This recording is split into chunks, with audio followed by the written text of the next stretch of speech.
Hello and welcome everyone to the Split 2 Pro League, where we'll be covering all the Apex Legends action here in Apex South. My name is Lace, and returning this week is our wonderful caster. So let me once introduce it again to the man, the myth, the legend, Dax, and the ever so exuberant Elfish. Elfish, it's so good to have you back with us today. Are you all kept up on the split? Are you ready to see how our teams perform today? Mate, I'll tell you what, I'm just really ready to do a broadcast without Genome for once. That's fantastic. Hey! That's the biggest dub of my weekend. As far as ever exuberant is concerned, I don't know. We'll see. That kind of depends on how these games go today. But I'm feeling good to kick things off. And yeah, we'll see how we go. Well, if you've been watching the game so far, I definitely feel like you're going to get a little bit passionate soon. But Dax, it's so nice to have you back once again. As you can tell, we got no Genome today, but that is A-OK because we have the pizza-fueled Dax for another 12 matches.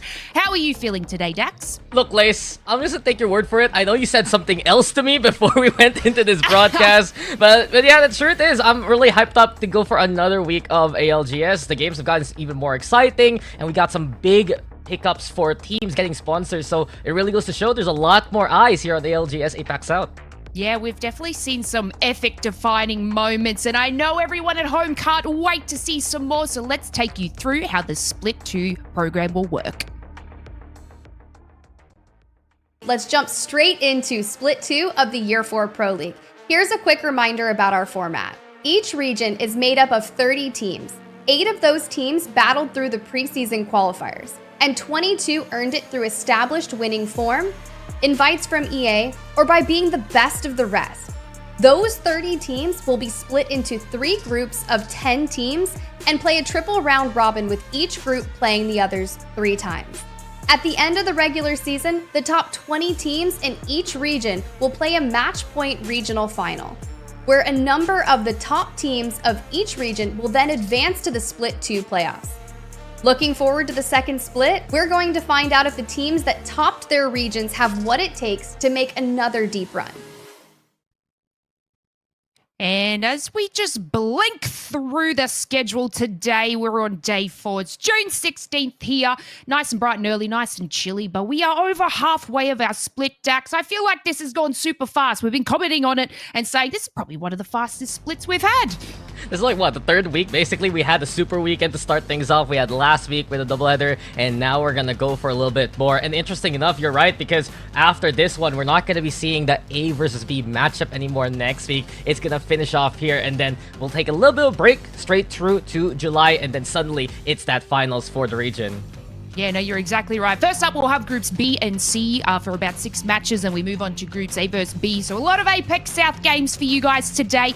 Last week we had some fresh faces rise to the top and some legends dominate. So hopefully we can go take a look at our scoreboard so far and see exactly where everybody is standing, because those games coming out of yesterday, Dax was just incredible. And as we can see, Legends Gaming right on top. Elfish, you're obviously joining us today. Take a look at this. We've got Legends just on top. They've won quite a few games so far, and following along with Makers, and then Guild Esports, which I know we're going to touch on with you shortly. Yeah, I mean, look, I guess it's really not too much of a surprise at this point anymore, is it? Like, Legends continue to come in and they continue to impress. 3 out of the 4 lobbies that they've played, they've won. So, I don't know. Can you really say a bad word about this team? Obviously, expecting them to kind of continue to dominate. Won't get to see them in the first group of today, but for the second group at the very least, they'll try to hold on to that top spot. And it is hard to imagine that anyone's going to be able to catch up to them today, let alone maybe throughout the rest of the weeks. But, I'm kind of looking at teams like maybe VP, Weibo, Dreamfire down there in sort of the bottom 10 and thinking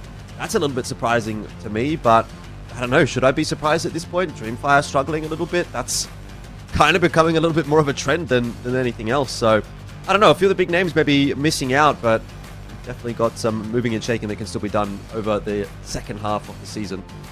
Yeah, we've Dax and I have been touching on. It's been super exciting sort of watching some teams that we don't usually see in the top there. I know Kill Devil have been performing extremely well, and Dax's favorite, X and Y, are also doing extremely well. So you know what? We've got so much happening, so it's going to be awesome to see exactly where everything is. But now, what is Apex without some major changes? And who better to introduce the biggest change to our format so far than Rain Day? Let's take a look.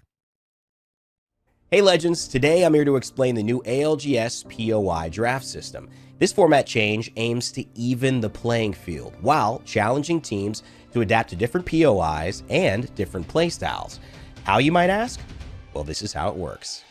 Prior to the Pro League regular season, each team receives a random assortment of draft picks for match days 1 through 9. The assortment is perfectly equal, meaning if a team receives the first draft pick, they'll also receive the 40th draft pick on that match day.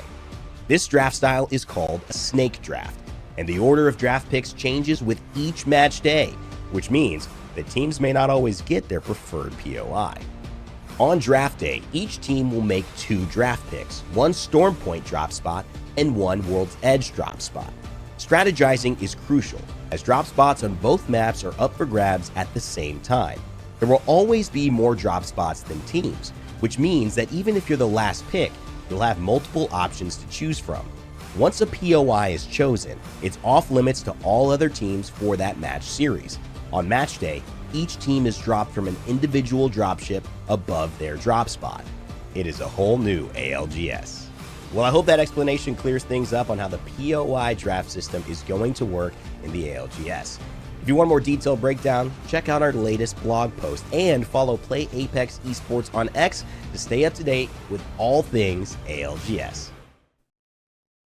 And the POI draft system has been such an exciting change for us. You know, we see different teams with different play styles and our teams having to adapt to different landing spots. You know, we love that epic entertainment as we flip the script for us today. Our first 3 matches will be on Storm Point. So we had World's Edge starting at last week. So we're back on Storm Point to kick things off.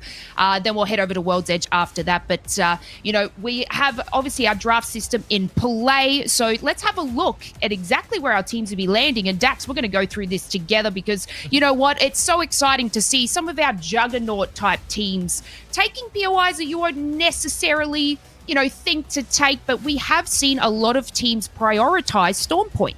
Yeah, and with that being said, coming into this lobby, 11 teams first picking their draft here on Storm Point itself. Most notable have to be the ones at the top of the leaderboard here, Lace, and especially my eyes are on X and Y. Yet again, they prioritize Cenote Cave, a place they love to rotate from and just make wonders with the Trident, with the push, especially whether you need to run towards the north, towards Mill, or head south over onto Echo HQ. Elsewhere, Dreamfire actually taking away Pylon from Weibo because they use their first pick on World's Edge. They're going to go for Launchpad instead. Elsewhere, Guild still sticking on around there by Checkpoint, formerly known as Serenity. They got a sponsor. We're looking to see what they're gonna do. Elsewhere, Evo's Predator, one of the most impressive teams we saw from last week with the addition of Nutsuru-sama. They're gonna actually head over to the wall and try to make a play there, especially when they're given a chance to get elevation, give some Evo because of the snipers that Nutsuru-sama loves to run, and give them a chance from that point on.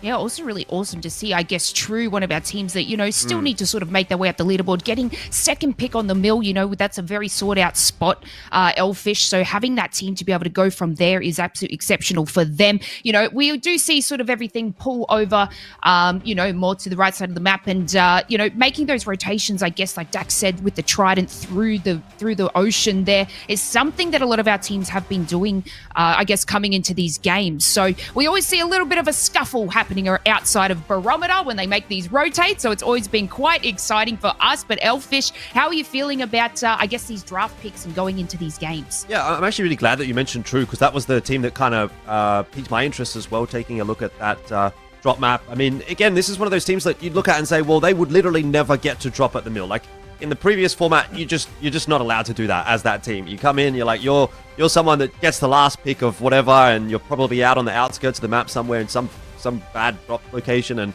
you're already one of the weaker teams, like in theory on paper, right? You come in and you're like, well, we're kind of cooked here. There's just nothing going our way. But in this format now, that gives you a little bit of a helping hand. Is it going to be enough to make a difference? Well, I mean, based on how things have been going for them so far this season, maybe not, but you know, it does definitely help you to at least get a decent drop location, and we'll see what they can do and whether or not they can run away with a good performance here on the Mill. So I'm kind of keeping my fingers crossed for them, and I kind of like it, right? This is where things change up a little bit.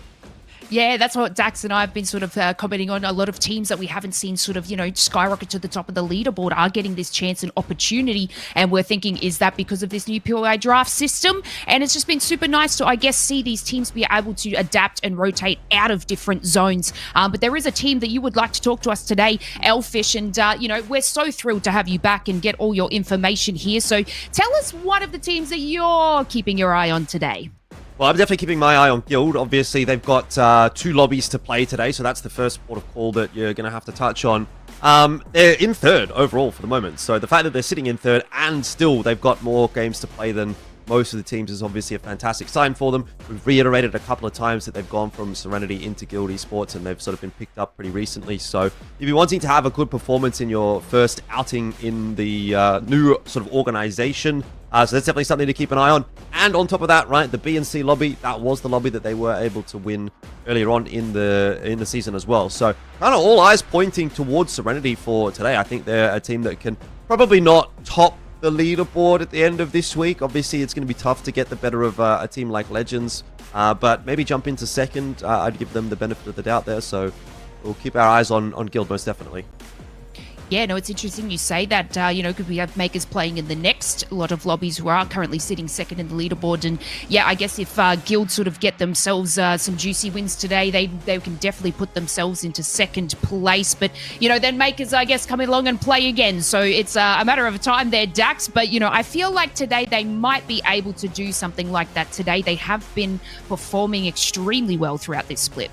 Yeah, and I gotta say, Guild Esports, this is their perfect chance to get that second place, since we did see Makers struggle in their last lobby, only netting 3 points from there. I think really the biggest point of contention here for Guild Esports is they're in top 3 with only 3 sets, and they've been the most low-key about it. They've been a little bit more quiet, but they take the smartest fights, the best decisions. And the last time we saw this BNC matchup, it was Jesco really putting his foot forward, getting 13 kills for the team. Also elsewhere to watch out for in this lobby, you need to see if Weibo is gonna try and make a rally here. Virtus Pro, it's crazy to think 2 teams that went to LAN last time around have a big chance of not making it to the first place. But on the other hand, some upstarts here, X and Y, I've always harped on how good they can be, and the potential is being more unleashed here. Evo's Predator, we see them as a trio, and right now, Grape Soda, formerly known as Grape Fanta, Lace, right? They're always good with game number 1, so I'm keeping an eye out on them, even though we're starting off in Store Point instead.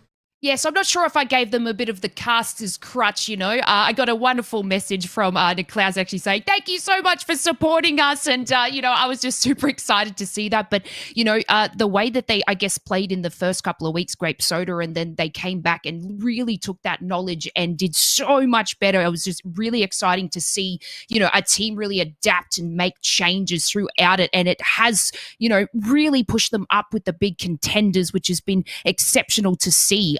Elfish, I don't know if you've seen too much on Grape Soda, but, they were a team that were evidently at the bottom of the leaderboard and made their way up to about 5th place. It was a skyrocket of a game. So they really, I guess, turned around, watched their VODs, had some conversations, and did amazing. Yeah, I think it's one of those games, right? Like Apex Legends, where if you have one good weekend, you can really go from, 0 to hero in a sense. The season isn't that long. There aren't that many opportunities to get points on the board, which kind of means that every individual lobby is worth quite a lot if you can get towards the top end of things, right? 25 points, the gap that you can sort of close. And so if we look at, who, if they were to get 25 points out of a lobby today, could go from, maybe 7th, let's say X and Y, for example. They're another one. X and Y, MDY, KD, all these kinds of teams. If they were to win, they basically go from middle of the pack teams to top of the pack teams in one lobby. So very much a possibility, and there's not that many opportunities to kind of sponge up those points. So yeah, everything's on offer for everybody, and that's kind of good to see, right? You don't want to really say necessarily that anyone's out of the picture. Yeah, no, another team that we've sort of seen that has really skyrocketed to the top is Remarkable Team. I haven't seen too much, I guess, from them until about last week, Dax. Yeah, I mean, Remarkable Team, they actually missed out on their very first game within their first series, but they've really shown enough with such a different composition compared to everyone else. They love to run the Valkyrie and the Caustic. They're the only ones that have been running those legends together, and it's been such a good showcase. They've always made it within those top 10s, have some good performances, especially with the faster rotate. enabled by the Valkyrie, and they're really one of the two teams that came in from the Pro League qualifiers that have made waves. The only other one, I dare say, that have those eyes on them is Vegas Inferno. So it just goes to show there's so much talent as available coming up from the lower leagues here in APAC South. Yeah, no, it's very interesting you say actually about those teams. You know, obviously our meta that we're following through is the Bloodhound. I guess even Fuse is sort of rising up at this moment in time, and Bangalore. But yeah, just to see them sort of play that different composition has been awesome. But let's see exactly what our teams have been playing for and are playing for. Not only a spot, I guess, in the regional finals, but a little bit of cash. Money is always nice as well. $20,000 for our first place, all the way, Elfish, to 21st to 30th, get some money as well. Definitely goes a long way in a game where you've only got 3 players on the team as well, right? Like, it's a pretty decent split for those guys. To be fair, it seems like Legends are sort of farming the region for cash at the moment, which always tends to be the case for APAC South. It's funny, isn't it? Like, when one team departs, like, we used to have Reignite, and then they left, and then it was like Moist that was kind of dominating, and now that Moist have gone, it's sort of like, well, Legends seem to have been the one that have kind of moved into that what would you call it? Like that bully position, maybe? You know, they're kind of punching down almost. Right? I just want to chime in that was pretty much the case in point that Legends wanted to do from split number 1. We were expecting them to be at the very top. It was a slow start for them, and it was Weibo Gaming, formerly known as Wonton Dumpling, taking that top spot. But now, Legends is in the position that we all expected them to have, especially after that incredible run back in Landed Championships as Blackhand. And given the scoreline, guys, come on, it's crazy. 3 25-point lobbies for them, and especially that last one where they rallied in the final game, took down Makers, who was rampaging all throughout the lobby. Played so smart versus MDY, letting them bring all 3 back to life just to get 4 KP, and took the lobby by 2 points over Vegas Inferno. It's crazy to think how smart and how sound Legends Gaming is looking at right now. Yeah, I don't want to say that that's like a pub style mentality so you can get that 20 bomb, but it was absolutely so thrilling to see someone like Legends Gaming just farm kills right in that final zone. You don't generally see that in, I guess, Pro League or these professional games. And, you know, I guess Legends Gaming, you know, has taken the throne, and we are looking at, you know, what team is going to be in second place. You know, I feel like it's a fight between Makers and Guild Esports at the moment, so we're always going to be keeping an eye on them to see who takes those top 2 positions. And as you know, APAC South, we've only got 7 teams moving over. I think we had 8 last split, so you know it's going to be a little bit more of a crunch time for these teams, losing that extra slot.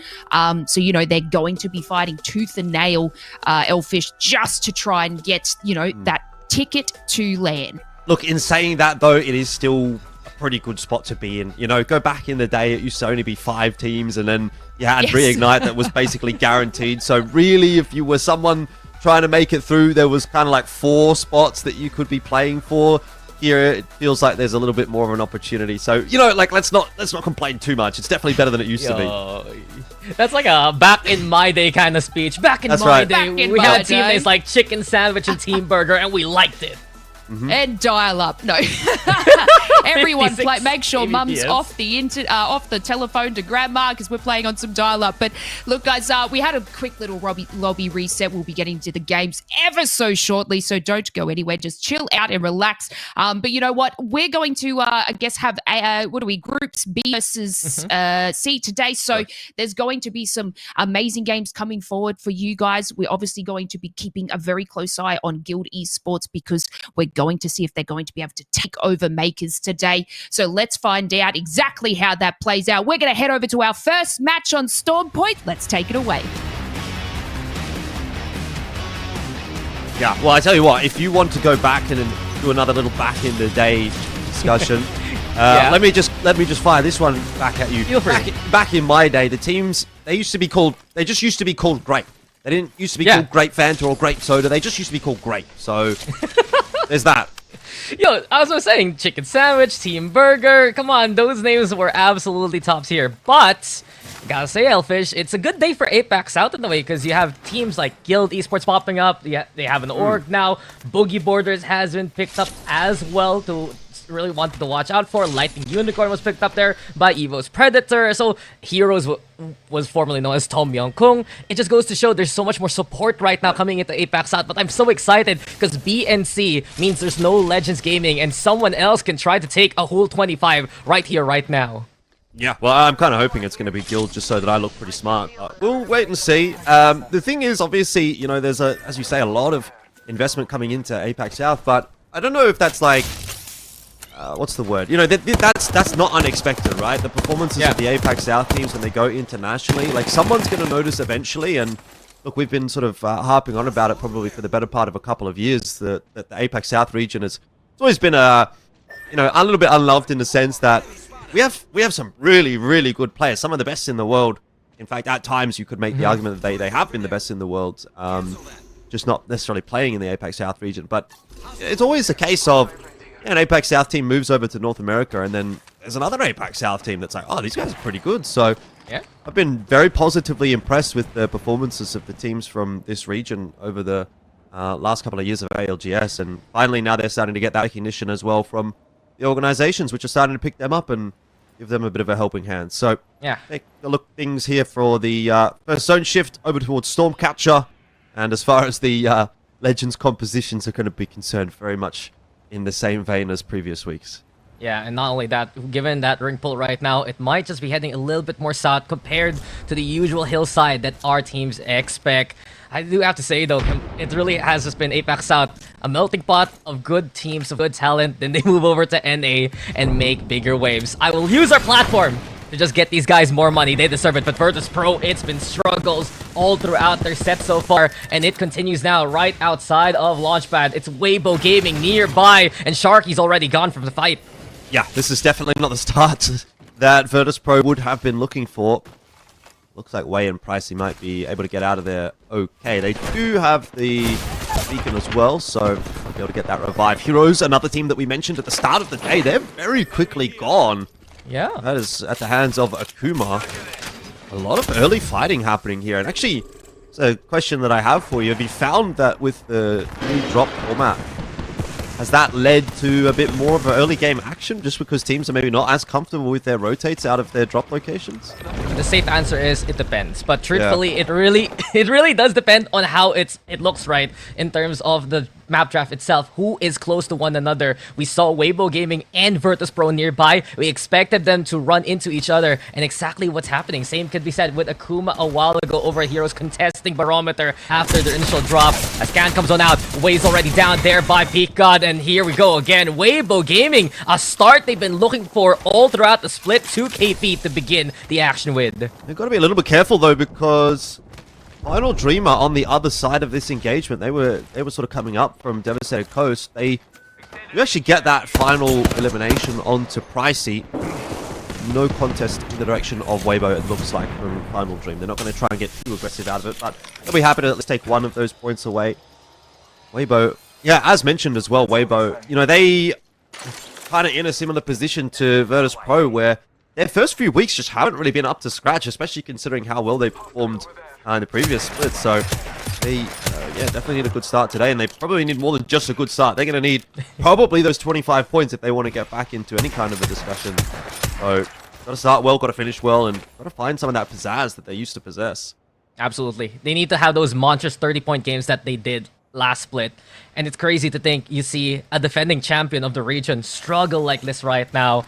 There's so much to play for Weibo Gaming, but another one we have to watch out for. Evo's Predator, very hyped up to see Nutsuru-sama. Actually, he had the most damage, I believe, during his debut. He had the most damage all throughout their lobby over the likes of Legends Gaming and Strafing Flame especially. And Nutsuru-sama has been a streamer for a while. His sniping talent is still there. And look and go. Longbow in hand as Evos have a half of Thunderwatch right now. Or rather, of Stormcatcher here. Yeah, always have to keep an eye on him when he's got a sniper in hand. But nothing doing just yet. Grape Soda at the top of Command Center. Oh, like the rebrand. Taking things slowly. Come on, like, where's Grape Fanta? Why do I get Grape Soda now? It's like we went to the bargain bin convenience store and just got a knockoff brand. Oh. What's the best grape-flavored treat you can get that's not actually grape?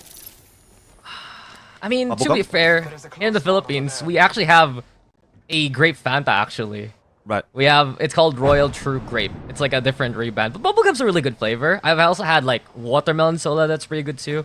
Think about like, I don't know what kind of grape flavored things there are. You know that fake grape flavor that you can get from like anywhere? I don't know. Yeah, Anyway. the juice box. Yeah, juice box or. But I think grape bubblegum's kind of goated. That's all I'm saying. I don't know. Well, maybe we should make grape toothpaste or something like that. Maybe that's a thing. I digress. Whenever I go to Korea, I'll get you those grape gum jellies, and you're gonna see it's really good. Wait, is that a fake grape? I've seen a fake grape that looks like a grape, but it's not a real grape. It looks like a grape. It's made to taste like a grape, but it's not a real grape. No, it's like a fake grape in a bubblegum packaging. That's wow. wild. So guys, there you go, your grape bubblegum lore. Now we go back into Apex Legends, and interesting enough, VK Gaming and Remarkable Team taking one of those tunnels for themselves. Now we see the ring pull even closer and narrower, and with that being said, this is a compound to the east here, Elfish, which means SWQ in a good spot. LGD also hedging their bets and staying in secret facility just to have elevation if that ring pulls a little bit more north than expected. Yeah, I've seen a couple of compounds like this in my time, kind of reminiscent of a Dark Zero compound back in the day. See what that ring pull is going to look like for MXF. I think this one's a little bit further out to the eastern side than that famous sort of Dark Zero win, but it still could go in that same direction. LGD as well, not going to be too disappointed by things either. It sort of really depends on where things are going to pull for the next couple, but gives you a lot of room to work. And for the teams in Stormcatcher, it gets really messy, right? Because there's so many teams that are having to inevitably exit Stormcatcher at the same time, and even those teams that have to come across further from the west. So yeah, keep an eye on that, how that plays out. X and Y having a little bit of a back and forth right now against True, but nothing really coming of it yet. I mean, speaking of the teams from the west, these are two teams right now that we're watching at the south side of Stormcatcher, right? X and Y and True, both coming in from Cenote Cave as well as the mill, respectively. It's something you tackled a while ago. Teams have been taking the mill away from Dreamfire when they have draft priority. Exactly like you said, the lesser teams, the teams that are a bit newer to ALGS, given that chance to have a better rotation path moving forward. Let's see what True can do with that one. X and Y, though, on the other hand, there's only their fourth series and they're within the top 7. I've seen them, though, multiple times die in this area once they transit trying to make their way to Stormcatcher, so they need to be careful after that first fight versus True later on. Yeah, I don't hate it as a concept, right? It sort of feels like everything's against you when you're a new team into the ALGS, so just get bullied. You maybe deserve a little bit of a helping hand, and hopefully that'll help. You don't necessarily need to make the rich richer and the poor poorer. In this case, it's almost like stealing from the rich and giving to the poor, maybe a bit Robin Hood-esque. True being given the mill. Dreamfire, I don't know, they seem to be struggling again a little bit this split, so maybe they're not too happy with things. Oh, but keep going gaming. Bit of engagement versus Guild, and this is big as KPG have found a team that loves to play a bit more into the late game. Tree Cleaner and the rest wipe the floor out of Guild, and I'm sorry about your scouting report, man, because you have just cursed them to begin this game 1 with. Yeah, rough rotation really for them coming out of the zone and running straight into KPG, and honestly they didn't really have anywhere to go because they had Grape Soda right behind them as well. If they would have stayed in the ring a little bit longer, it was going to be problems anyway. Back over to Stormcatcher, and imagine that there's no shortage of teams having a little bit of a stoush here. Evo's Predator trying to lock it down for the moment. More of a pylon. Yeah, I mean it's really more of just like a presence showing kind of engagement rather than an actual fight. They're just trying to sort of keep one another at bay for now. I agree with you. Just because Eva's Predator, they don't want to give a priority exiting Stormcatcher later on. But with the knock onto Nutsurusama, that's a go signal here for Dreamfire to try and take the fight. No Nim wanting to go for the push. The Havoc doing some immense damage. 3MZ back to the cover though, a bit of a reset. But while this happens, it's Evo's being picked apart even by no credit. Evo's Predator, they are gone now. And Dreamfire still hold off anyone coming their way. Yeah, big dub for Dreamfire. Obviously clears things out pretty substantially, but also some much needed upgrades. The Evos helping them out. And, well, Sloan said he wins the race for Dreamfire, although maybe that's not necessarily true to form for a team such as them. They do tend to have those big games here and there. Could be the start of something special for them. And they're not going to have to move just yet. They've got some time to buy. Have to wait and see where that next ring is going to end up pulling. We're obviously fairly well aware that this one was going to go out toward the east, but next ring will be an interesting one. Could be a big deciding factor. If it goes back over Stormcatcher, then it gets pretty chaotic as well. I agree with you, especially if it shifts back right to that southern building into the compound, it's gonna get wild. But right now, it's so much more out in the open, and MXF as well as Weibo Gaming, who has been lying in wait there by Launchpad, will actually get a good spot to make their way into the ring. Also, keep an eye out in the Legends. We still see a lot more fuses compared to other regions here in APAC South. Only second perhaps to APAC North themselves. Barbecue though in Final Dream, a scuffle now as it's Papa bringing in the pain. Ronin onto the floor, but King trades it evenly. Now Final Dream trying to get a bit of cover. Papa's really low. 7-Ed has been down too, and Barbecue has been a team really good at the fight from the qualifiers. They keep that pressure on now here in the Pro League, and they will get the wipe, but they're under duress because of another squad. Yeah, it gets pretty busy now that the zone's starting to get pretty small, and I'm even kind of keeping an eye on Weibo Gaming at the moment as they are starting to push their way forward. We've jumped over to it, MXF inside of this orange. I don't know if there's going to end up being a fight, or if Weibo Gaming are more than happy to just take control of the roof. You can kind of coexist in the circumstances like this, and if you're either of these two teams, it's definitely in your best interests not to fight right now with the zone pulling in this direction. In saying that, though, neither team actually aware that the zone's going to end on top of them. It looks like they're both happy with the real estate that's been acquired, and so nothing too crazy to happen over the orange just yet. While this happens, Dreamfire fighting for their lives in Stormcatcher and winning Weibo MXF. This is just them holding the same nut together, and at least they're gonna just try to wait out the rest of the ring. It's getting crazy though in Stormcatcher. Grape Soda's nearby, you have Fruit Salad win it, and while this happens, WBG, once they see at least any kind of weakness here, Elfish, they're gonna go for it. Barbecue though, they got the respawn going, they're back to a trio and flying in to where the rest of the chaos is unfolding in the lobby here. Yeah, Barbecue also haven't got the next ring information, which is gonna mean they'll pull up short. I'm not too confident about their chances. They've got teams below them, down the hill, they've got teams above them. They're gonna go right in the direction of Akuma, and surely this just does not end well. They've been popping damage from every direction, and I'm starting to see them drop now as well as we back over to Stormcatcher. A bit of damage going down there as well, but yeah, touching on Barbecue, it's just not going well. That's been their struggle. When they go for the rotate, they do put themselves in bad predicaments. When they go for the 3v3 fight, it's all good for them. But a team who's wisely lying in wait is XNY. JR yet again, his stats don't lie. He's been incredible, already getting the down onto King. XD wanted to go for the call and push. They're playing yet again onto the fuse, something that they've innovated really within APAC South. Fruit Salad, Barbecue, both eliminated. It looks to be lunchtime here for the lobby. Yeah, the XNY roster, they kind of continue to plug away, don't they? They've been quite solid, quite consistent over the last couple of splits, and already a pretty decent start to the day. Who are trying to keep themselves pretty healthy as well. They've got the 3 members alive still, though Granny Smith needs to be careful with that forward position, the point man type position. I'm interested to see how these teams are going to get out of this sticky situation, though, because it's a pretty messy spot to be in. And they have to rotate up and around Stormcatcher. Ooh.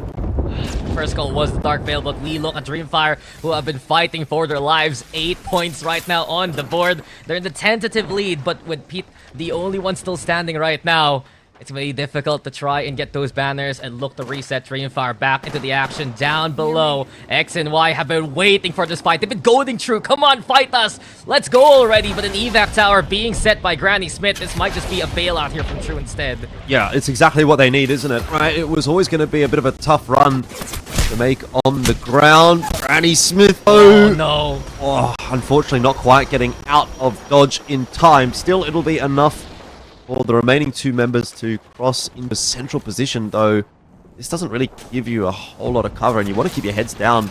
I don't know that that's going to be too easy. There'll be a lot of teams still rotating their way in, keeping an eye in particular on Akuma, who are flying through the air at the moment. They just use the evac tower. They're really chasing True right now after getting that knock. On the other hand, though, KPG have rotated their way towards the north side of the ring, and you can see that this is going to pull towards MXF and Weibo Gaming yet again. We watch the action here. SWQ noticing Akuma nearby. Donut and the rest looking to find any kind of fight within the smoke as X and Y eliminated again in that position. LJE gone to Donut now down to the ground, and SWQ just getting eviscerated here. Cut the ribbons by Rogers and the rest. Akuma is gone here. Same can be said for the rest of SWQ. A single member left as True takes advantage and wipes them out. Man, look at that kill feed. Akuma, Dreamfire, Grape Soda, SWQ all eliminated in the blink of an eye. That rotation was rough for everybody. Unless, of course, your name is Weibo or MXF. They're both holding on to that eastern or southern side of the next zone quite nicely. KPG, to be fair, hold up on the cliff as well, though they are really copping the beating from Jackie Chen. You want to farm damage? Just press Q on the fuse. Do you like fuse here, Elfish? Because we have decided to adopt this for quite a while, especially with the evac tower, with the ultimate combo. But VK Gaming, it will be easy for them to find. True, make it now 4 squads remaining. He's definitely not the legend that I choose to play, let's just say. But yeah, I think he's definitely getting a bit of work done here. Given the circumstances, you can't be too disappointed by it. But VK Gaming, 13 points on the board already from game 1, and a chance to get even more than that. They have cleaned house coming out of Stormcatcher. They've got the entire western side of the zone under their security, I suppose. What's the word for that? Under their watchful eye. Let's just go with their watchful eye. How about that? But it's really awkward still having to push their way down the hill here. Oh, that is not good for Tree Cleaner. A bit of a struggle here for VK as they look to move into APG. Struggle right now. Arcsour's getting lobbed. Nade's gonna be the play too. KH into cover here with the shield battery, but VK is piling that pressure on towards Keep Going Gaming. Tree Cleaner set up with a wall. It's not enough to transition from VK finding a squad to fight, and Tree Cleaner is just cut down. Timber goes Keep Going Gaming as VK Gaming is rampaging here. MXF now a victim too. Weibo taking the fight to them, but this is well played by AoE. He is just holding steady here within the corner. Arturius is set up, keeping MXF alive. Perfect opportunity, though, for VK Gaming to kind of keep an eye on things. They're waiting for that fight to ensue a little further, and it's kind of not, right? Weibo have lost a player, and MXF have at least managed to get the revive onto Asaran. VK Gaming not too eager to push in off the back of that just yet. There hasn't been enough damage done as far as they're concerned to make this an easy one to finish off. So they'll play it slow.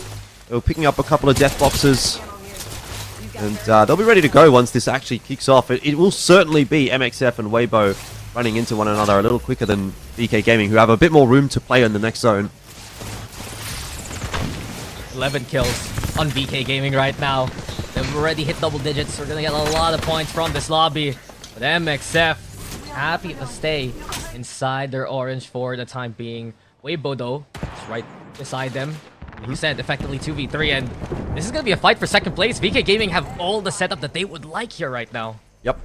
Look at it. It's perfect, right? They've got the crossfire angles, they've got the zone control, they're fairly central. Going to be happy with the setup, and Weibo, I don't know, they're going to be under the pump at the moment. Pete, God, he's gone for the double! No way! Oh. There might still be a world in here. MXF trying to hold on, but Weibo managed to grab the second, and, well, ultimately we knew it was going to be VK taking the dub, but Weibo have to be happy with that. Yeah, they played for second, they got second, and wow, doing some immense damage as per usual. Well done by VK Gaming, though. They carved the path from a Stormcatcher. They took the fight towards every other squad along the way, and with that being said, Lace, that's double digits kills for VK Gaming. Yeah, what a good start for VK Gaming. I feel like they sort of kept their wits about them and just had to, I guess, wait a little bit patiently for, MXF and Weibo to sort of have their slight little fight and just come in and just take that win. But Weibo, I just want to have a little bit of a comment on them, Dax, being able to, I guess, to focus on the rotate quite early on and hold that position for such a long time. You know, we've been talking about them often, saying that they really need to take the win today to become, back into the top couple of squads. But what a good start from them. it was absolutely exceptional. Being able to collect a little bit more KP right at the end there and take second place. This could be a good day for them. Agree. Just because they played so well with the ring that was given, especially with the POI, they started courtesy of Launchpad, right? They effectively looked for Virtus Pro, took that fight, played priority, and made sure that they would be in position to keep the pressure on the MXF. Them losing a member, though, versus MXF in that fight did hamper their chances for taking the dub. Instead, those honors go to VK Gaming. 11 kills, first place. That's over 20 points right now coming their way. I also want to say, we didn't see too much of it from Dreamfire on the feed itself, but they got 8 kills, holding off the likes of Evo's Predator, No credit. Teams, I believe, like, no credit. Remarkable. Yeah, like you mentioned. It was just a good showing from Dreamfire, and some of these Chinese teams that we've been waiting to see wake on up within the APAC South lobbies. Maybe today is their day. Yeah, no, I was kind of keeping an eye on the kill feed there for you, Dax and Dreamfire. They're really turning up today. They had such a long fight with no credit. You could just see them sort of trading knocks and no credit. You know, Sadia can just hold on for dear life. Then I think Remarkable was kind of joining in on the action as well. But Dreamfire managed to come out on top from those 2 squads, but at the cost of 2 players. But, you know, taking away some awesome kills there as we see VK Gaming with 11 kills. Didn't really get to see too much of, I guess, them sort of playing, but, you know, stealthy sort of action from them and be able to take out that dub. But then Weibo coming with 5 kills with this second place. Like we said, they sort of held their position for quite a long time. I think they are probably going to focus on the rotate and getting those top placements because they are sitting quite far down over on our overall standings, and they really need to do something today to be able to climb up to the top. Yeah, and I just want to say a quick little shout out too to True, top 5 with 5 KP. That is a good start for a team that is looking to make a case within the Pro League lobby. Surprisingly enough, Lace though, Grape Soda, because of the rebrand, they don't get their first map win or first big game as per usual. I'd say it's because we started Storm Point rather than World's Edge, but we go down the leaderboard here right now and struggle still. Virtus Pro, what is going on with them? Guild Esports, surprisingly enough, getting caught out early. Evo's Predator also outmaneuvered within the POI too. So those names, we're looking to see if they can rally moving forward into the rest of the lobby. Yeah, Virtus Pro about 28th on our series standing, and MXF, who absolutely had a cracker of a game just there, sitting in 5th place. You know, they're going to definitely take over Virtus Pro with ease. So these teams at the bottom really need to do something today, while, you know, our juggernaut team of Legends Gaming is sort of a little bit out of the way along with Makers. You know, we're saying this is going to make a little bit of room for Guild as well to sort of maybe take that second place. But, you know, that's only match number 1, guys. There's still plenty of matches here for Groups B versus C. So we're going to take ourselves a short little break and we will see you after it.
Straight from break to game, here we go into map number 2. Thanks to Lace, of course, breaking down the action with me within that post game. But Elfish, exciting times as we go straight into another one, and it's VK Gaming on top of things with 23 points. Yeah, that's what we love to see. Don't need anything to do with that break. Straight into game. Happy to do it. Happy with that. Quick and dirty. VK Gaming were pretty quick and dirty actually through that first game as well. 23 points.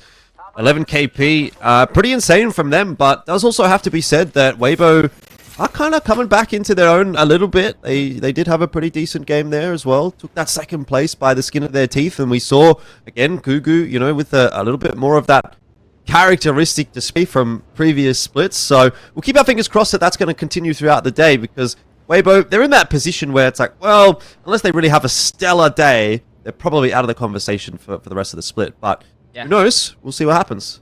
I mean, Gugu has been very consistent still with his performance. Same couldn't be really said with the rest of Weibo. And looking at this ring, center of the map towards lift perhaps, maybe can shift towards Jurassic itself.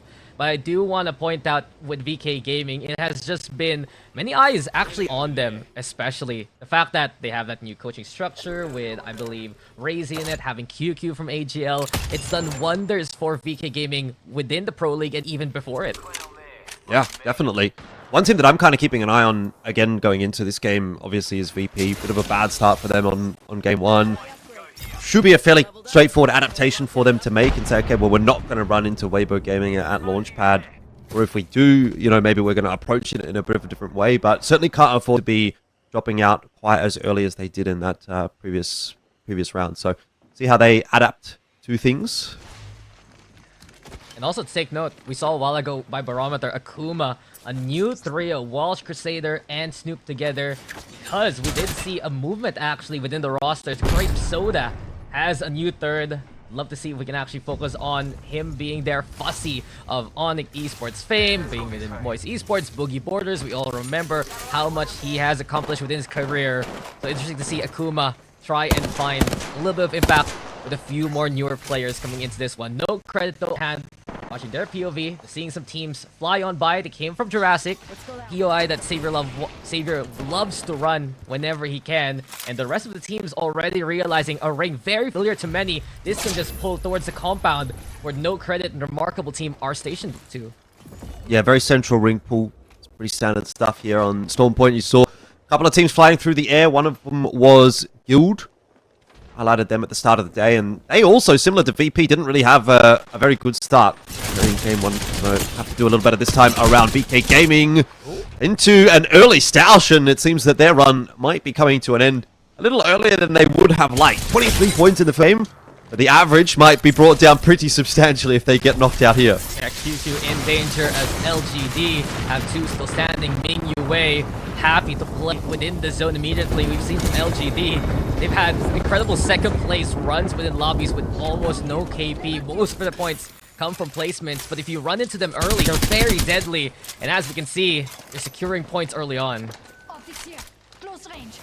Yeah, big points required from LGD as well, sitting overall on the standings in a fairly precarious position, 17th at the moment. VK Gaming down to just QQ.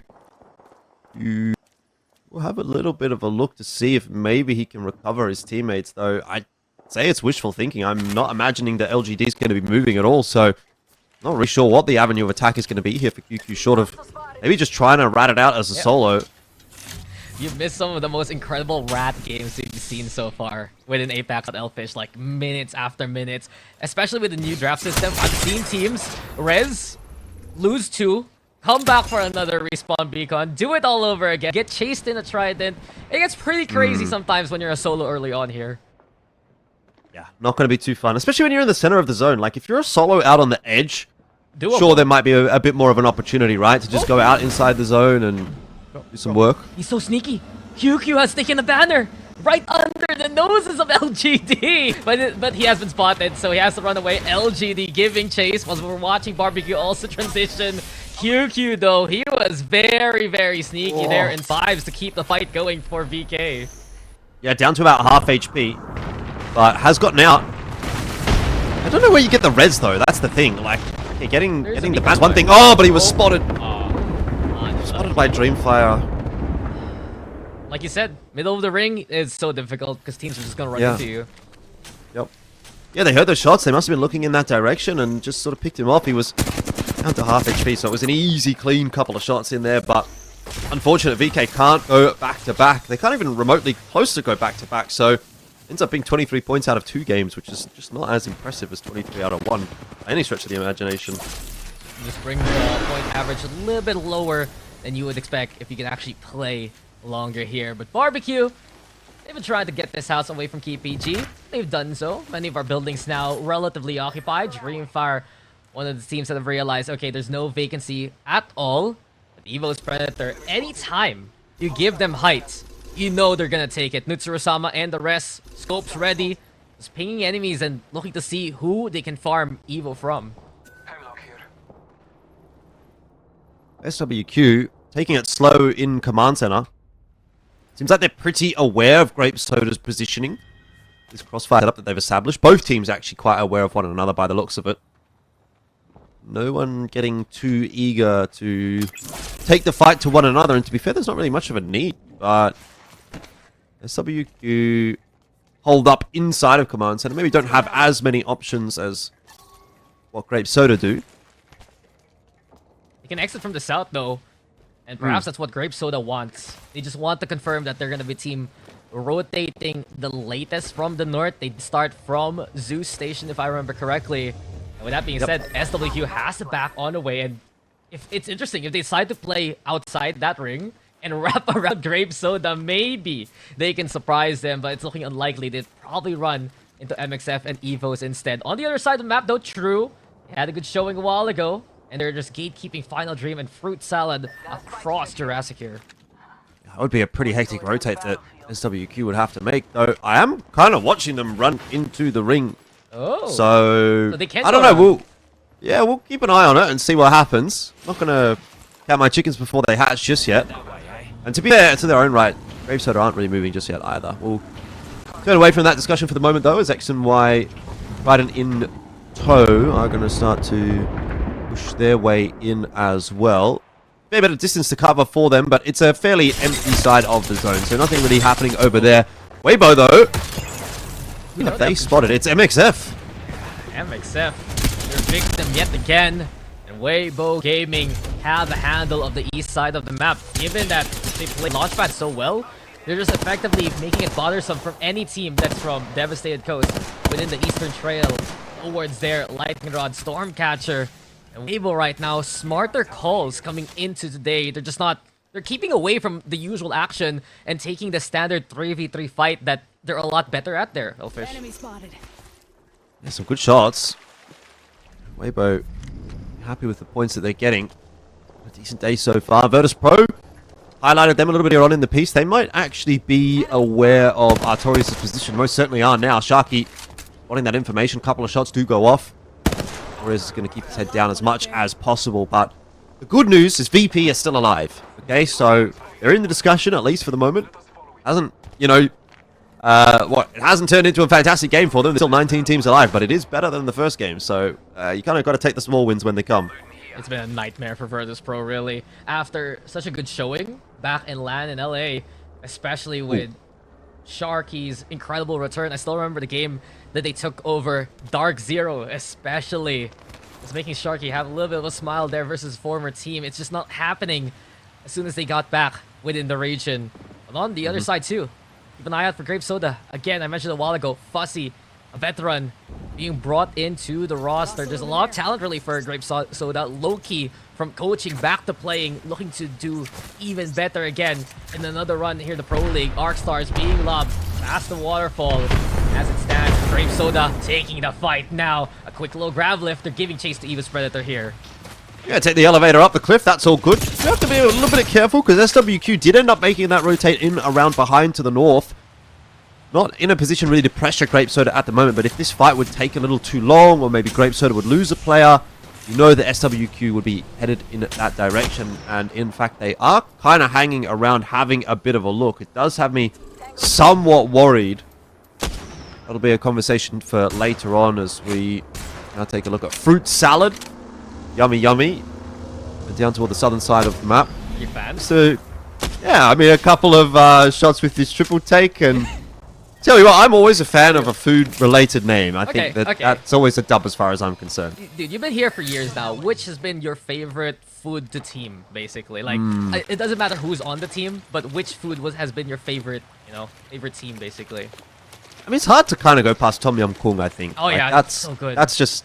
It always is the thing is, I hated saying it, because it's a hard name to, like, throw in as you're doing play-by-play, but Tom Yum Kung, they had a great name, they had a great logo, too, so I think they, for me, get the nod. The happy shrimp with the gun. I will never forget that one. But now let's see the ring, and actually it just goes straight into the middle again, where no credit in the Marvelous team we're betting on to begin with. Virtus Pro, though, still hunting for anyone nearby. Akuma effectively encircling them right now in a bit of a triangle formation, but VP is the one altogether to run into Walsh here, who's alone, isolated from the rest of this roster. Sharky also catching out Snoop, and this is perfect for Virtus Pro, but the problem is Dreamfire is also nearby, knocking on their doorstep. Yep, most definitely. Dreamfire have heard the dinner bell being rung, and they want to have a look back. 3MZ is holding the flank, making sure there's no push coming in Dreamfire's direction. And all is well as far as Dreamfire are concerned. I wonder, though, how the rest of this engagement goes. I mean, Virtus Pro, even if they do win this fight, are going to have a pretty tough rotate to make. And SWQ, where have they ended up? Still in Cascade Falls. Actually, holding on to the same building as Guild at the moment. Guild are on the roof. Do they know? Surely. Quick little scan will confirm those intentions. Akuma eliminated also off screen, but Guild biding their time. They don't want to get eliminated too early on before this ring closes. That being said, SWQ gonna set the wall. Now Guild have the advantage from above. Go for the scan here. Rolling Thunder also gonna be the call. And Guild would have to back away and let SWQ loose. Yeah, fair enough. I mean, SWQ do have to invest quite a bit for that rotate, and to be fair, they've run into a bit of trouble. It's Heroes on the other side of this engagement that they're going up against, and already SWQ so low. Donut having to pop a bat, healing down to the Rolling Thunder, and Crazy Kong might not last too much longer. A sliver of HP for him. He's the last man standing. Guild are going to take the opportunity to push their way across as well, running straight in behind SWQ, but we'll hear from Guild as they perhaps get wrecked. Never mind, they're done. We don't even get time to throw to the listening until Heroes end up being the ones on top.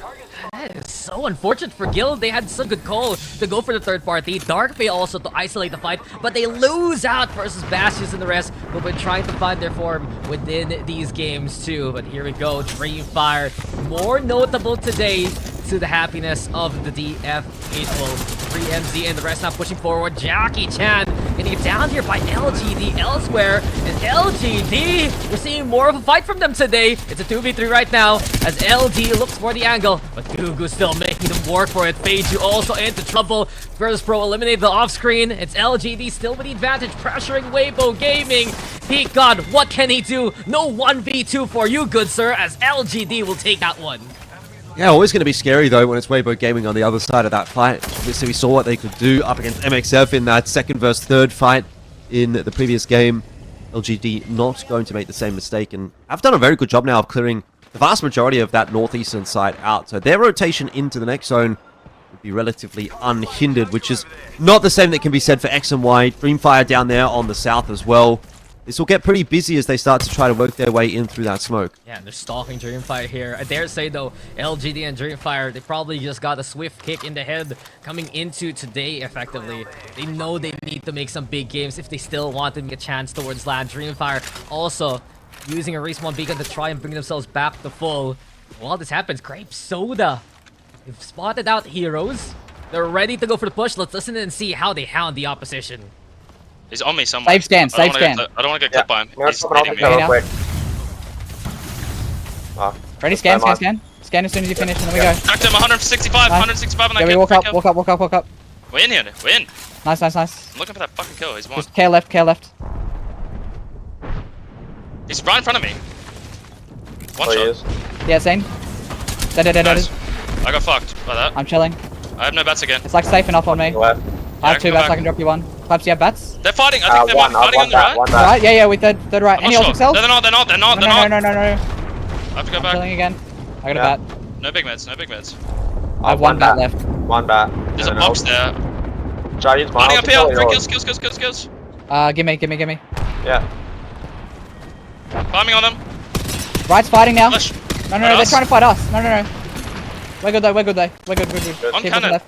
Any syringes? Yeah, dropping. On cannon. There's a team now. on cannon. Like in front of us somewhere. Can we triple peek right? Yeah. Don't peek it yet. Yeah. Swing on 3. Ready? They're getting Ready? deaded. 3, One might 2, have died. 1. Go.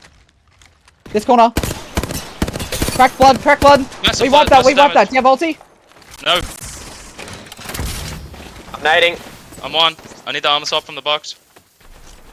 Good nade, 100 dip. Yeah. 100 net. Yeah, nading as well. We're gonna fight. We wipe this. Wipe this. 60. 30 flash on 1. You gotta hard wipe it. And so unfortunate.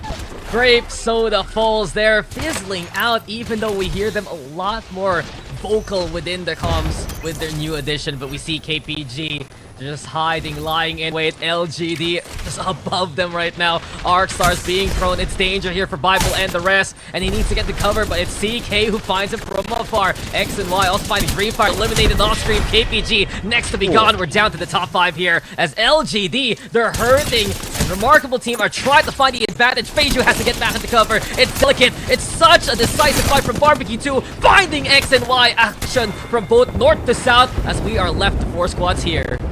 Yeah, perfect description from you there. A very decisive fight indeed from Barbecue, pushing their way forward and recognizing their advantage. LGD on their attempted rotate haven't quite managed to make it into the ring. So top 3 now. Of course, Barbecue, as we mentioned, Remarkable Team and No Credit, the last 3 standing, all at full strength.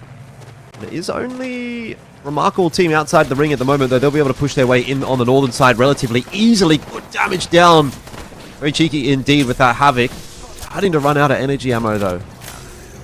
No Credit has been working on a famine effectively. They're still on blue-purple compared to the full purples on one side, and then Barbecue having some reds within these next few bullets. Scan comes on out, very cheeky indeed, looking for the opportunity. But while this happens, Barbecue's actually angling themselves a little bit more to the middle of the next ring of how it closes in. Remarkable Team, the ones looking at them, and there's a small chance here for No Credit to take a better spot and move forward. Golden said he wins the race, though. You never want to be that first team taking the fight. And there's 3 remaining. Open up the door for a third party to come through and have a good time. Barbecue, some chip damage. I have to say that maybe Barbecue holding on to the best position in the zone at the moment. They're certainly the closest to the center, which will become more valuable as time goes on. And it's good cover. Oh, but Remarkable Team, yet again, always different, always trying to be innovative here with the caustic traps being set on up. Watch out though, Turtle's in trouble. No Credit also spotting that, and all forces are looking towards Remarkable Team right now. Effectively, Remarkable Team, the spotlight's on them, and they're gonna be the ones in danger here. Damage back and forth, but nothing doing so far as the knocks are concerned. Barbecue still holding on to their position pretty nicely. Who's going to be the first one to move? It kind of surely has to be No Credit at this point. Yeah. Remarkable Team have got a little bit more room to work with those rocks, and soon as the wall is out of play for No Credit, I mean, they're going to have to go. They are now pushing their way across. They've managed to make it. Great timing. And especially once we did see King trying to go for the shield bat to bring his armor back to life. This one rock is separating both Barbecue and Remarkable Team. No Credit taking advantage of the chaos and just hugging the wall. So a sliver of hope here for No Credit. They've upped the purples, giving themselves a chance. So many fences right now set on up, and it's Remarkable Team who has to navigate through the labyrinth here. Turtle trying to push on forward, gas for cover. Here he goes now, peeking out as it stands. None of the squads have that priority to push into. But Remarkable Team still have some room to work behind the rocks for the moment, so they're going to get themselves some extra time to heal on up. No Credit. I was thinking about taking matters into their own hands, and now the fight really starts to ensue. That's some great damage down from Lux. First knock already. Barbecue down to 2. Remarkable Team also taking this opportunity. They find the opposition cornered. Big Z now has been felled by the Peacekeeper, and it's Barbecue gone from the fight. No Credit on the opposite end. It's a battle for the rock, and we'll see who'll take the game with it. A slide in from very cheeky indeed, and that's very much so effective. No Credit takes map number 2. Yeah, really could have been anybody's game, though. To be honest, it was a fairly equal 3-on-3-on-3, but no credit do it pretty comfortably and put themselves right back into the swing of things. Yeah, no credit being in not the worst position, but, you know, having that a little bit of a longer move into zone there, but being able to sort of hide behind that rock and just aim down sights to make sure Remarkable doesn't peek there is quite surprising, I guess, to see Barbecue actually being taken out first. You know, Remarkable had, I guess, the decision either to swing and take out No Credit, but good job to No Credit to be able to move on in and take that win, Elfish. That is something that they have been desperately chasing. You know, they've been doing extremely well throughout the split, but they have not been able to secure a win, you know, up until this point. So huge from that team. Yeah, well, I suppose the name is ringing true in that sense, that they're not really getting the credit for the hard work that they're putting in.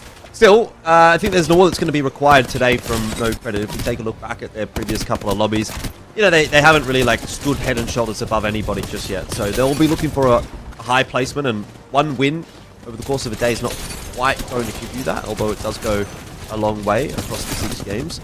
Fairly solid display from Barbecue as well. I thought I really liked how they were kind of controlling the late stage zone, and obviously they didn't get the win converted, but they get a lot of kills on their way through that match. And I don't think they should be too disappointed with how things played out there either. No, they had a great position there, and, you know, obviously collecting a little bit of KP along the way. It was just a bit of a tough situation, you know. It was either one team was going to swing or which way or the other, and Remarker, I guess, chosen to sort of swing onto Barbecue was a bit of their downfall, and then No Credit being able to clutch this up and just take the win and just playing it a little bit patiently, but huge damage coming from them with No Credit just taking it out on top. I guess it was a little bit sad, actually, a little bit of a tough start. I want to touch on VK Gaming, Elfish. You know, they took out the win in the first match, but a good job from LGD being able to, I guess, solidify that selection and take them down, which, you know, has put them into the 4th place there with a fair few kills. Also, I guess, being able to, you know, take out the likes of Weibo along the way as well, who came in second in our first match. So huge from LGD. Barbecue, again, touching on them. Great game from them. Look at all those kills, being able to get into that 3rd place. Yeah, 1.9k damage as well, so got some individuals popping off, and taking a look at the scoreboard overall, VK Gaming haven't moved. They are still in first, but they got all those points out of game 1, so still a bit more work to be done on their behalf. You can't have every game going perfectly. In saying that, 2 games that have gone poorly in a row for Guild Esports. They were the team that I highlighted at the start of the day, and I don't know if I've cast a curse them or what, but it hasn't really been their day. I want to see them step up for game 3 and at least get themselves back into maybe the top 8 with like a decent sort of game. At the very least, you know, Virtus Pro, we highlighted them going into the 2nd game there as well, and they managed to get those 7 kill points out of game 2. So starting to get the ball rolling a little bit more. It's been a bit of a rougher season for VP, but maybe they're back to it.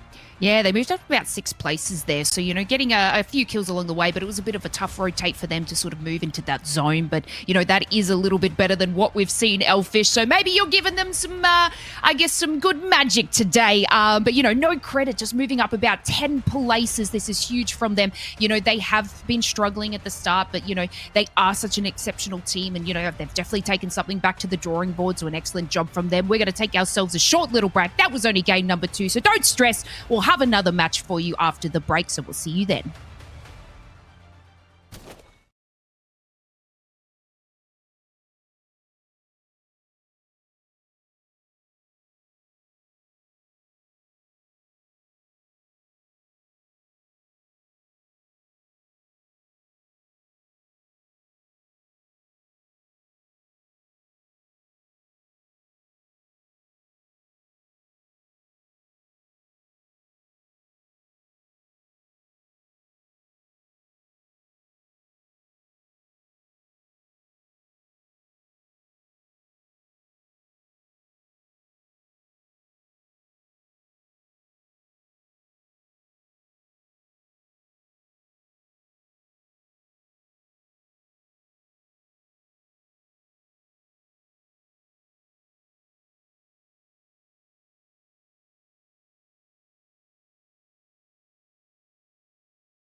versus C, showcasing their talents today. And we just saw No Credit take out the win in game number 2, moving them up about 10 places into second place. They're already about 4 points under VK Gaming, who had a huge game in match number 1, Elfish. We're seeing some lower ranking teams rise up today. Yeah, Weibo is one of the ones that seems to be kind of coming back into their own. They're sitting in 3rd overall at the moment. They've had 2 pretty solid games. Kind of feels like, there's a big one bubbling away under the surface. And that's kind of what this team is known for. So I'm kind of waiting for it to happen. I mean, Dreamfire, you maybe put that in that same discussion. So those 2 teams, definitely ones to keep an eye on going into the 3rd game of the day. Yeah, Weibo is sort of known to be like such an aggressive team where they was, solidify a lot of kills. But it seems like today they're focusing more a little on the rotating, getting those, placement points, which is something that they need to be able to do being so far down on, in the rankings. So, you know what? It's been exceptional to sort of see them today. I feel that you are right. I feel like they've got a win in them today. The second game there wasn't up, to, their standards being eliminated by LGD a little bit earlier on. But I feel like today is their day. Yeah, most definitely. I mean, even that second game, though, like they still keep the scoreboard ticking over. They got 4 kill points out of it, 1 placement point. So it's definitely not the worst in that respect. So I think you have to sort of take it as it comes. And sometimes you have a good game, sometimes you have an average game. As long as your average game is still keeping 4 or 5 points on the board, then you kind of can be happy with that. As we head on over to game number 3, VK Gaming as well. We're going to see if they can keep their top spot. Let's take it away to match number 3, the last one on Storm Point. Yes, indeed, the final game of Storm Point, at least for this lobby. We'll of course have another whole lobby after this one, but that's a whole discussion for later on down the track. We'll get back into it. No Credit here to kick things off after a big dub.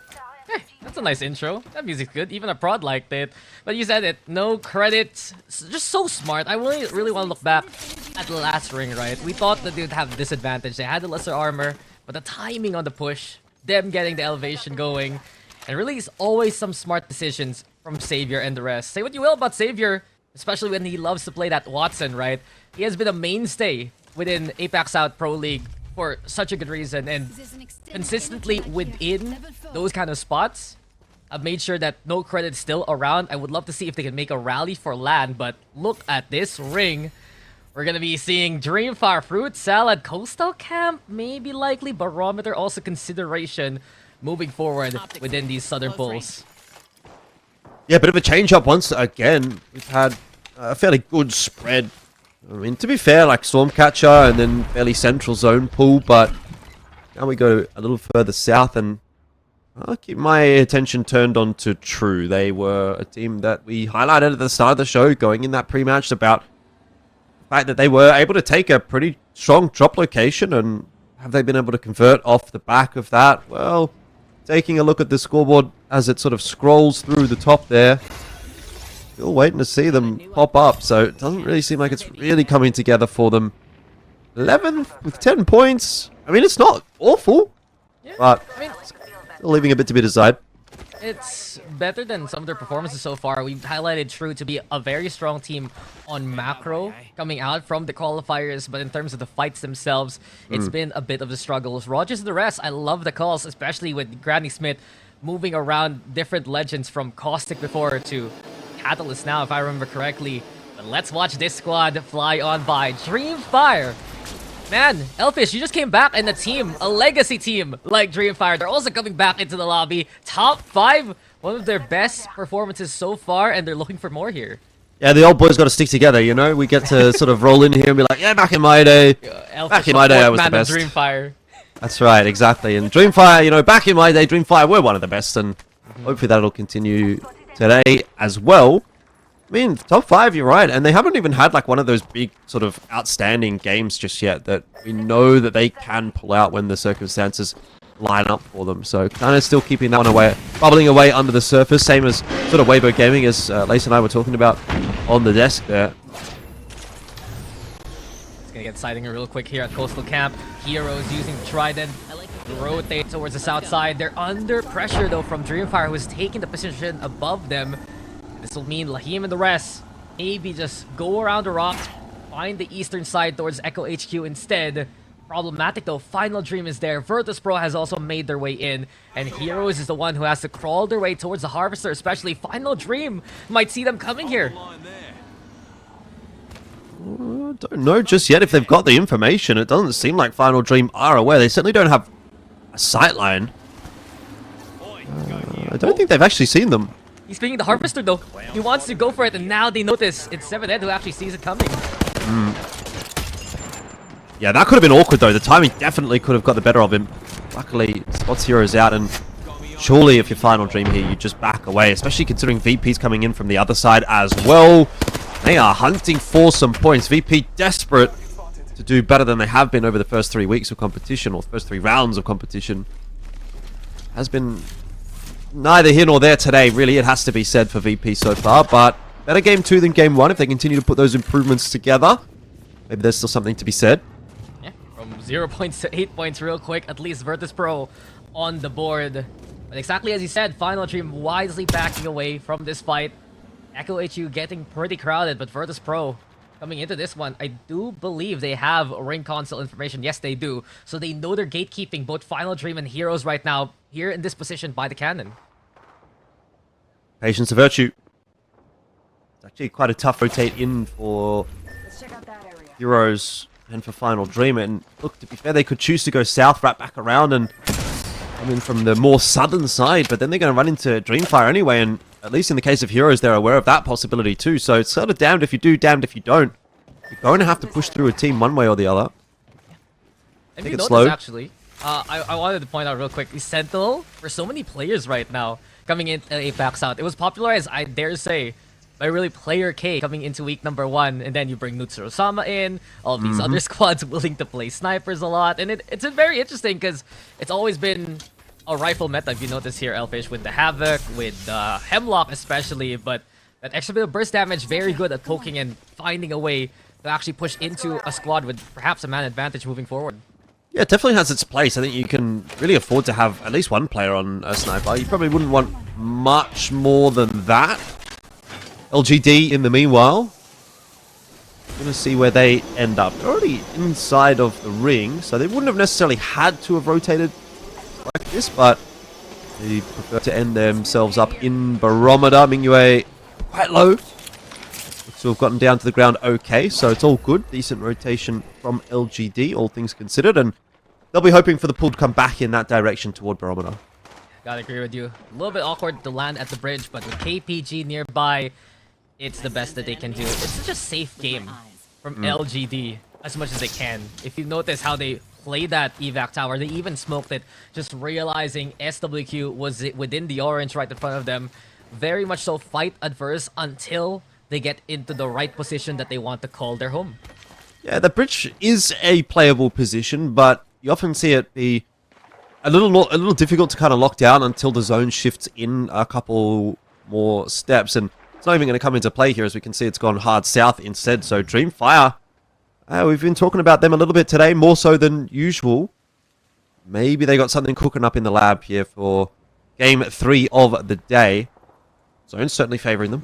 Yeah, and look, also X and Y. This team has always been very sneaky at these fringe case rings. I've seen them sneak their way past the other side of Northpad to take a dub. Right now, their biggest threat is Dreamfire, like you mentioned. But so many other squads are going to be in an awkward spot moving forward. Fruit Salad ready to watch for anyone coming in from Barometer. VK Gaming within that position too. And like we said a while ago, Virtus Pro, they want to collect that KP onto Final Dream themselves. Dreamfire, though, just happy to stay here in Coastal Camp. They're going to have most of this spot for themselves for a long while here. Very patient, really. I don't think that they need to be doing too much at all. VP's kind of having a look in their direction. Some chip shots getting tossed back and forth. BMZ on the receiving end of that, but you know, he's got 8 cells, 4 bats. He's happy enough. Although holding onto the Sentinel, but not going to be wasting any of the shields just yet.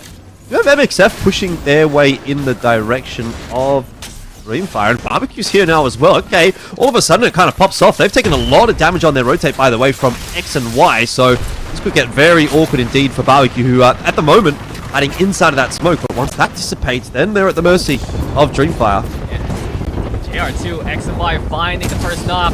And that's the thing, Barbecue parking their car in the garage of Dreamfire. And now Dreamfire and X and Y working together to evict this squad away from the fight. But XD taking too long within the fight. The IGL forgetting the call of X and Y to play into cover. And with that being said, X and Y left to a duo. Heroes the one pounding onto their position. So much pressure onto YC and JR. They need to get back in cover, but Dreamfire also chipping in with the damage. YC fighting for his life. He's been good within the league, but Heroes have the one with the advantage. Where's the push from Heroes though? Seems like BP also losing on now. Virtus Pro under pressure. 7Ed making them work for it. Sharky desperately trying to survive here. Heroes actually eliminated on the other side, but this is Virtus Pro falling yet again. This time the final dream. Yeah, I'm not sure why it's just suddenly popped off like crazy. I mean, look, to be fair, the zone did pull in this direction, so there's probably that, but like, this southern side of the zone just fights all over the place. X and Y as well, it has to be said, you mentioned briefly, Heroes going out. That was a 2v3 that X and Y were able to win. So Heroes letting that one slip a little bit, won't be happy with that. Just highlight Guild on our screens for a moment there. Still surviving. Been a bit of a better game from them so far. And Weibo are still putting in work. It is Final Dream on the receiving end of that one. Papa, the last one standing. Weibo watching for that as he tries to escape out of Echo HQ. I mean, you were asking for better games here, Elfish, and Weibo is providing it. 20 points on the board right now, and doing what Virtus Pro honestly failed to do. And I gotta ask you, what is up with Virtus Pro as X and Y get back to 3-0? They're in a good spot. They have the chance to win it out, but they still lose to sudden surprises like from Final Dream a while ago. I mean, they just get collapsed upon by a couple of teams in that instance, isn't it? So it's not exactly the most defensible position around that gravity cannon. So the fact that they, you know, just have to deal with multiple teams becomes quite a problem in a position like that when they're not, you know, in a building or somewhere with hard cover. It's, again, a much more playable position once the zone shifts in, which is now going to be where Weibo get the benefit of that. But VP maybe just a little too early to what could have been a good position, but wasn't at the time. It's been very heartbreaking to watch Sharky struggle like this, especially the rest of his team. Way fight really having a tough time finding that kind of form to help out Virtus Pro in those pinch situations. Gildo, on the other hand, they've been caster cursed by Elfish, yes, but they're in a good position here. Grape Soda though, different fights as they move in towards Barometer. Rolling Thunder now being set. SWQ, they have cover, sure, they have fences, but with pressure from Loki, it's trying to force them to be flushed on out. Loki cracking those shields onto the Watson, but beyond that, Grape Soda can't get in there as Barbecue also getting a respawn beacon going for them. Grape Soda are going to try to push the issue. SWQ with some decent chip damage. Loki going to lose his shields on the way in, but Grape Soda now on the roof, and the wingman comes out. Damage, speed loader 2 in the clutches of that wingman. In any case though, Grape Soda, take 2, why don't you? Back on the roof, this time it's Loki. Still has a few smokes to work with. Also keeping an eye out there towards Bamboo where KPG is at. But SWQ, they're hugging themselves within this orange right now, singing Kumbaya. It's a campfire that Grape Soda wants to get into, but SWQ is taking no visitors here. Yeah, it's not a fight that you really want to overcommit to. Like, this isn't even inside of the next ring, so you don't need to necessarily be fighting over that position if there's another option. And, certainly for Grape Soda there is. They're going to be rotating back up to the north, and they'll be flying their way back into the zone instead. Evo's Predator might try to take a leaf out of that book, or perhaps should take a leaf out of that book. It's been pretty rough going for them so far, and having to now fight on the outskirts of the map still would be awkward. Yeah. Kills on to Guild Esports again, though, from X and Y, who continue to ramp up the pressure on the lobby. And effectively, this is really good for X and Y. They're the only team within the top 7 that has also played 3 sets alongside Guild, as no credit's gonna get eliminated there by Grape Soda. And this is their chance to make up some very much so needed placement points, as well as series points actually, within that leaderboard, and put themselves in a better spot away from the borderline. Final Dream gonna get eliminated too. I do believe that's Dreamfire finishing off the job there. SWQ, now they're forced out and gonna run into KPG. True also gonna be nearby. KPG can't even get into the ring. Here comes Fruit Salad though, pushed comes to shove versus Evo's Predator. It's 2v2 for now as Grape Soda's gonna get eliminated. Bayuler hits a good shot, and Fruit Salad searching for a final target. They find it onto Evo's Predator, and they will take the dub there.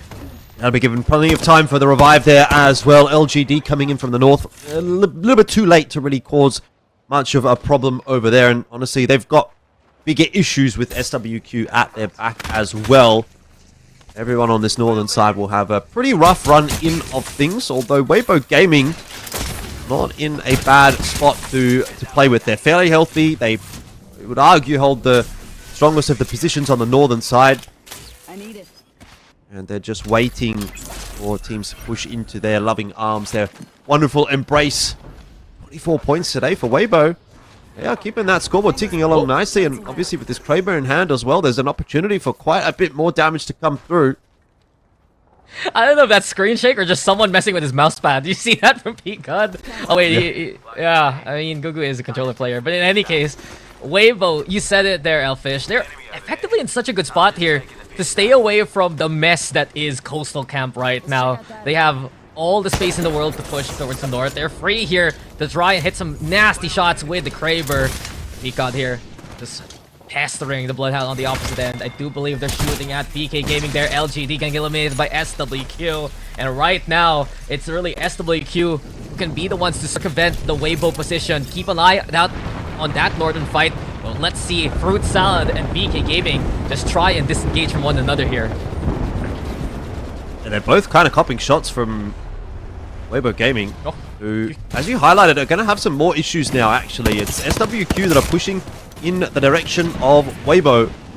They're making a fairly late push. The zone's going to be at their back. It's moving pretty quickly. This is the fast side of the zone. SWQ have to continue to push their way up the hill here, but now Weibo have fully turned their attention in that direction. VK, in the meanwhile, was eliminated by Fruit Salad, and that will mean SWQ are the meat in the sandwich, which is never really a fun place to be. And the other side of that sandwich isn't bread, it's Fruit Salad. Scholar now cracking those shields.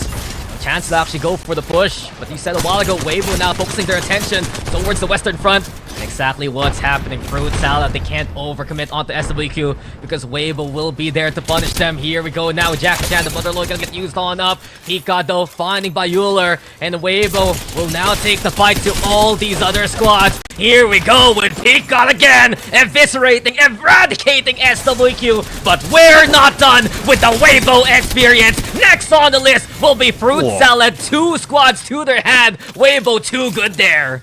Yeah, Weibo, they're pulling out that game that we had hoped from them for a while. 33 points now on the lobby, sitting in first place. They've been able to overtake VK Gaming. It's been a little while coming, it's felt like. And Weibo Gaming, given the time to reset as well, they have plenty more that they can bring to the table for this particular round. 14 players still alive. There's a lot more points on offer. This could be a huge one for Weibo if they keep this hype train rolling. Got the weapons to do it. Keep an eye on threat assessment here. X and Y have realized something is happening on the north side of this ring, and they don't like it. Weibo and X and Y, big names ready to fight here. Some of the titans really in clashing in the 3v3. Here we go now with the Motherlode, and with it, it's a 1-for-1 trade. Pika though keeping the pressure going. X and Y can't handle Weibo at all, and we are left to 4 now. Yeah, and again, another excellently taken fight from Weibo. There's no third party to come. Everyone else hard on the southern side of the zone. So Weibo, they are taking their fights so confidently. Now up to 37 points. Dreamfire, who were kind of the talk of the town at the start of this round, have obviously played a little bit slower. They've been given a zone feed, but Weibo are the ones farming all of those points, and they're going to be the big winners out of this game. I don't know, the way Weibo are working their way through a few teams at the moment, I'm feeling like they just get a dub right here. They're just fragging so well. This is one of those games where you finally say, Weibo, are they back?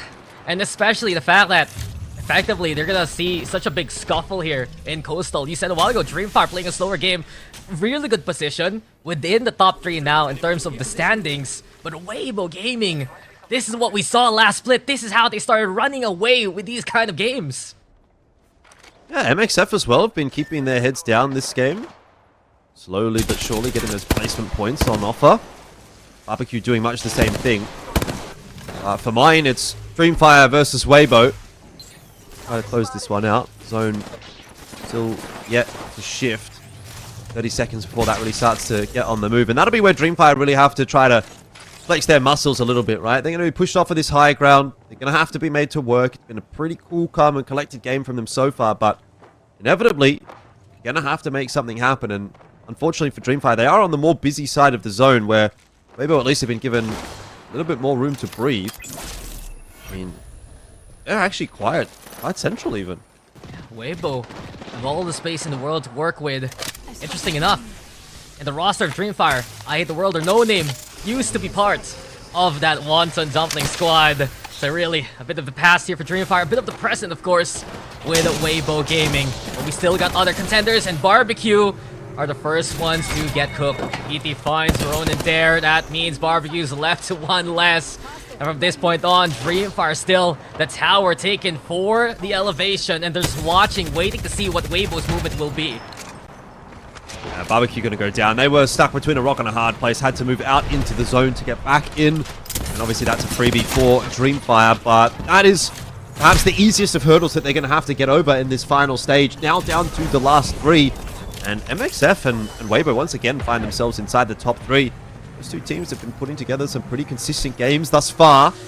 I'm waiting to see if MXF can kind of get any revenge for what happened to them a little bit earlier on. A chance to take some points off of Weibo now. But they're exposed here with the mother load.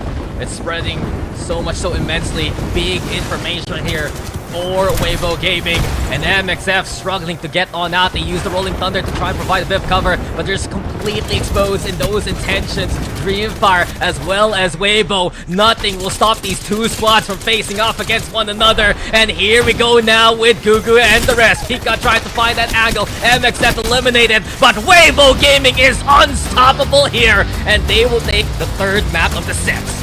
Yeah, they were never going to be denied, were they? They just utterly dominated from start to finish. What a phenomenal game from Weibo.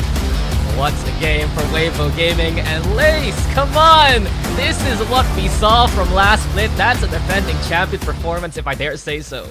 Are our steamrolling land warlords back, Dax? That was absolutely incredible. You know, they had such a great spot, I guess, collecting those kills from SWQ and Fruit Salad on the top of the hill at Coastal Camp, and it allowed them to have so much space to sort of take like a 3v3 without the likes of Dreamfire and MXF sort of peeking on into that. And I just feel like they deserve this. You know, this is something that we've seen from this team before. They've had such a struggling start, you know, to our split, but this is exactly how we know this team can play. It is insane. Lace, 17 kills on the board for Weibo Gaming there.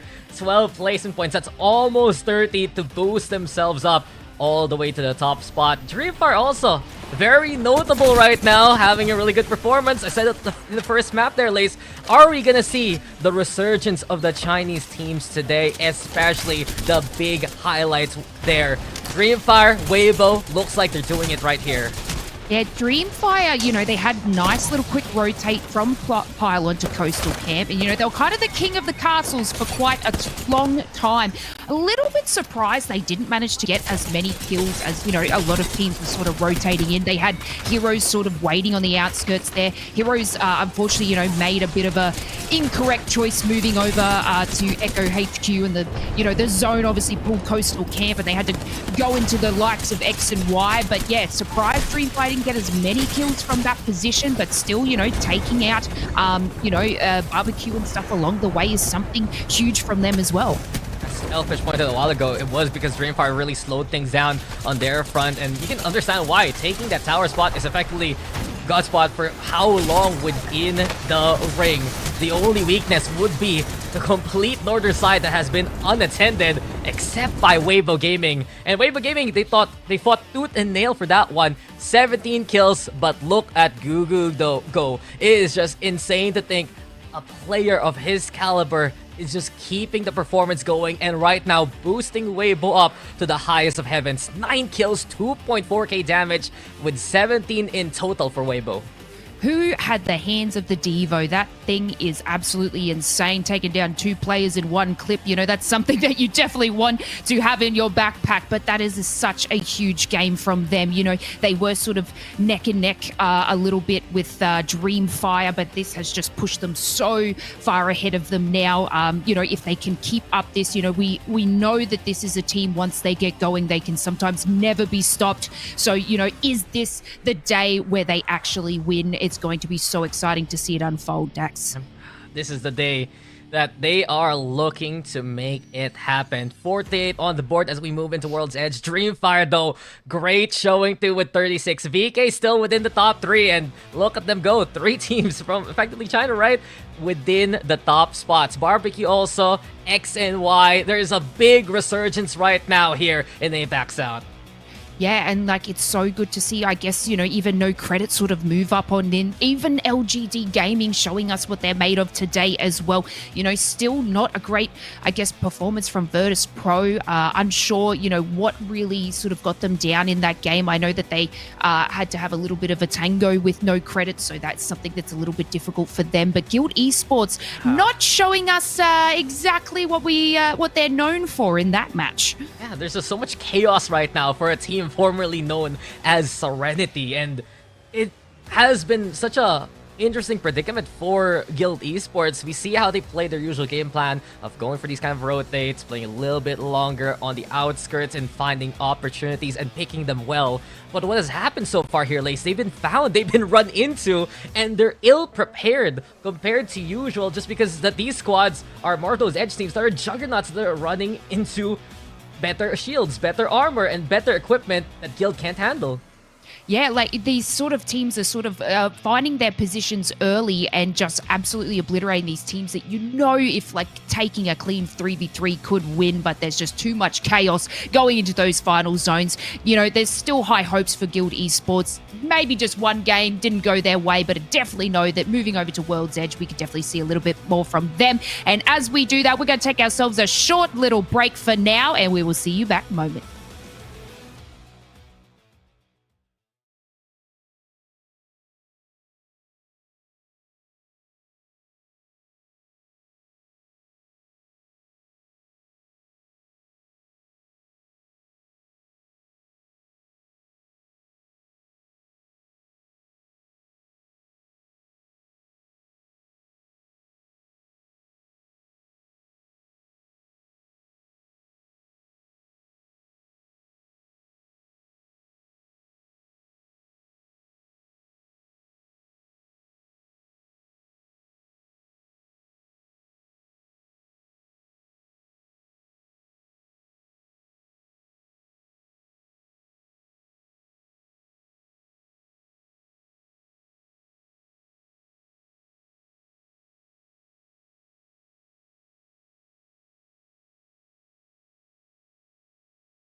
Elfish is like a world traveler here, and we're great.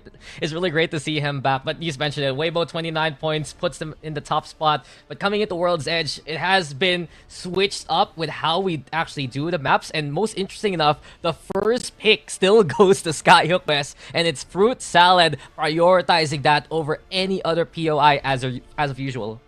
Yeah, and I'm just going to skip ahead here, Dax, and my favorite grape soda getting into the Siphon East. You know, we've seen such a great start from them last week when we were on World's Edge. So I do know that, you know, this is, I guess, a favorite map for them. Hopefully, I know that they perform extremely well on here. So this could be something where, you know, they're in 10th place. They can move on up again in front of everybody. It's just going to be so exciting to see them sort of make their way out of there. But then again, Weibo, you know, sitting there at stacks, they're going to obviously potentially cross paths. It could be, I guess, a little bit scary for Grape Soda, but I'm just so keen to see how this unfolds. No, this is a story though, Lace. Remember from last week, Grape Fanta daring to contest Makers there on Siphon and winning every single contest. Yes. Now the rest of the region has to respect that. You'd expect Weibo to be willing to, okay, let's go Siphon 2. It's gonna be okay. No, they know Grape Fanta's gonna run something like Conduit Horizon and run at them. And wisely enough, I like Weibo's choice to go for stacks since Makers is in the lobby to begin with. Just stay away, but stay within the same proximity of their usual loot path moving forward into the rest of the game. Yeah, that's really interesting you say. You know, I guess Grape Soda are the ones that one of the only teams to really sort of choose Conduit moving over to this map. But as we saw them sort of play that, they were able to engage and absolutely obliterate all in their path. I remember there was a frag game where they just got to clean up everything and take that win. And it's definitely exciting to see, I guess, this sort of meta in and amongst all the Fuses, Bangalores, and Bloodhounds. They're changing a little bit. And as we're going to go straight into it, this is match number 4. We're on World's Edge.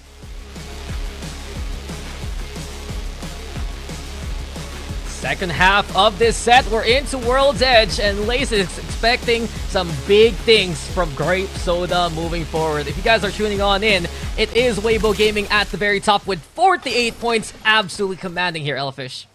Yeah, look, I tell you what, I mean, at this point in time, I'm kind of expecting to see big things from Weibo, and I know that's a Captain Obvious hindsight of 2020, but what I will say, Old Man has been saying that since the start of the day. You know, they were always a team that could pull this off, and they've been a little bit under the weather so far this split, but it's always bubbling away under the surface, and it's good to see them coming out with the goods today. And, you know, the fact that it's kind of started so strong, you've got to imagine that that's going to be maintained over the course of the next 3 games or so. I should have a quick look here and see, are they playing 2 lobbies today? They are. Yeah. So, this could be a huge day from Weibo with the way things are going at the moment. Yeah. Group B getting double duty today. You can see who has the ring consoles coming into this one. And most notably, Weibo Gaming over at Big Mod, since they can move there from stacks. Virtus Pro also taking Turbo Station away from Dreamfire in previous iterations of this lobby, which means Dreamfire lands back onto their classic countdown pick. I do have to say though, with the ring pulling out towards north, we're gonna get that Skyhook East action perhaps moving forward. Grape Soda, also Elfish.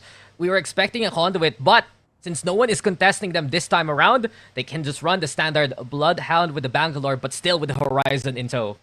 Yeah, more than happy to make it happen here. I do love the Skyhawk circles when we get there. It's always a pretty hectic endgame, right? Because there's a lot of buildings that you can hole up in. There's lots of cover. Generally fit quite a lot of teams into that POI, which makes for a bit of a slower early game, to be fair, a lot of the time.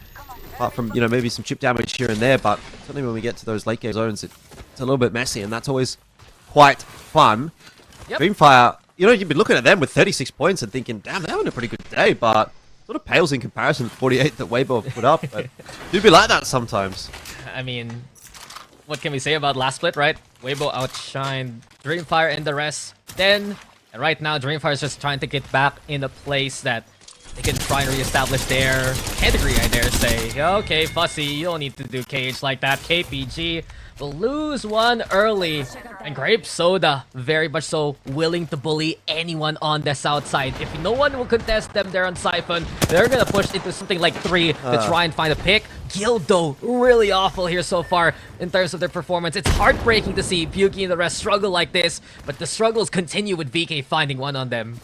Yeah, most definitely. It's another rough start for Guild, and I don't know, man. They're on 1 point for the day so far. What's happened? Not really looking like that's going to improve here on game number 4 either. If they're down to a duo this early on, what's happened? I don't know. I mean, yeah, is it just the org nerf, right? You get an org, you get picked up, and all of a sudden things just go haywire. I'm at a loss. It makes me very sad to see, and we have performances like this blow up in teams' faces. If you remember from last split, X and Y most notably, they had a day with double duty. The first set, they had 0 points, and then the second one, they were in second place. But it cost them because 2 points away from making it to LAN. It's going to be very difficult for Guild if they don't find a bounce back performance sooner or later. Well, Grape Soda and the rest running on in. Yeah, Skyhook getting filled by a bunch of teams already as per usual. Fruit Salad, remarkable team, no credit, MXF, zone teams we've seen so far. They're in position, and that is big as remarkable team is picking apart Fruit Salad from above. It is quite prudent oftentimes to be one of the first teams to rotate into Skyhook, because once you're in and once you're set in a building, it's not likely that you're going to be able to change your position, right? Talk about so many teams get in there. Speaking of which, remarkable team, they're going to continue to push the issue. That was so clean! What a knock to start the engagement. And I know that Fruit Salad are going to be getting away with this one. Remarkable team. You know, they've been a bit up and down today, but that's definitely a good way to start match number 4.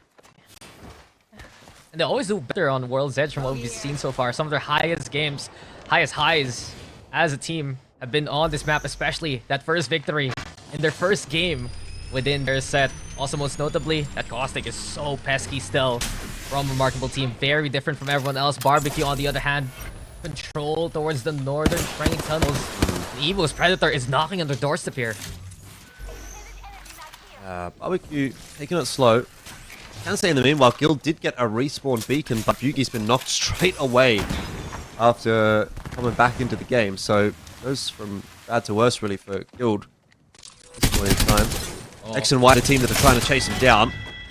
There's another freebie for them. So Bugi at this point is kind of just a punching bag. He's just a walking free point for a lot of teams here on World's Edge. Yo, sometimes Apex is just like that. You said, okay guys, I got down early, you have to leave me. Don't worry, you got my banner, we can go again. You put your hands back on the keyboard, and then you just have to put them away because another squad has just jumped on your respawn. Look, in saying that, Countdown's a pretty ambitious place to go for a respawn, I will say, when it's like right next to where the next ring is going to pull. There's probably going to be a few teams rotating in through there, so Guild, it might not have been the wisest of choices to be going for the respawn there, and they do get punished for it. Obviously still keeping themselves as a duo. To be honest, they can get Bugi's banner again, so they might be able to get another res, which is quite late in the game. Yeah. Let the man play, please. I'd love to see what Bugi and the rest can do. I've also noticed Barbecue actually taking the central Skyhook itself. Usually no credit wants to take that position, but not with a ring pull. Headed a little bit more to the east per usual. Evo's Predator, though, on the other hand, over at Survey Camp, BK Gaming sees them, gets shot by them, and Fafa, Fifth, and the rest. Gobgaps catching on Casa there, and Evo's Predator, distance is their friend. That's perfect for them to start off the action here. Yeah, those were some clean shots with the triple take. Evo's Predator kind of need every point that they can get at the moment, so they'll definitely be taking that. Running with it as far as they possibly can. Skyhook is starting to get pretty busy now as well, just taking a quick look at the map there, and at this point in time, anyone that's coming in late might have a bit more of a difficult time. There's another respawn from Guild. Second of the game, and this one should be uncontested. They should at least get Bugi back in for, you know, a reasonable amount of time. Yeah, hopefully we'll see more success from them, but since we've seen this ring pull more and more to the east, it's actually heading outside of Skyhook.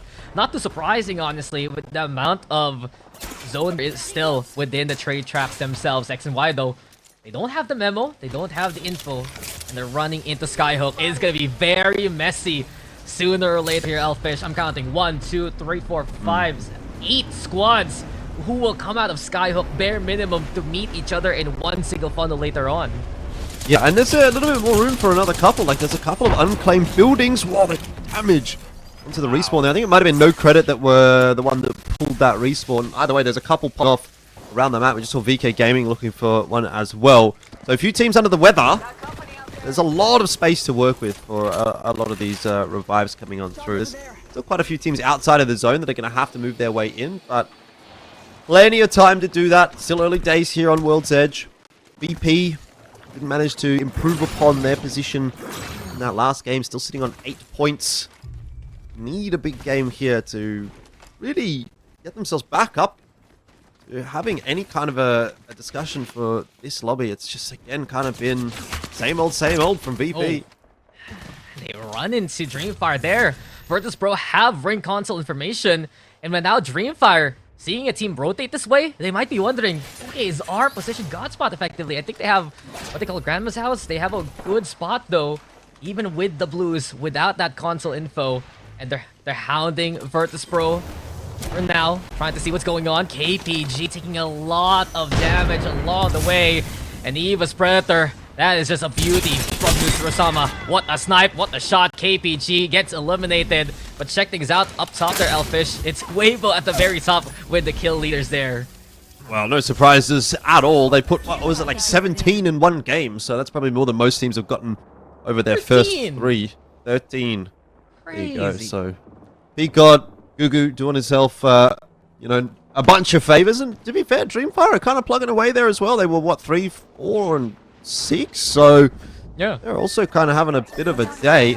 So, return to form for those two teams who kind of left it to the last minute, it has to be said, right? Like, we're about halfway through the split, maybe a little bit more than that. And if you're not getting it done now, then you're probably not going to get the chance to get it done. But working hard here to get themselves a place in that final lobby. And once you get into the final lobby, you know, anything can happen. So, happy with that as far as those two are concerned. And listen, why? They've also been quite a consistent team today. Also found themselves inside of Skyhook. So, they're going to take a fight, which is an interesting one to go for. It's against Guild Esports, and Guild have been kind of cannon fodder today. So, maybe not a bad shout from X and Y. Pain continues, and X and Y is farming Guild by this point. Did you see that hit and run from YC? Swoop in, get a knock, get out, and let someone else do the same thing. That is just X and Y doing Guild dirty there. It's just not coming together at all for Guild. I think that's another 0-point game from them, which will keep them on 1 point for the day. 4 games deep, you've only got 1 point. I don't really know what to say about that one. But that is an interesting zone shift that most teams may not have been prepared for, but you called it right for Dreamfire, and hopefully they've called it right as well, that they see teams rotating in their direction. They don't have to move. They're going to be rewarded for that as well. So, would be a big finish here for Dreamfire. Could be for Weibo as well, who are on a pretty quiet side of the map, although pushing their way up the hill out of the epicenter into this final zone might not be the easiest of tasks, and we'll hold that thought for the moment because Grape Soda are farming Barbecue so clean. What a call from Loki and the rest, and that's the beauty of having also Fussy there on the horizon. The gravity lift for extra bit of elevation. Barbecue ill-prepared for it. And I do want to say, Grape Soda, Lace especially expecting them to pop off here every single time we get into our first World's Edge game in a set here, Elfish. Grape Soda have had monstrous games. They have been the Intra Boys, effectively, of this map. They've always had strong starts, and I'd love to see if they can continue that trend and put themselves on the board big time here. We're keeping an eye on that for sure. It's an awkward spot to be in, though. Trying to work your way out of Skyhook this late in the game. So many teams that kind of gambled on a Skyhook zone, and so it's a very busy side of the circle. VP down to 2, having lost Sharky, but they've got a Kraber. Going to keep their heads down for the moment, but I don't know how you hold this choke point as a duo, especially when so many teams are trying to come out of Skyhook. Like, surely this is just, you just have to give it up. You have to concede. Virtus.pro can't stay here. Pricey already knocked on down to no shields. Way also in cover. It's so difficult for VP to make these calls without Sharky. Within the fight itself, True though having their own kind of actions versus X and Y, who just barrels down on them, but Vixaria has brought in the pain. It's good for True so far. They see the final target across. Granny Smith is on the lifeline, the only one into the lobby, but X and Y, that's XD gone, and X and Y eliminated there. Yeah, tough rotation to be fair for X and Y, but still getting a bit of work done in this game, so keeping that scoreboard ticking over should hold them quite nicely inside of the top 4 or 5 overall. Should we lose a player off of that? They need to put in a bit more work down south. It's quite quiet, though, has to be said. Dreamfire, the team to beat at the moment. They're looking to get aggressive as well, so we'll keep things in check for them. Luckily, or happily even, AP have moved on from their choke point, so they don't necessarily have to worry about all the teams coming out of Skyhook now. And the ring just loves Dreamfire. Perfectly placed, still with the compound that they have. Not only that, they're just trying to search for any kind of targets on the True front. You said it, 2 members left for True. Dreamfire looking for that pick. Elsewhere though, Grape Soda and the rest, it's gonna get very messy soon. The part that we all love the best from Skyhook. Now, gravity lift from Loki, or rather from Fussy, to actually go for the push, but Collapse, he's gotten caught there by Lux. Grape Soda thought they had the escape plan, but they already lose one along the way. They have to go for the revive here. Be able to get it. Arcstar in the mix, but he looked to be okay for the moment, having to dodge back and forth. VP going back over to them. Have rejoined the fray. They were down underneath the bridge for a moment. Now they've gone back to the choke point. They, maybe they're recognizing like we need to get some kill points out of this, and even if we can sort of play a little bit cheeky and push away from the fights, but still kind of throw a couple of shots in, that could go a long way. Speaking of, Way was very low, so again VP will just back off, slow things down. Doing a good job of jostling for positioning. Grape Soda eliminated in 13th at the hands of LGD. Remarkable out in 12th, and there will be SWQ also dropping, so it is really starting to pop off. Those teams pushing their way out of Skyhook are really having problems. LGD is now one of them. They were perhaps on the better end of things for the most part, but now it's really starting to get hard. They do get past Heroes, still got to get past VP. And how many are gone in a blink of an eye? No, 5 squads eradicated there. We're left to 7. Also, just want to point out, No Credit somehow got in with their Bloodhound, still got caught there at the tail end, and LGD, the ones who come out of the Chaos Strong. Virtus Pro now gonna get eliminated too. There's no way for them to hold that position as a duo. We're left to 6. Dreamfire racking up the points. Weibo now getting into the thick of things, and they're looking to take the fight towards Evil's Predator here.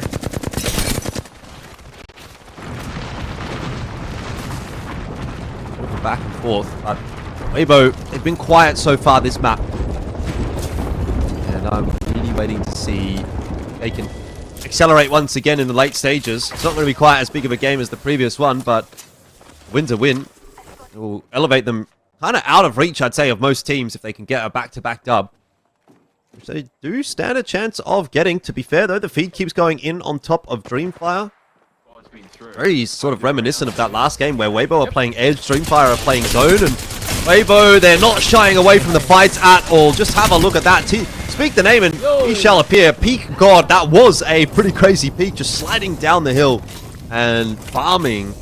There's another one for Weibo, another team out of the picture. Evil's Predator, not even a threat in that circumstance. Absolutely, they've just been destroyed along the way. Perfect push there from the likes of Weibo.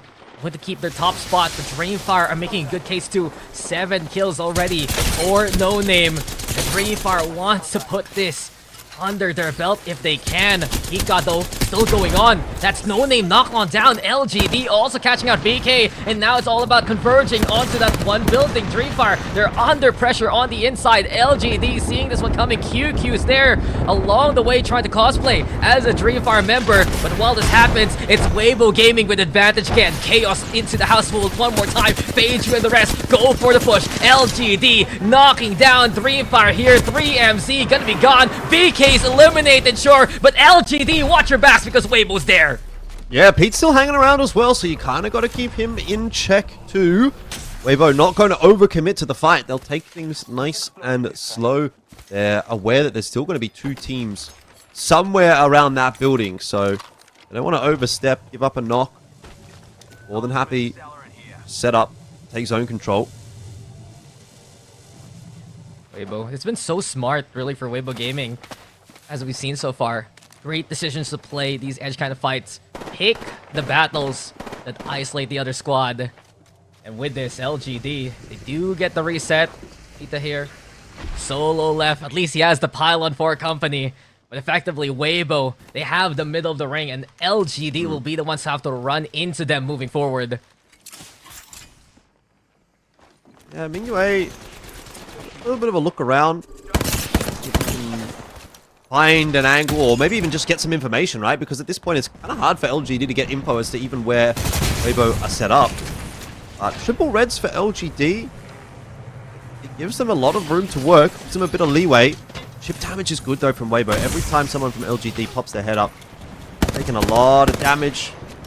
Obviously there's some chip damage coming through from Fuse as well.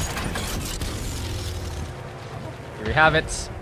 The Sky load into play. Shoot the top, get that intel. And Weibo Gaming seeing LGD on the other fronts. Just poetic. Both these teams getting picked up like big Chinese orgs before the start of the splits. And with LGD now looking to take the fight versus Weibo Gaming, shades of MDY White versus Wonton Dumpling. It's happening here. Peak God though, still in control. It's Bobo who's able to finish off Feiju. Mingyue gonna fall too, and Weibo knows it's easy pickings now. All they need to do is clean up the rest. Dreamfire gone. Weibo will take it. It's Weibo Gaming with the back-to-back.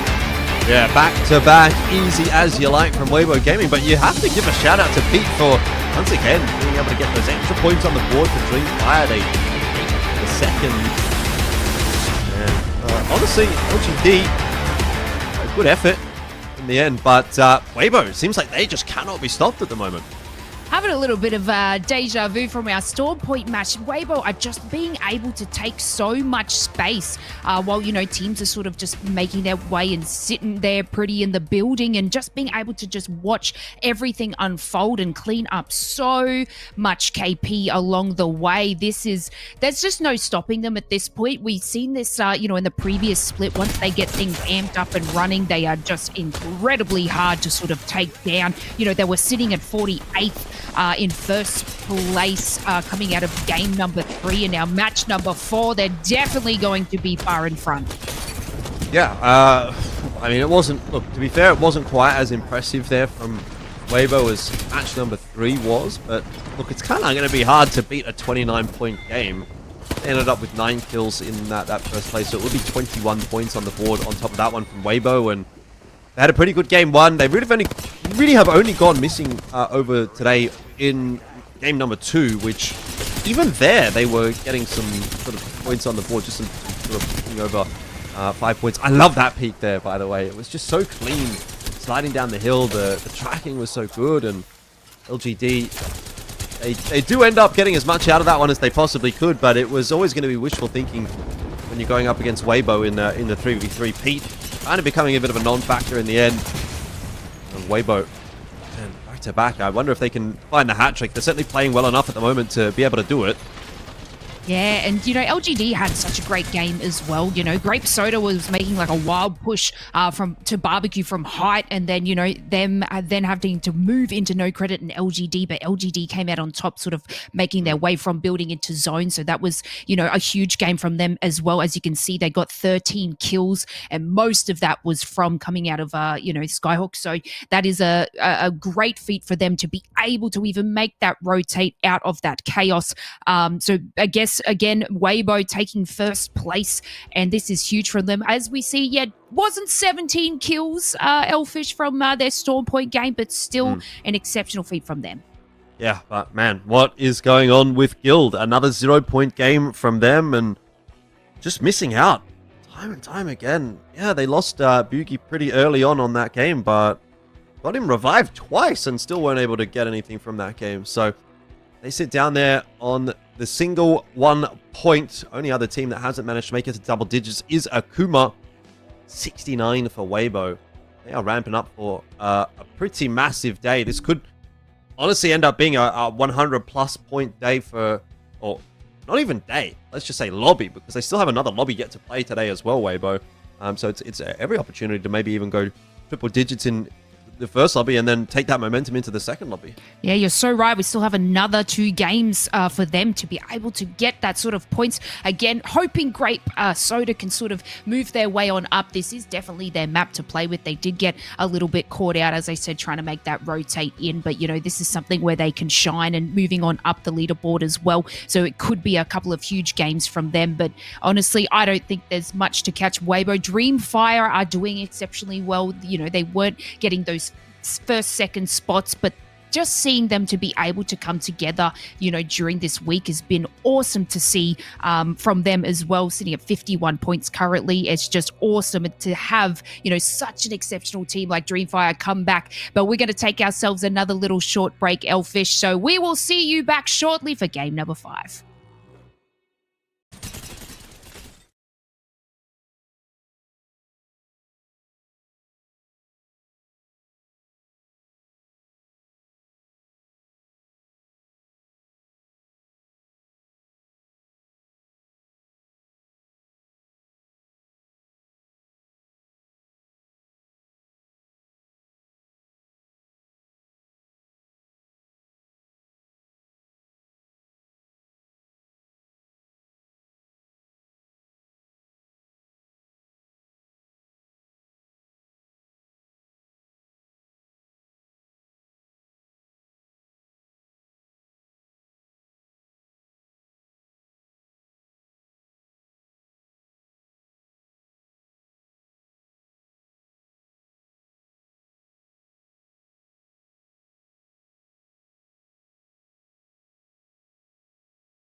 You know, they were very much edge hunters, so they're sort of bringing back that strat into these games today, which seems to be, I guess, working for them today. So it's just awesome to see them be able to get back into that great flow that we know that they've had. But again, let's touch on Dreamfire Elfish. You know, we've been making jokes about back in my day, they used to be the best, but let's have a look at them today and see exactly where they are.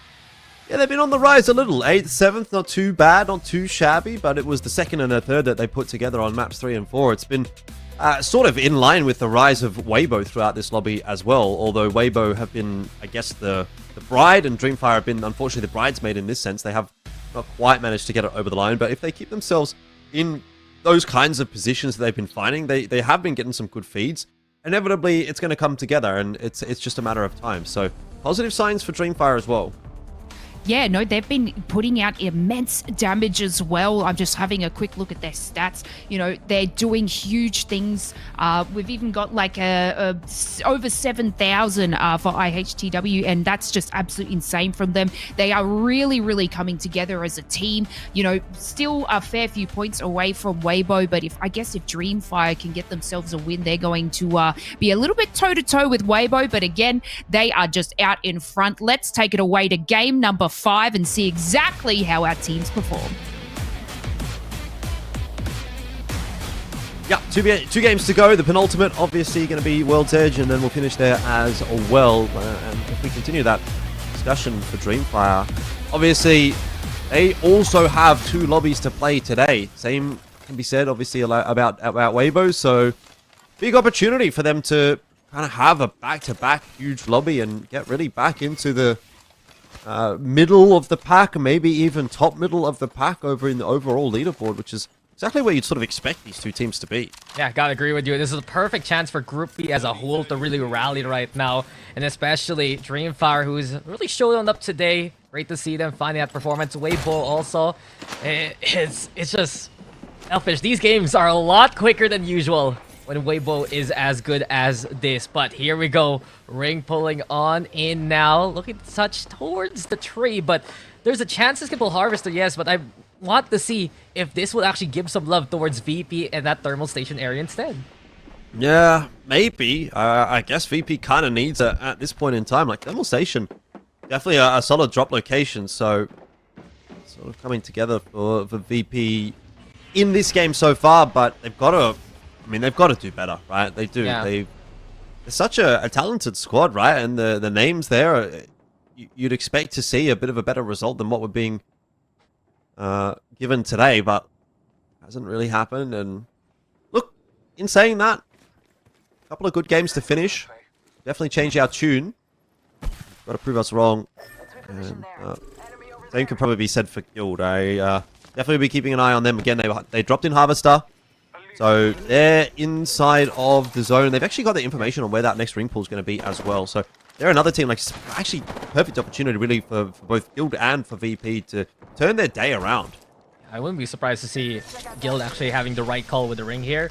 Just the fact that it touches the very south of that first ring to begin with. Guild Esports taking out the train tracks and looking to push even further. It's been a struggle, honestly, for the powerhouse Australian teams that we have in this matchup specifically, but an evac tower to get elevation, and Guild is going to be camping here for days for quite a while already. Yep. Looking like they're going to set themselves up nicely. But, I don't know, sometimes you can rotate a little too soon, get low on resources when the fights actually do ensue, and so it can be a bit of a blessing and a curse. You have to be pretty aware of how you're working with those resources. I mean, I'm looking at Yugi, and he's only got 28 reloadable in the Hemlock, so it's not a whole lot to play with, and he's journeying through it already with a couple of shots at SWQ who are rotating their way in, and so I don't know, man. We'll see. We'll see how this one plays out for Guild, but at least for them, they're in a position that is favorable enough. Same for SWQ, but kind of just underneath Guild at this point. Yeah, I feel you, because look how short their loot path is. They start Harvester, they look around there at one big building, and they're like, okay, time to go towards the zone. And what do they bring besides a bit of blue armor and a bit of scraps, really, that they had from their initial POI? Yes, there's a lot of stuff to get from Harvester, but it's so different when you have teams looking to play from the outside. Weibo Gaming is taking their sweet time right now over at Stacks and Big Mod. You see VK Gaming. They also came in from the north. They spot out Remarkable Team who's taken Harvester away. And as it stands, position again, so important here, Elfish. KPG taking some of the buildings. Final Dream taking tree away from KPG. Grape Soda has the other compound there. And SWQ right under the noses of Guild. These squads, I do dare say, more well-equipped. A golden Lombo. Rarely do you see a Digi-threat online, but given that's the Valk squad, they know a Remarkable Team is moving away there. Dreamfire and X and Y having a bit of a look at one another here in staging. Two teams that have been very good so far today. X and Y not one to shy away from the fight, and Dreamfire definitely the same. This would be a little bit too early for an engagement as far as either are concerned. Maybe X and Y have a different idea. YC was pushing his way forward, so he's kind of keen for this fight. That's Pop Beast of the Hunt as well. Definitely very committed to it. Eva Tower should be setting up the Skyload real quick. Gets intel now, exposing the intentions of Dreamfire, who have a pylon on the inside. DF though, they move away from the push of X and Y. They're trying to wait out the Beast of the Hunt, looking to see if JR will get tripped up by those Watson's fences too. Really smart calls from Dreamfire right now as X and Y is trying to push the limit. These doors will break, and here comes X and Y with contact. JR though, back into cover. X and Y hurting here, but they have gotten beat out. Eye the World, No Name 2 has been down, and it's 3MC versus the 2 left of X and Y here.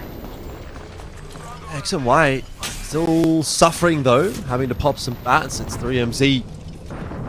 The other side of this coin has to get a reload on that Hemlock as well. It looks like Dreamfire well and truly lost this engagement. I don't know if X and Y are going to hunt it too hard. We've got VK having a bit of a look in their direction as well. There is maybe a world where I Hate the World can creep over to 3MZ, and the revive actually is happening. It is occurring right now. There's been enough of a distraction made by VKG that Dreamfire get away with 2 there, which is an absolute miracle, all things considered.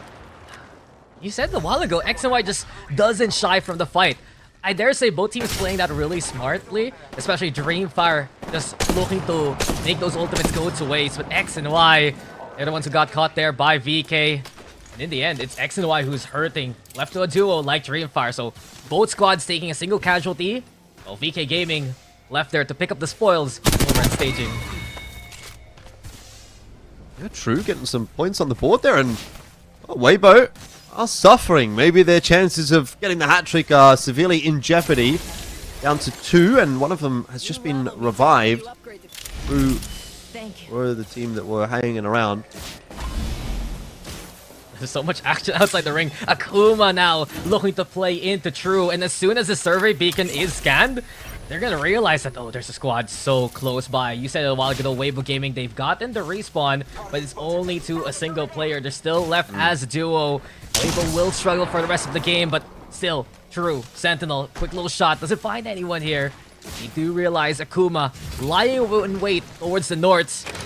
They might look to avoid that kind of push if they want to rotate.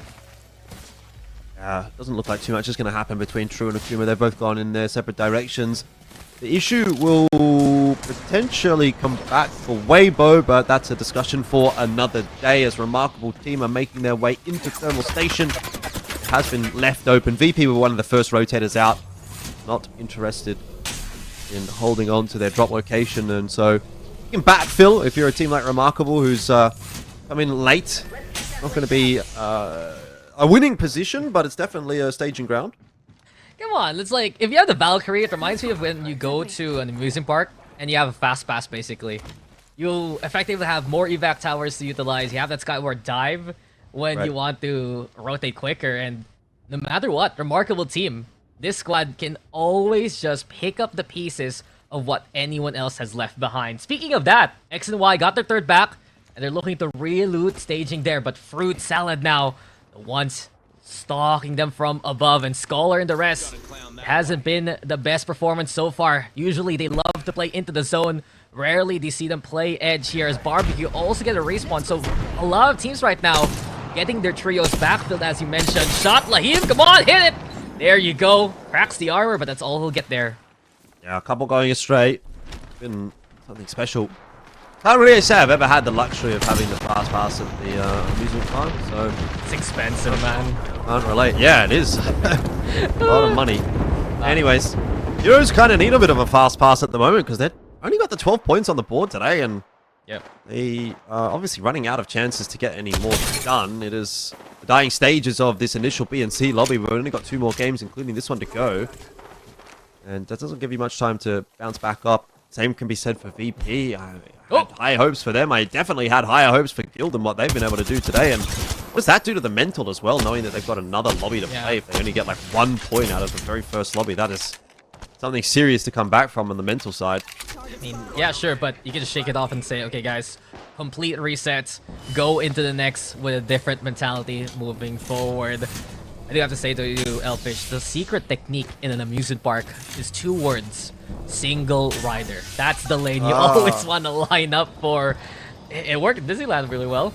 It's a low-key self-burn though, because then it's like, well, no one actually wants to be my friend, No, you go as a group on the single rider, and if you guys get lucky, then cool. You get the ride. If not, just try to beat each other, if especially it's one of those web-slinging games. But no credit. Different kind of shooting game here. Still in position towards Thermal. They're on the outside though, and being effectively watched here by both LGD and X and Y. Big threats in front of them. Dreamfire on the other hand. Duo still here at Harvester, and Evo's Predator, the one keeping them away from the fight here. This has, for all intents and purposes, been the calmest game so far. We've still got 20 squads alive as the next ring is going to pop. We're into round number 3. Don't imagine we're going to have 20 alive too much longer. Evo's Predator under the pump, but Weibo Gaming as well. Back-to-back winners. Certainly not going to be happening this time. They are being camped out of the zone right now by Akuma. They'll actually be the last team to inevitably rotate their way in. Everyone else has gotten into at least phase 2. And by this point, how much is Akuma griefing Weibo here? Completely gate cap for so long. Barbecue also. This is pain. And you said it a while ago, 20 squads remaining this deep into the game. Someone's bound to die, but we've seen multiple times respawns happen. RERUN though, very low on the HP. Grape Soda, they want to be the first ones to eliminate a squad, and that they do. Barbecue the first to fall here. Yeah, maybe 20 squads, or at least in this case now 19, but there's a lot of individual players having been taken out, right? So we've got a lot of duos, we've got a single rat as well here and there. So, you know, the field is still clearing out a little bit, even if it's not a team getting eliminated. There's just not as much presence being shown by the teams that are there, because they are, for the most part, duos. Final Dream need to push their way forward. And they've got an angle, but the shots aren't really connecting here from Papa so far. They bully Grape Soda though out. It's still a duo left on Grape Soda and Final Dream. They're considering, if we go out and get this 2 KP, can we make our way back into position? The ring though has pulled away from Guild and the rest now. And it looks to me, Hero is the one taking the camp with the caravans, with the fences rather. They're going to be very happy with their position. Fruit Salad on the other hand, over onto North. XT the first to fall. This is huge for Fruit Salad, because they've been looking for an opportunity to just jump on a squad. Dreamfire also taking a lot of pain, as 3MC is the only one still standing here. X and Y, they need to get back into cover, and the squads that we saw fight a while ago towards staging, they're the ones struggling to make their way into the ring. YC keeping up the pressure. Hemlock and Havoc shots, they do ring through. Can't confirm the kill. The drop down now from YC. They thirst as much as they can. Weibo Gaming gonna get eliminated. Dreamfire gonna be gone too. And our 1 and 2 removed early on. This is big here for the rest of the lobby. Indeed, the bigger they are, the harder they fall. And in this case, X and Y have done the dirty work onto Weibo. They did lose one of their members for their troubles. And it's still popping off toward the northern side. Kind of got heroes up here. You have LGD as well. No Credit, who we just saw on our screens, are in the mix. A very busy side of the zone. A lot of teams having to push their way down out of Harvester as the zone starts to shrink. 15 teams alive. It was always going to be quite nasty with 20 alive in phase 3. Starting to kick off now. With that being said, this has been quite a shift. Now it's towards the train tracks themselves. Heroes and the rest will need to move. We've seen Guild also make a few points And you get at least one placement point so far as X and Y gets another respawn going. I believe with the Moby this time around. Yeah, Heroes is there though. Very much so watching them. Yeah, but this is exactly where XD died, roughly speaking. So he should be able to get relooted pretty quick. Actually might not cost X and Y a whole lot of time. That's a very good revive. Very clean. Teams can probably take a leaf out of their book. We've seen some pretty unfortunate revives today, but that one's a good one. And they're back to full fighting fitness. Lovely to see. Yeah, just another set to go with these push-ups. I do dare say though, I believe we have had 5 respawns minimum so far. We get confirmation on that perhaps fraud, but JR with the devotion in hand, keeping things going, chugging along, and no credit is overrun by the train that is XNY. Big deal here for XNY. They can't pivot now to the next few rocks and get away from the hero's position.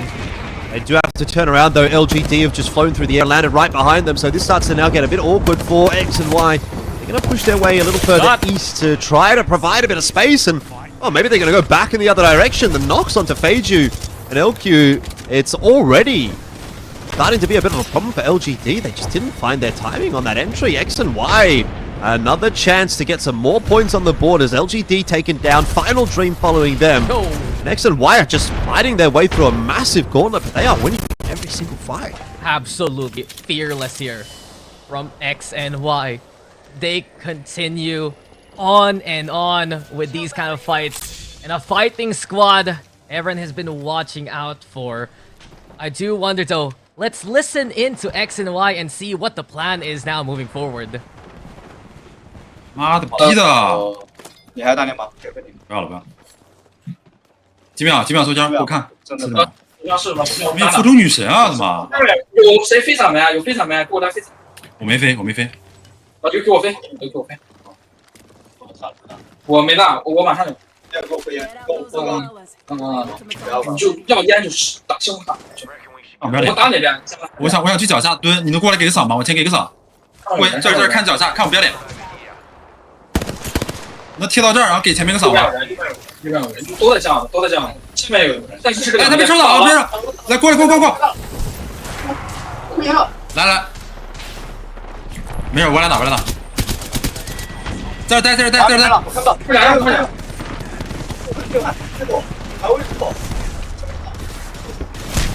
我给火了，后面来不了，我给火了。在这，别乱跑，有雷。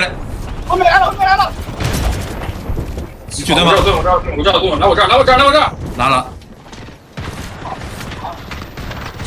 我想给他干了。找机会拉我吗？飞呀！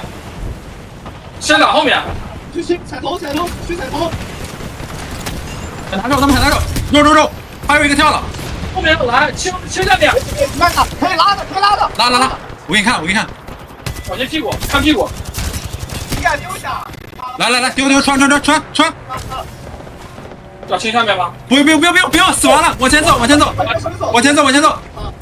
对面，清下面。来！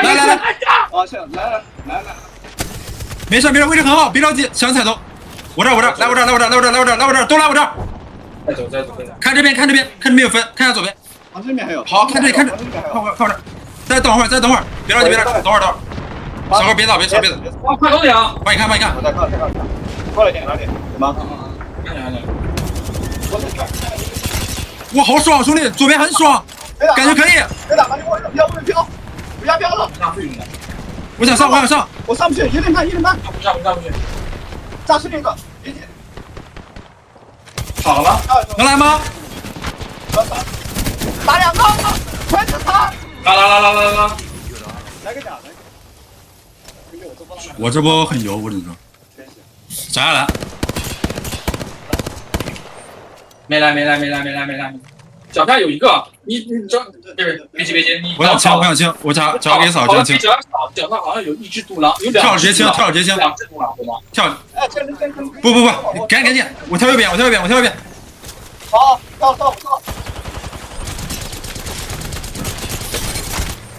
来我这儿，兄弟们，求你们了，来我这儿行吗？真来我这儿，头点踩了，有慢点。来我这儿，我求你们了，我真求你们。我头领，我头领，我这边正头领，在这等，在这等，在这等，在这等他们爆。这最后一个毒了，3打3，3打3打1，听我说，3打1，别着急。大没老沙，我没大，我给他交这个大了，我交这个大了。有书吗？不用扫，不用扫，不用扫，这对面一个独狼，看一下，看一下，别被偷。没事没事没事，我给你架，我给你架，我直架了。没有书，没有书。打碎，别着急，别着急，别着急，别着急，别着急。对面是个独狼，头领3打3，加油！我在铺我自己玩吗？有大的吗？好，我还有一个，我还有，等等等，没事没事，有雷吗？我没火，我没火的，小哥哥。来了，刚扫，我这里完了，给我来个烟，怎么？我没扫，我没扫。我被炸了，给我远点。没事没事，举盾，你去单位了，你去单位盾玩，现在盾玩。啊，被秒了。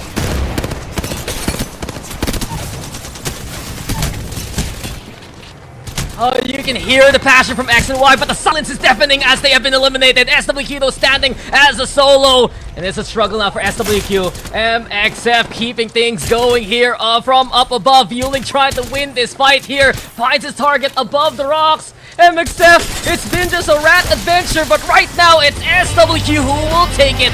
Send it home, SWQ. You take the dub here in map 5. Man, I don't know that Artorias was expecting to be fighting for a first place finish there, but luckily in the end, SWQ do get the clutch. A big win for them. What a win and what a way. Place though, let's not pretend we understood anything there, but that was just absolute passion from X and Y and the rest.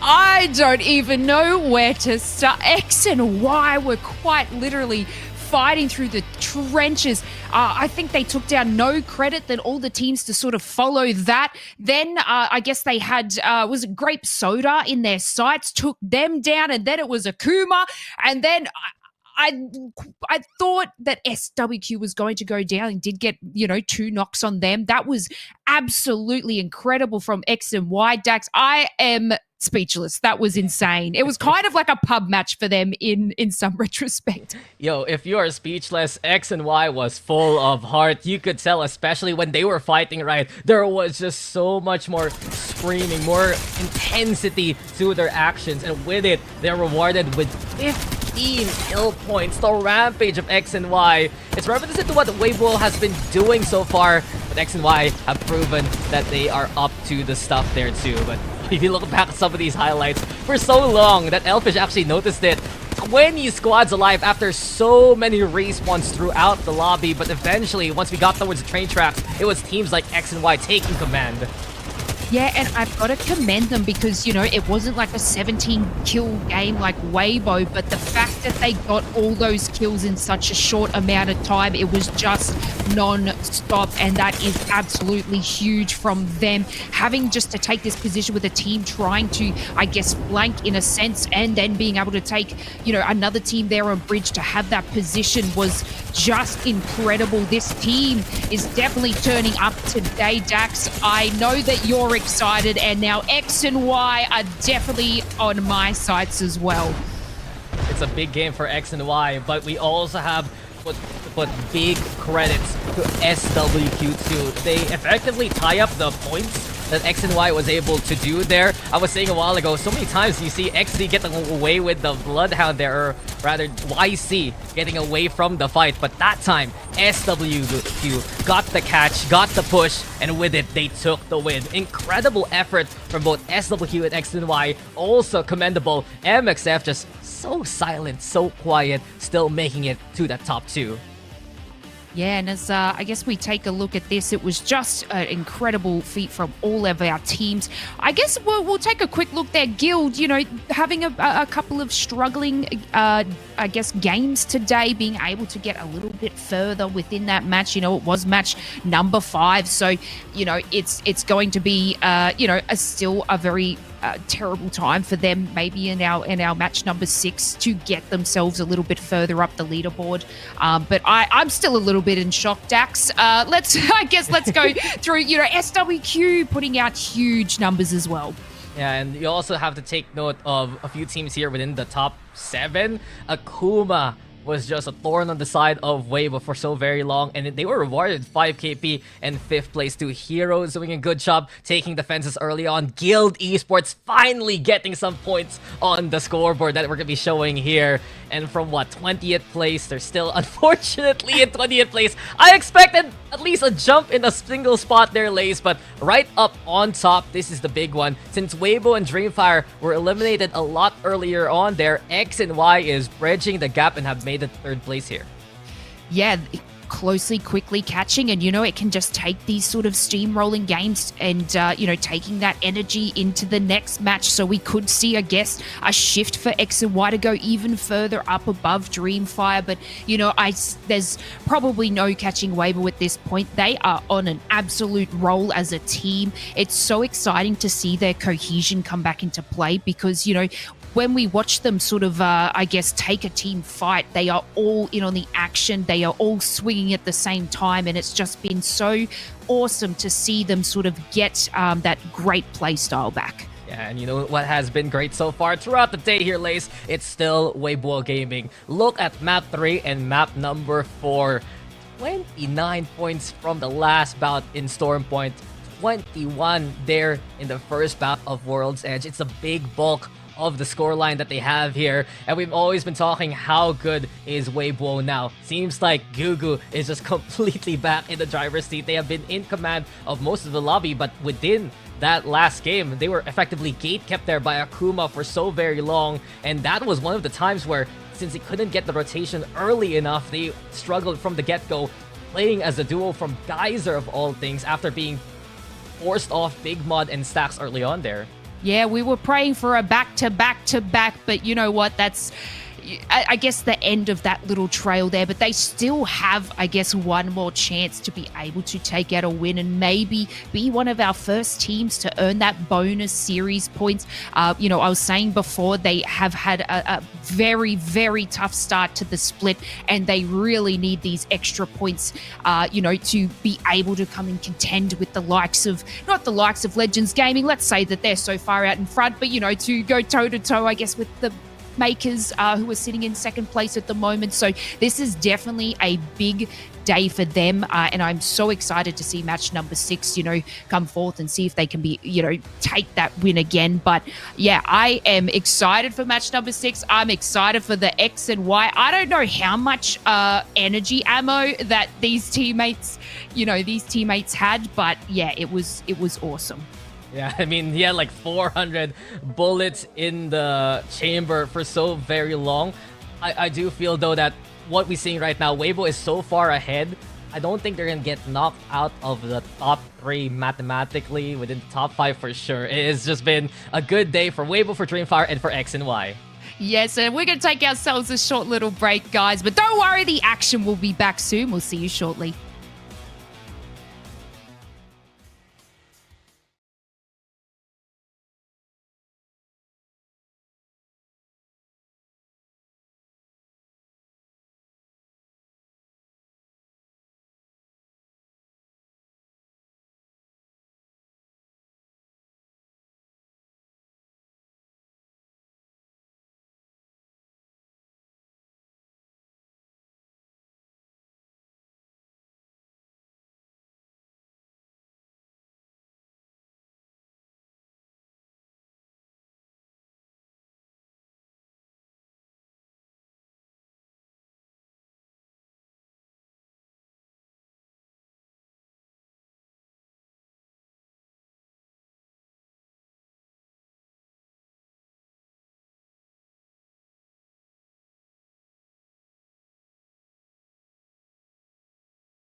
Back, everyone. I hope you enjoyed some back in the day Pro League content where the wingman still used heavy ammo there. Dax, you know what? That's so good to see, how far Apex has come and all the roster mania changes and stuff, Fussy on a team with Waltzy. And, it's been such a giant leap from then till now. But let's talk about the now where SWQ took out the win in game number 5. But I can't stop talking about X and Y moving up 2 positions with a huge kill game from them, putting them into 3rd place. Yeah, it was absolutely incredible there from X and Y. And with that, it means they are going to make it to that top 3 spot. But you mentioned it, Lace. I don't want to take it away from SWQ just because we got stuck in that X and Y listen in. And Yuling had a monstrous game there. 7 kills to his name, putting SWQ within 6th place. That being said, though, real quick, Lace, I asked for a few translations from the coach of X and Y. Oh, wonderful. What they were saying, because we don't speak Mandarin here. And, I mean, besides the usual ability and utility checks, there's a one call where they got the stick. They say, big damage. It looks good, and they just run in to clear everything. Is that the communication you need? Big damage looks good, let's go. If that's all I had to use, in my Apex games, then that would be so tremendous. But you know what? They just were steamrolling. They were not stopping, and it was excellent to see. But yeah, we got to touch on, to SWQ. Throughout the split, they have been absolutely incredible, Dax. They, especially on their Storm Point games, they've been taking so much space and really, really honing in on their skills and taking down squad after squad. We saw it in this game. They definitely bide their time. There were a few knocks, but being able to take that 1v1 and the win must feel so good. Yeah, it's just been absolutely impeccable. I think early, I'm looking down the order right now here also, Lace, where still struggles for Virtus Pro. What is going on with them and Guild Esports? What has really changed in how these teams are playing? It just seems like they're losing out these fights a lot more often than they should. Grape Soda also, we haven't seen the big performance from them in World's Edge. I know Lace is very excited. I heard you squeal in one of those skyhook circles just because that was the start, and then they got caught there by I had to unmute and squeal, Dax, because you know what, like they have such cohesion as a team, and I've just loved seeing these teams sort of rise up through the ranks, and when it just is such a good feeling for them to be able to, I guess, get to where they are at this point. And being one of our orgs that or I guess our teams that don't have an org, you just want to kind of cheer on the underdogs at this present time. So you know what, it's just awesome, to have Loki back as well. So very excited for Grape Soda, but I hope they do well. But we are just having some fun technical difficulties here, but don't worry, no difficulties in Apex Legends. We're going to take ourselves a short little break, but don't go anywhere because we're going to see you shortly for match number 6.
enjoyed our backstage and exactly what our wonderful director has to go through sitting in what I think it's a 40+ degree room with all those PCs. This is exactly, how Longshot perform. And you guys get to see that, I guess, firsthand, Dax. But welcome back, everyone.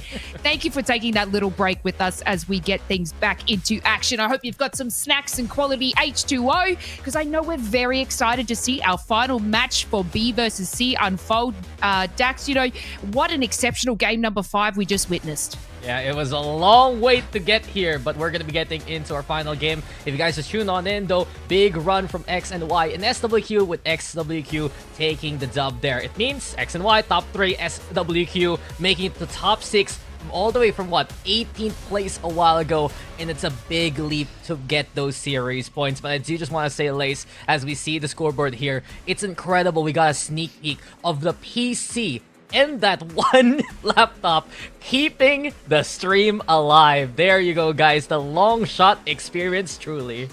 And don't forget the replay machine where it replays, Dax. So we cannot forget about that one because we love showing you exactly what unfolds and how our teams perform after each match. So thank you so much for taking us through that. We absolutely love seeing this stuff and how, I guess, the production runs, throughout the Longshot channel. We like to do things, I guess, a little bit differently here. We're always adding new stuff for you guys to enjoy at home, especially multi-view as well. So you get to actually watch each individual team yourself. And I believe we've got an auto director as well, which you can switch through different team members. So all the stuff is definitely here in action for you. We're going to be heading into game number 6 shortly, so don't go anywhere. But Dax, who do you think's going to win this next match? We've seen Weibo win 2 back-to-back games. Do you think they can get a third? Do you think X and Y coming out of that game are going to take the win this time?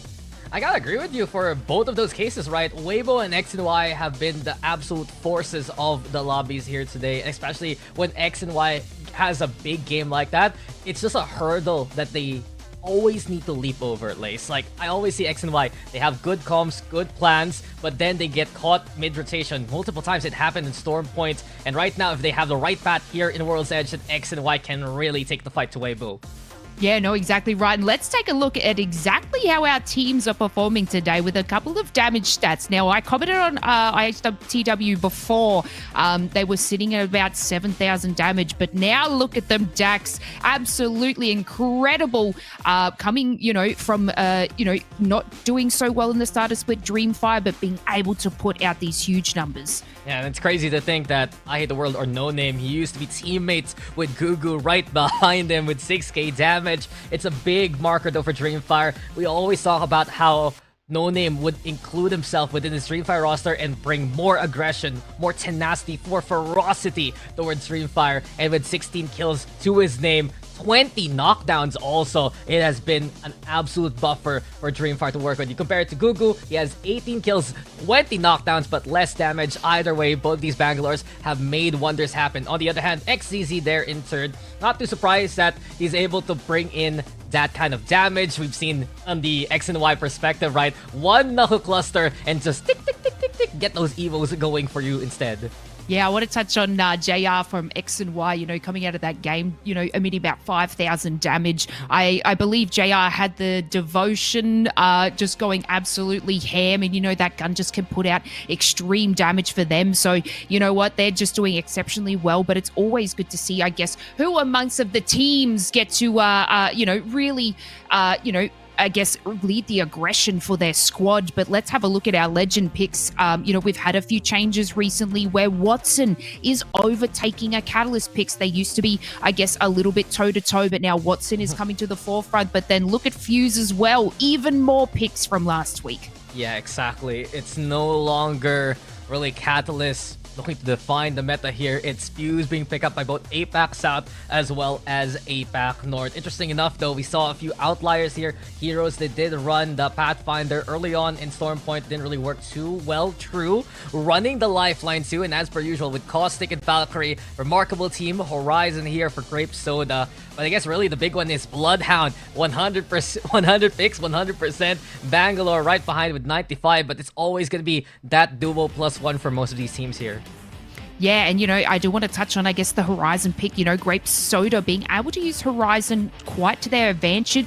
We saw an exceptional fight from them being able to take out Barbecue from the, the top of Skyhook and just obliterate them. Sometimes they aren't expecting Horizons. When you go into Pro League and there's, a very strong meta, that being Bloodhound, Bangalore, Watson at this present time, having that sneaky Horizon cube back has been, I guess, working in Grape Soda's advantage. They're not doing as well as I thought they might have over on World's Edge, but still coming into these matches, they're definitely creeping their way up the leaderboard, and hopefully even in coming into game number 6, they can do a little bit more. But again, having to take out juggernauts like Weibo today is going to be a little bit difficult, so I am excited to see how they do. And I gotta mention, I guess, LGD Gaming, we haven't spoken too much about them. They're currently in 4th DAX. They have been taking a lot of fights and solidifying those fights quite quickly. It's been exceptional to see. Yeah, I gotta agree with you. This has been the best showing from LGD. You look at how their points have been distributed within the past few days. It's almost always placement points, making it to 2nd place with what? 0 to 2 kills at most just to get onto the leaderboard. No, it's different this time, especially during that first game in World's Edge. They had 22 points with 13 KP. It's a better day today for LD and the rest. And it's just been a day of resurgence, right? It's a day of redemption for many of our Chinese squads. And I, for one, welcome them, making this very much so competitive, especially for Group B. Yeah, and now we are just waiting on our lobby. It is very close to starting, everybody, so we absolutely appreciate your patience here. But what's Apex without a couple of hiccups, Dax?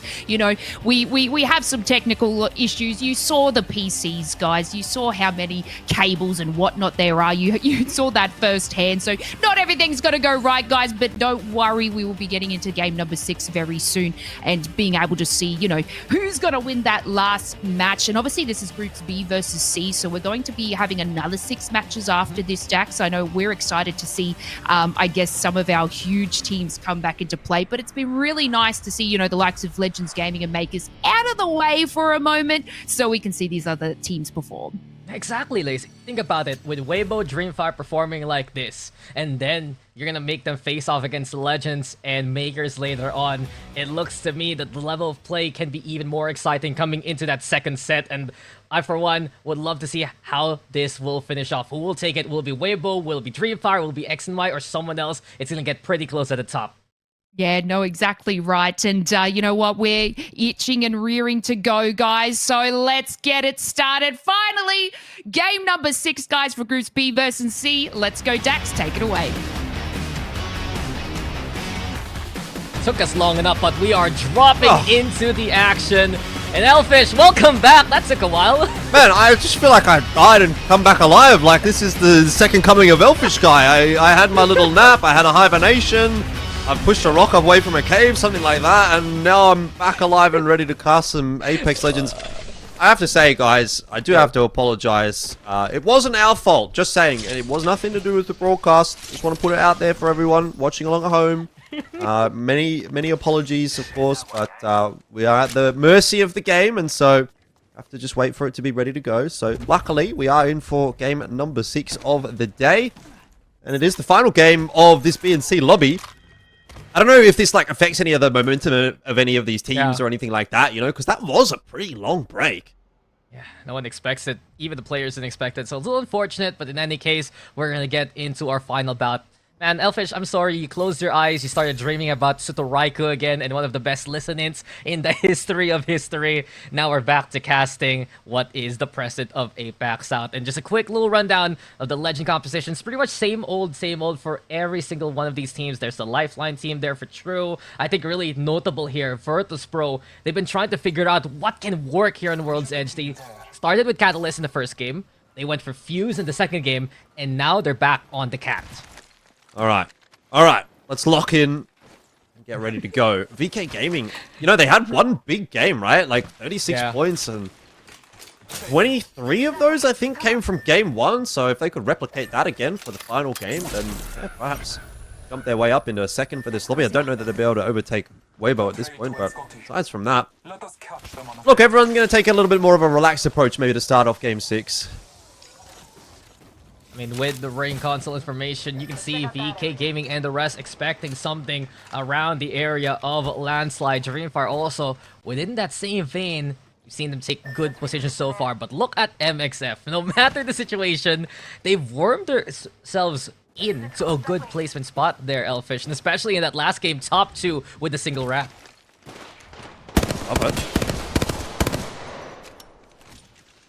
Alright.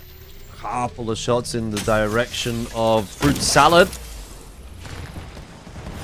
Nothing really doing, though, as far as that exchange is concerned in Skyhook. And I don't imagine either of those teams are going to be super excited to really get into a particularly long exchange. That's more just a jostle for position and a jostle for information, other than anything else.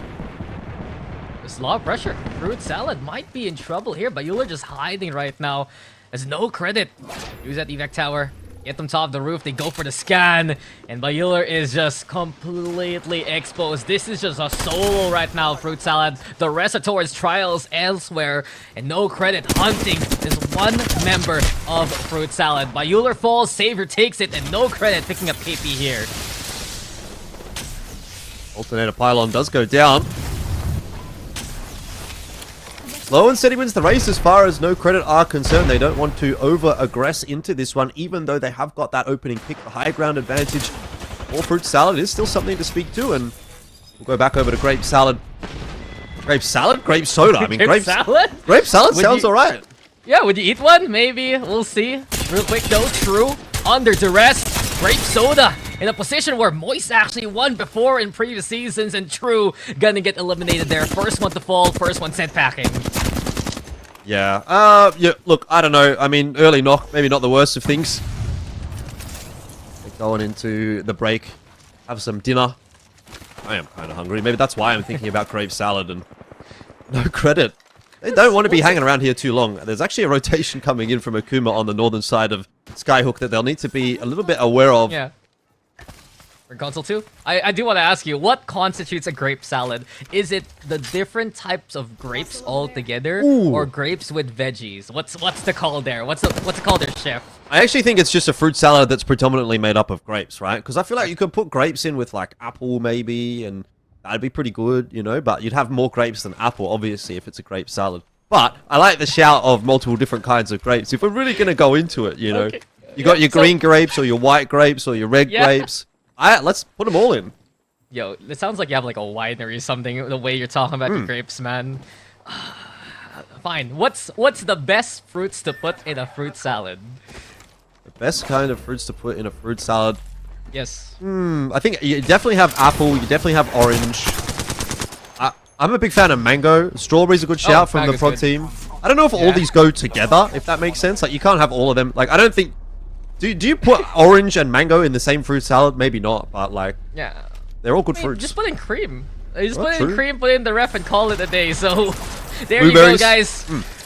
We got some fruit salad recipes for you, courtesy of APAC South. But now back into Apex Legends, and no credits are hunting down the remaining members of Fruit Salad. They really just want to put them in the fridge by this point. Very cheeky indeed, still with the hunt, drops down. But Fruit Salad, notice what they're doing here. They're sending Acquaintance as bait. You have Scholar lying in wait elsewhere, but no credit have realized the situation. And Fruit Salad are now separated on two fronts here. Yeah, they've really had to split, though, Acquaintance and Scholar, so it's going to make life really quite difficult. Acquaintance back in towards Skyhook, and Scholar, well, he's out on the far western side of the map above Lava Fissure. It's going to take them a little while to regroup and see if they can maybe get that beacon, find the respawn.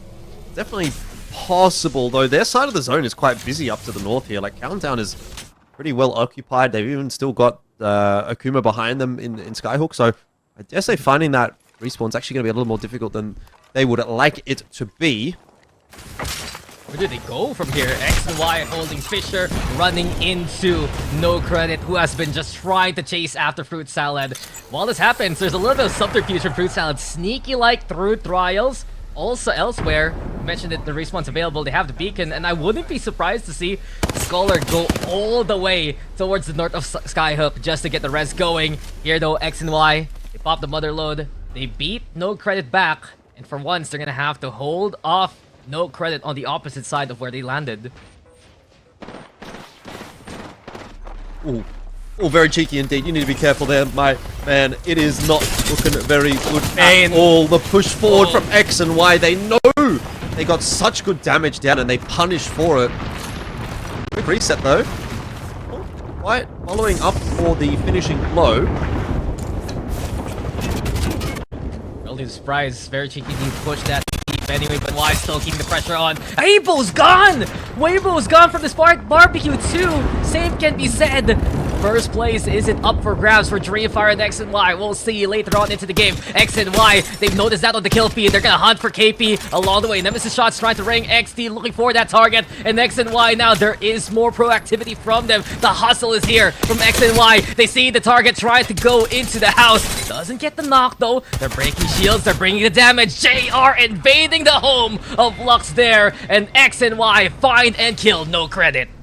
Yeah, X and Y, no chill. I mean, they might even still be thinking about taking that first place away from Weibo. The target is 72 points, I believe, and X and Y up to 52. So yeah, they'd need another 20 on top of that. That's definitely achievable in a game.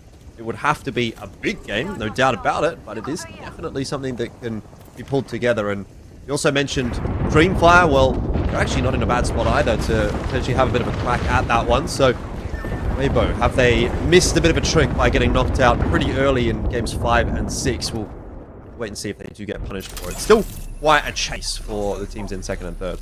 Yep, it's a big gap, but you mentioned it, especially Dreamfire. These kind of rings have brought victory to Dreamfire in multiple occasions, in multiple splits. They have been the masters of Countdown since the time of Elfish Guy, way back when. But, and again, MXF, they are complete the setup towards the north. You already see Evo's Predator with the tower. Akuma just hiding, lying in wait right under them. But Dreamfire, all eyes will be on this squad to perform and look to take it away from Weibo. Yeah, it's been a very rough day for them, and it looks like it's about to get rougher. Wei's just been dominated. Oh man, and X and Y still continuing to put that hurt onto Fruit Salad, who are also having a pretty rough game. They did get the revive. Didn't last very long. Scholar being chased down as well. He says probably Curtains for Fruit Salad, and it seems like it might be Curtains Virtus Pro fairly shortly as well.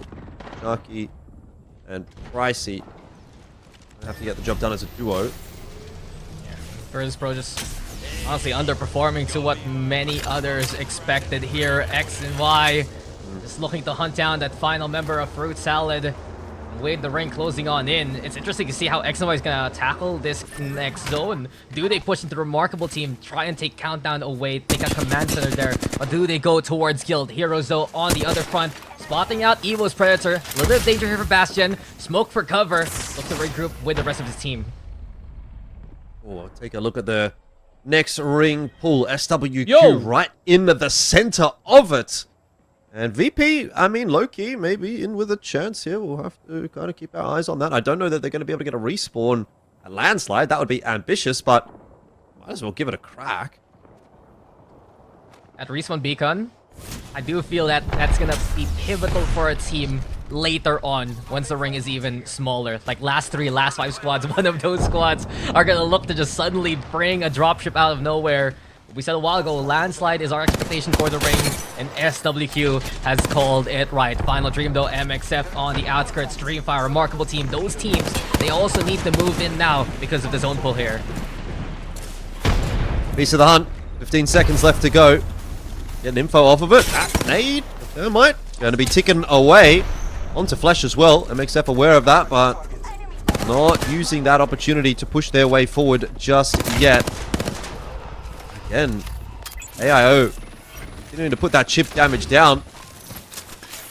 And they do want to take the fight by the looks of things. They're just waiting, biding their time nicely. And yeah, Evo's Predator do get eliminated. It was cautious, but that's fine. Get the job done, easy as you like.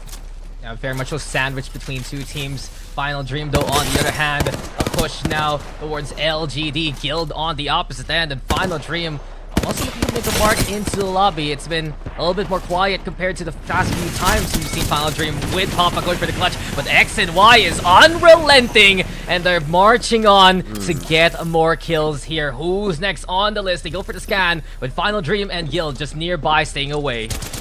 Oh, 56 points. They must be getting pretty close to Dreamfire right now. If I came in at 55, we'll have a look at scoreboard there. 57, yeah. So they've been able to grab themselves a couple more. They're still alive, of course, with 3 strong fruit salad finally eliminated. Unfortunate. An unfortunate end perhaps for Guild Esports as well, who are still at the bottom of the scoreboard. Only the 11 points today. They had a bit of a better game in the previous, but haven't gone far enough to salvage their day at all. And honestly, I think that discussion really comes from the next lobby more than anything. Bugi at least gets the knock onto YC of X and Y, who finally bitten off a little more than they could chew. Yesko, another one that X and Y just get eliminated straight up by Guild Esports, who we can have a little listen in with and see how they're going. I'm playing outside the truck. Yep, cracked fuse. Just getting that way. For another 13%. Cracked fuse on the crafter. Bang walking up, here. Yeah, we just need to hold the zone on outside. I lit it all. Where's what? Yeah, There's boxes in front of me, the up Yeah, they're peeking at us. Scanned? I don't have scan back. Yeah, no ult. I'm playing on the back side of the caravan, okay? I'm swapping my gun. I'm selling. Scanning 2, I fucking jumped into a thermite. I'm at back right. I'm not. That's from Lord's Legacy. Yeah, I'm running out. Not safe I'm anyway. Fuck, I'm tanking this. I got stunned. Watch for me. I died. I can't. It's fine, it's fine. We can We win have to hold this. the right side, they swing out. In our back, in our back. Hold. The team formerly known as Serenity playing spoil sport to X and Y. Right now, the struggles continue as Legacy is the only one still standing. Final Dream ready to jump on them. They're in 19th place for now. It's only going to be 1 split point if ever.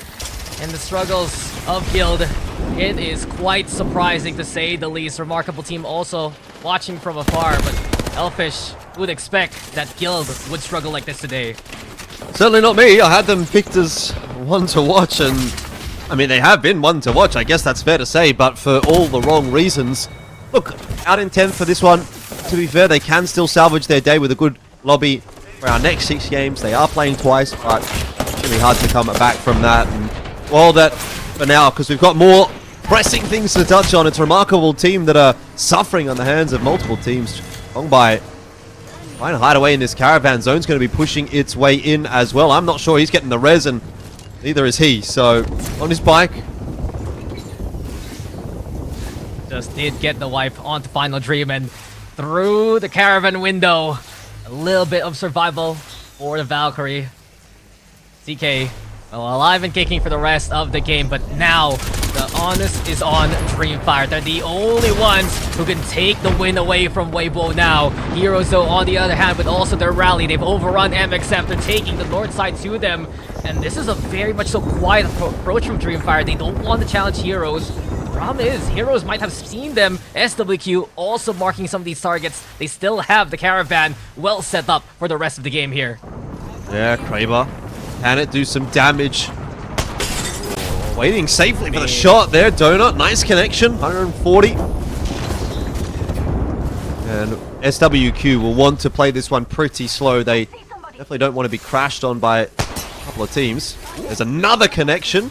So down. Ooh, yeah, Donut has just been impeccable with the Kraber throughout, whether he be a solo or within the trio. Give him the gun, he can shoot one down. So Heroes, they're gonna struggle now on the rotation just because of that knock. Donut still keeping the pressure on here. Elfish and Dreamfire, they don't want a piece of that Kraber now. Still 6 shots. More than enough. We head later and later into the game. 17 players still alive. That might not be lasting too much longer. Bastion has been re-knocked. We've been picked back up. But Heroes are very much worse for wear at the moment. This has been a pretty tough rotation for them to make. And they're also getting collapsed upon from behind. Dreamfire working their way in through the northern side. And that should be about it. Dreamfire get that angle. There's nowhere to go for Heroes. 3MC with the pressure on. Like we said, just a single shot from the Kraber ruining the game of Heroes. They are left now to 7th place. We're down to 6. Dreamfire they're effectively away from all the action. They can now rotate where Heroes was going to begin with. VK is way too busy with Virtus.pro and KPG here, and DF given a chance to close that gap and get in position here by Landslide. Yeah, VKG sitting pretty right at the top of the high ground, but how long is that going to last? Team's going to be looking in their direction for sure. Still keeping an eye on that Kraber, and it is putting in some work. EasyCom goes down for SWQ. I wonder if there is a last-minute attempt here from Dreamfire to overtake Weibo again. 72 points is kind of what we're looking for at this point in time. I guess 73 is what you'd need to guarantee. Big! And a big lot of damage coming through, and it's going to be I Hate the World straight on top of that to follow up. Kraber off from the high ground. Here's a big chance. Huge shot. Remarkable team out. Keep going. Eliminated as well. And this is surely Dreamfire making a solid run in for first place at the end of this lobby. What a highlight reel there from Dreamfire in a swift motion. A single nade to open up the top side. A Kraber from above smiting the opposition. We're left to 3. We'll keep it an air of mystery. The last time we checked, guys, Dreamfire was at 60 points. They need a bit more KP here to close the gap versus Weibo. And the Kraber versus Kraber battle now. Virtus.pro eliminated here. It's PT who's able to pick up that KP. SWQ versus Dreamfire. This is going to be a big matchup, especially between Donut and No Name moving in here. Well, one Kraber shot available for SWQ against the 5 of Dreamfire. Play the long game, and you'd say it should favor Dreamfire. They're going to have a few more bites at the cherry to get that big chunk of damage down. Zone doesn't necessarily favor either of these teams too hard, but with the high ground advantage for Dreamfire, you'd say they're probably in the better of the positions. Bangalore up to Rolling Thunder right now, away from the pylon as much as they can. Interception though, a few of those missiles, SWQ playing towards the wall, but Dreamfire, elevation armor, that's what they got, but TNT does get knocked down by Crazy Kong. Numbers in favor of SWQ here, and you realize there are still some Sentinels, still a few snipers to work with. Distance will be the friend of SWQ as they're creeping closer to the center of the ring, but I Hate the World will destroy Yuling there. No Name gets the knock going. We're now to a 2v2, and the res that you mentioned, it's cover here for Dreamfire. Well, SWQ have used the last shot of their Kraber, whereas Dreamfire still have a couple to play with. It might not matter anymore. The real fight's going to kick on. M's got one. Pete got another. We're down to the 2-on-1. SWQ had their opportunity. They had that 2-on-3. They didn't push the issue. And Dreamfire will walk away with match 6. It was only a matter of time, really, before they got that dub. They had a second and a third in there. Finally, a dub on the board for Dreamfire, and the question is that going to be enough to overtake Weibo? And that was finally the last game for B versus C. Long awaited, but definitely entertaining. Dreamfire, you know, it's the crispiest Kraber shot from I Hate the World there. Just such a graceful rotate. They were sort of clearing zone as they made their way through. They got to secure that height, I guess, over SWQ, and then to have a nice little Kraber v Kraber moment. Is it enough to take over Weibo? Time to do the math here. They got 9 KP, 12 placement, 21 points. Is it enough to just overrun the Weibo score? But you gotta give big props to Dreamfire today. This was such an incredible day for them. No Name also showing his pedigree so far. I do dare say here, guys, that this is what we've always wanted from Dreamfire.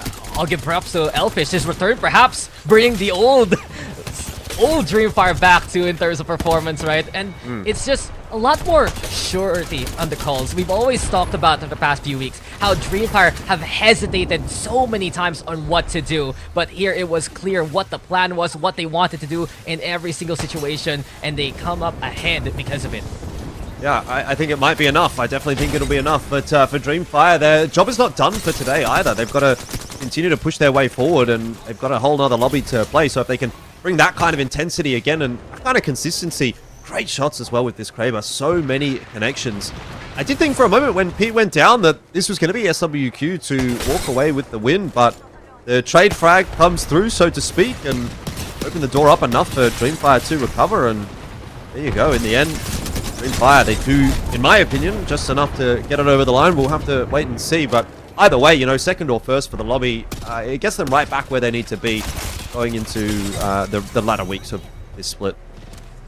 Yeah, and as we just had such an exceptional game, let's take a look at our scoreboard and what we just witnessed there. And it was enough for Dreamfire to take over Weibo, who had 2 back-to-back wins and some exceptional games. But Dreamfire Dax are just coming back. What a great set of matches from them. Yeah, return to form is understated. 21 points from that last game. And also some incredible shots that Elfish has mentioned. I do dare say, though, pivotal to have 3MZ play a good anchor there for Dreamfire. He stayed up top, was able to track where the likes of SWQ is going, quick little nades too, and it's been so pivotal here for Dreamfire to take some really good angles to give themselves the advantage. Weibo, unfortunately for them, after the massive games in the middle of the set, they did taper off there in World's Edge. X and Y also with a rally, couldn't make it happen, but a great showing from these 3 Chinese teams, really showing that this group is theirs to try and take. Yeah, I was a little bit worried about X and Y getting knocked out about 10th place there, but it seems like they had enough kill points. You know, VK Gaming and LGD could have slightly overtaken them, but that's fine. They sort of stuck in their boots and they did manage to get, you know, stay in that 3rd place, which has been awesome from them having such, you know, an incredible game in number 5. So you know what? It's that whole game literally made them secure that spot. So let's go have a look at our overall series board and see where everybody is sitting together here. You know, Legends Gaming Makers were not playing today, but have a look at that. X and Y in 3rd place. Not too surprising, X and Y, they were missing a set, and they get a good performance going. Multiple times we've seen from X and Y within the top 5 at the end of every single set, and they're rewarded with having a more secure spot to try and make it to land. Only 2 away from Makers, but Elfish, look at this one. Guild Esports, they're slipping down the ladder after a really rough day within that group. Yep, 3rd to 5th. I was kind of hoping that at this point in time, they might be around that 70-point mark with Makers, and you know, we'd be having a bit of a discussion. Okay, who's going to take that 2nd spot? Obviously, a bit of a jostle for position there, but they kind of dropped the ball there in the first lobby of the day. So a lot of catching up still to do in that respect. Obviously, the other big names to kind of touch on there were Dreamfire and Weibo. They've both gone up pretty substantially off of the back of that, and again, they both have another lobby to play today. So we're looking forward to seeing maybe, you know, whether or not Weibo could potentially jump into the top 10. Dreamfire certainly not far away from that either, but for Weibo, it will require quite a bit more work. Yeah, and, you know, from their games today, going from, you know, all the way from the bottom, all the way to the top there, they'd had exceptional games. But that concludes our groups B versus C for today. But don't go anywhere or don't stress, because we have another 6 matches. We are going to be seeing them shortly after a break. So go and get yourself some snacks, relax, maybe a quick nap. I know I might have a nap, and we will see you very shortly.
that top coming into, you know, this next 6 matches where they haven't even played yet today? Will they be able to get, you know, everything they want and take out another win?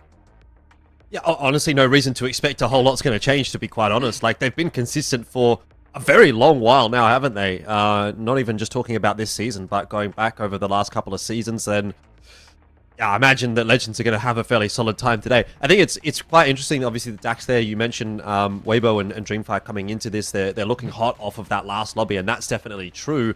But if we do go back and have a look at how they've played in the A and B groups respectively, when this specific lobby has played, they've actually struggled a little bit. So I do wonder if, you know, are they maybe having a bit of an easier time in the B and C lobby? Is it a bit more difficult now that obviously you've got Legends in the mix there as well as Makers, you know, some other top teams sponging up a couple of the points? I mean, I definitely want to see that consistency is going to come through from Weibo and Dreamfire, but I don't know that they've done enough yet to really guarantee that. Yeah, they're bringing out the stats, Elfish. That's awesome to see. But, you know, we have some changes in Apex. We've got POI drafts. So let's take a look at our Storm Point map and see exactly where our teams will be landing. And here we go. We have it back, and we are excited to see where everybody is placing. Dax, why don't you take us through some good picks I'm seeing over there on the right-hand side? I mean, what else is to look forward to besides who will take Sito Station here? And apparently, with pick number 1, VK Gaming has taken that away from Legends. This is so different from what we see from Legends. Sometimes they go for the mill if they can take it, but all the way in Zeus Station instead, Lace. This is going to be a very different approach for Legends in the map where a majority of their points come from to begin with. Yeah, and as we can see, Dreamfire sort of moving out of the pylon for this set of matches, you know, not too far away from where, you know, they did some excellent, I guess, work coming out of, like, you know, down there near Echo HQ. And I'm just going to be interested to see if they can sort of back this up going forward. And then, you know what, we've got, you know, Guild. You know, they've been struggling a little bit today. They're coming out from the wall, but, you know, who's on their tail? It's Legends Gaming there, Elfish. They might have a bit of a struggle rotating from there, but I guess going into these matches, that will be able to unfold that for us. Yeah, most definitely. I mean, I was going to actually mention Legends up there, right up at Zeus Station, so a lot of big rotating for them to do. We'll have to see how that sort of shapes up, but look, I will be very interested to see how Guild goes here today as well. I think they dropped the ball a little bit in the first lobby, and sort of similar in that discussion that we were talking about with Dreamfire and with Weibo. You know, when Guild play in the A versus B lobby, they actually have generally a pretty decent time. So I don't know, maybe they're going to have a little bit of a slower start to the day and come good. They're maybe evening gamers. Who knows? We'll have to follow that discussion, but certainly can't be affording a 1-game day for the first 4 games. They got 1 point out of the first 4 games of that previous lobby, so that's just not acceptable for a team like Guild. And hoping they're going to be able to bounce back a little bit better here. It did start to look better towards the end of that lobby, so keep the fingers crossed. Yeah, and, you know, it's interesting that you say that, Elfish. You know, Guild Esports, sometimes they can do a little bit better when, you know, the pressure is high, and hopefully we can see that today. But Dax, why don't you take us through a little bit of a team that you're going to be watching out for today?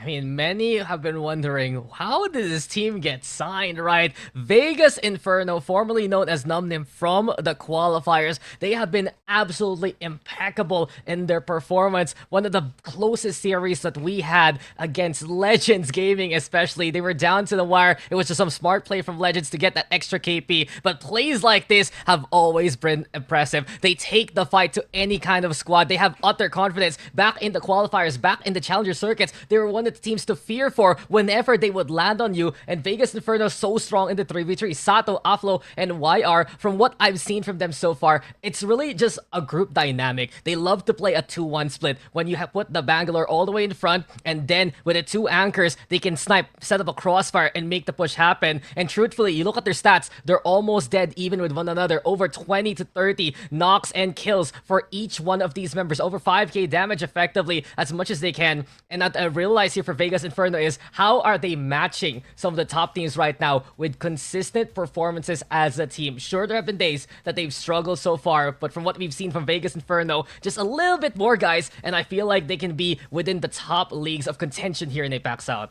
Yeah, because if we had a look at last week and how they went toe-to-toe with Legends Gaming, they were only 2 points behind them, after Legends Gaming epic win right at the end there. But I still have beautiful dreams about that zip, that evac push right to the top of the tower. And, they had such a difficult, moment to try and scale up that hill when Zone was clawing in, and it was kind of make or break for them, but there's their mechanical skill. And I guess going in with the Devo first, we've been making jokes about that, Dax, hit the Devo first, up the evac, but it just paid off for them. And I'm really excited to see, them going forward and moving further into this. Yeah, just to chime in real quick too, Las Vegas Inferno, they're the only team from the Pro League qualifiers that is within the top 7 right now. So it's already such a big case that it's your first foray in as a trio in the Pro League and you're doing this well. Yeah, no, that's it. And it's just only more to come. It's just going to be, with these other steamroller teams sort of making their way into it, I'm just going to be eager to see how, I guess, they perform against Weibo, who are finally finding their footing here, and, Dreamfire as well, Elfish, just being able to, push their way up into this. But, let's just take a recap over our overall standings and see exactly up until this week how everyone has been going. And, we've talked about them all this time. Legends Gaming still far out in front, and then Makers very close behind, and X and Y, doing a excellent job today, move them up to 3rd place, Elfish. Yeah, a little bit more to sort of be done, though. Obviously, there's 3 more rounds to play, A versus B, A versus C, B versus C, so everyone's still getting at least a crack or 2 into, potentially making it into that top 10, that top 20 to make it through to the finals. And at the moment, nothing's really locked in. Like, perhaps apart from Legends making it through to the final 20, I don't think it's possible for them to drop out. But generally speaking, there's definitely still a lot of points on offer, and I think a few teams that can kind of make a strong run in at the back end of the season. It takes a little while to maybe get rolling. Some have not gotten rolling at all, but generally speaking, we've got quite a competitive field here, it feels like, especially with some of those bottom of the pack teams kind of picking things up. And as we've said, a couple of competition days to go. Obviously, we're here for day 4. Day 5 will be round 3 for A and C, and then B and C. And then, of course, that gets us into the finals on July 7th, which is always a good time. Yeah, we got match point for the finals. So, we got to get through these triple round robins, Dax, and then we get to go right to match point, which is always an exciting time. I'm pretty certain it was 10 games in split 1 that we had for match point. I thought it was going to be finished at 7, but I'm pretty certain Serenity, so Guild, made this in this absolute clutch moment, which pushed us to another game. They have it in them. They can definitely pull something out of the bag, so I really hope that they can do something, going into these matches. Yeah, it was so close. It went the distance because, unfortunately for Bear Claw, they just couldn't get the job done near their initial POI to begin with. And, well, it was all about Tommy and Kung Den finding those wins in such endurance run for especially GM and Hillfish, who casted all that action. But right now, I do want to look into how the top standings is looking here. 7 slots up for grabs. And truthfully, Legends Gaming so far above and beyond everyone else. I saw a post on Comp Apex for a while that it's 99.8% chance for Legends to make land based on the points that they have. It's very understandable since their performance has just been sublime. And I think we can deepen the conversation we were having a while ago, right? Legends Gaming, are they the new powerhouse of APAC South just because it has been incredible to see them perform at this level? Yeah, no, you're exactly right, Dax. They won the 25 points in the first week, then the next week, and then, out of 6 matches, they didn't get that win, but then they backed it up in the following 6 matches. So they have definitely won a fair few, which is why they are so far out in front there. And you know what? There are obviously Makers and stuff creeping upon them. But, there are so many other teams that are so close together on our series. They're only like a 1-point difference that do have that chance to sort of push Makers out of their position. But yeah, at this point, Elfish, not a lot to catch Legends Gaming. But again, can they do what they did last week, in these next 6 matches? I don't know if you were watching, but they were but I would call it not kill farming, but they waited for a team to be respawned just so they could get that extra kill points to put them in first.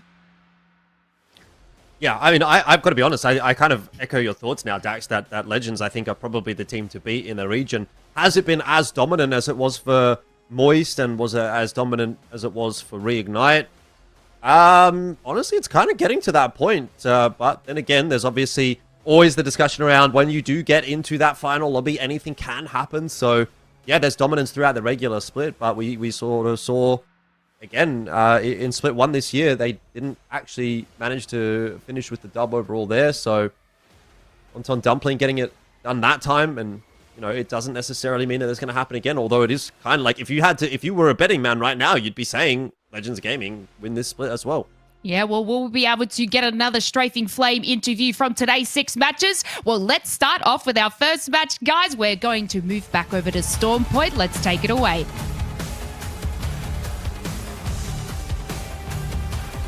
Group of Titans ready to clash. Here we go for our final set of today.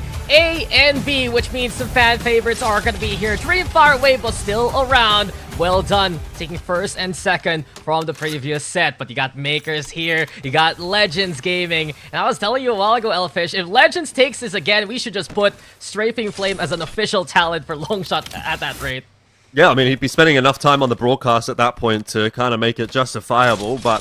I don't know. I mean, how easy is it going to be to have a solid, dominant performance starting up at Zeus Station? It's not exactly, you know, premium territory as far as a drop spot is concerned. We'll have to wait and see. I have faith.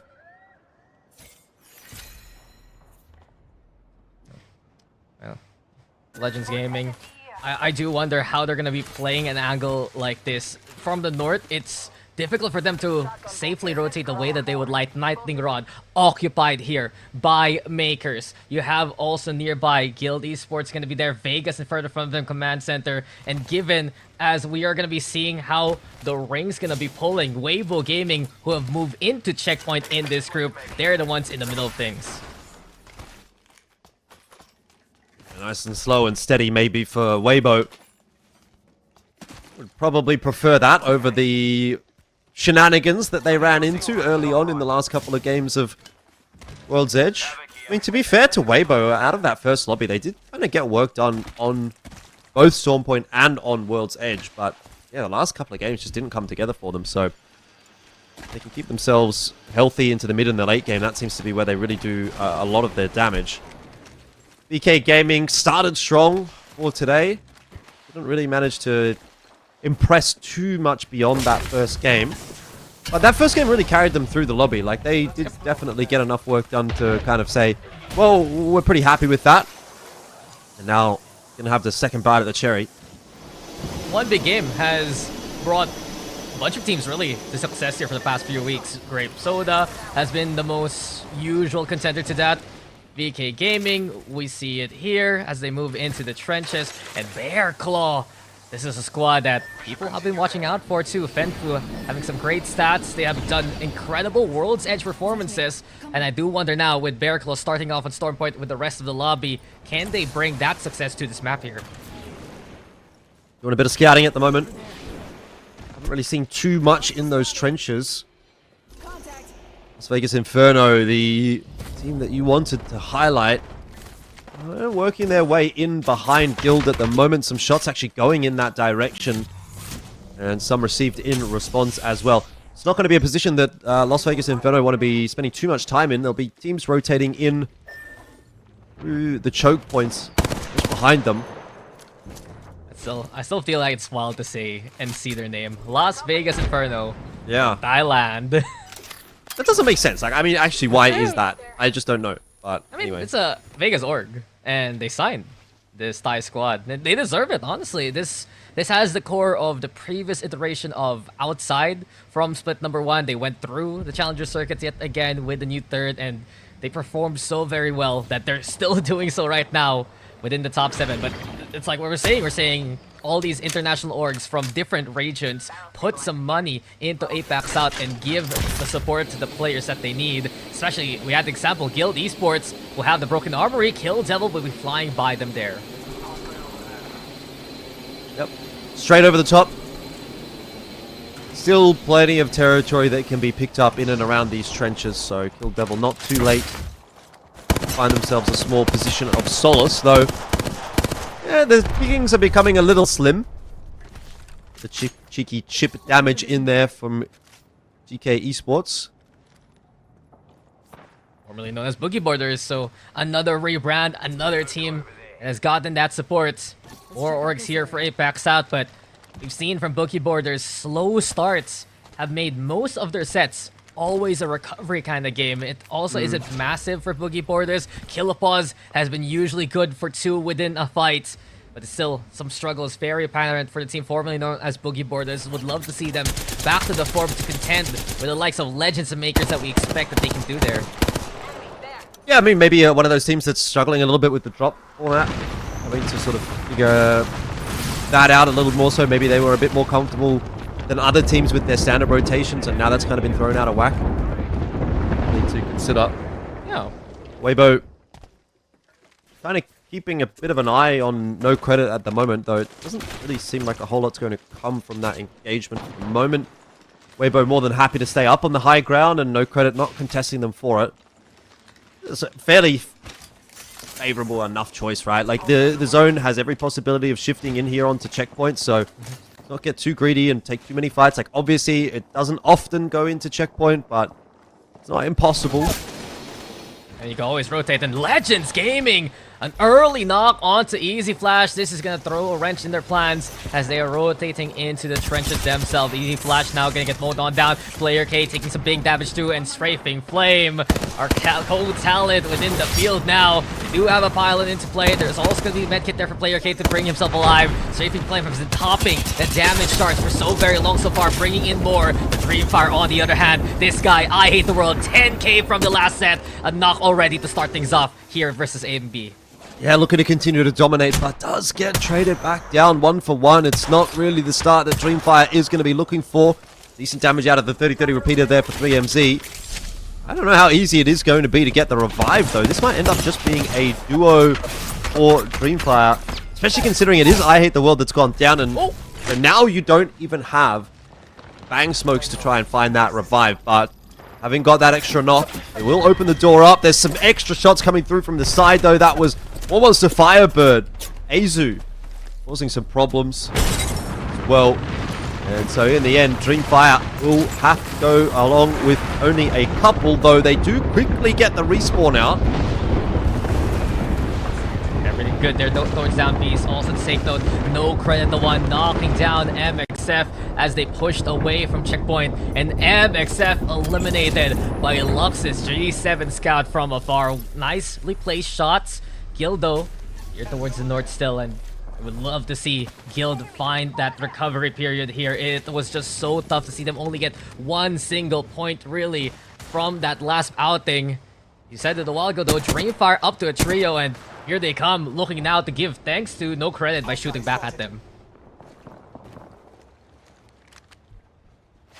3MZ still needs to go and get a little bit looted. Rather, is I Hate the World, I should say, that needs to do that. Goes back over to his death box and is able to retrieve it pretty quick. Smart. Keep going gaming in the meanwhile. Oh, good damage early on in the piece there from Tree Cleaner, though. The follow-up isn't really there, and so it's down to just Bible now, who's going to have to get the job done solo, pushing out ahead of his teammates and into the smoke. It's just never going to happen. Keep going gaming eliminated. 19th place for game 1 of the lobby. Bit of a nothing fight, really. Like, that's just a weird one that kind of... You're like, okay, well, I guess we're done now. It fizzled out so quickly for KPG, and I just want to give props also to the newest member of WMFB here. It's KZ, actually from their previous sister team, WM and DY. So many letters to say there, Elfish. But yeah, they had a little bit of a collab coming into the LA LAN. And with that being said, they're combining the squad now, coming into APAC South. So new member to watch out for War Monster Firebird. An old face though, very memorable, easy flash back into the fight. Yeah, I hope you know your ABCs. It seems like you do, so that's good. Phone shift is gone. I had to think, what are the right letters? What is the combination of their name? It's madness sometimes, but... Anyway, War Monster Firebird, not going to be too disappointed with the zone shift. It has gone further and further west, so that'll be favorable enough for them. But also not too bad for Weibo, who have still held on top of checkpoint. They don't have to move. Greenfire are also pretty happy. They got back to 3. Of course, has to be mentioned. Well, let's see what Monster Firebird can do in this push. They will run into no credit at some point. Not only that, you can see the ring pulling now towards the west here. HKUF having the only bunker that is within the next zone. The likes of Legends and the rest are gonna have to move later on, and just because of that knock onto Easy Flash, you can see that the Legends game has stalled so far. Way but the ones with that height. Makers have made their way in also, but Final Dream have a lot of gear to work with. They're putting the pressure on. Motherload being set here, and it's MDY their target from afar. Okay, Esports eliminated in the meanwhile off screen. That's at the hands of Guild, so maybe a positive change for that Guild roster as they're able to start the day poorly, but perhaps finish the day strong. That's something that we'll be following over the course of these 6 games. MDY going to see their Beast of the Hunt running out. Las Vegas Inferno in a bunch of smokes at the moment. Can't really see a whole lot. You got smoke, everyone got smoke. I love watching things in grayscale. Reminds me of the 1950s. But Bolin on the board, onto Guild. Vegas Inferno also heading on out, searching for the rest of Guild right now. Kill Devil piling pressure on from afar. It's KD who has been a bit of a surprise here. Bolin the rest doing really well compared to their split 1 outing, wherein they were last place in Pro League. It's just that extra addition of Bolin boosting up the squad to perform even better here. Well, you know what? I might have spoken a little bit too soon when it comes to Guild, because they're down to just Jesco, and he's floating around behind Kill Devil at the moment. Got about 50 seconds to try to go for the banners, and so trying to keep his head down, which is working out nicely for the moment. He's got one of them. Don't know where you get a respawn in all of this, though. This is probably wishful thinking for Guild, so thought that they might have started the day well. Perhaps I spoke too soon. Unfortunate, but see what Final Dream's going to be able to do on their push. They are actually quite far out of the zone. Look, if he makes it towards checkpoint, maybe he can sneak that res, so we'll see if Guild can go a bit further than what we've seen so far. Bochik actually in hand here.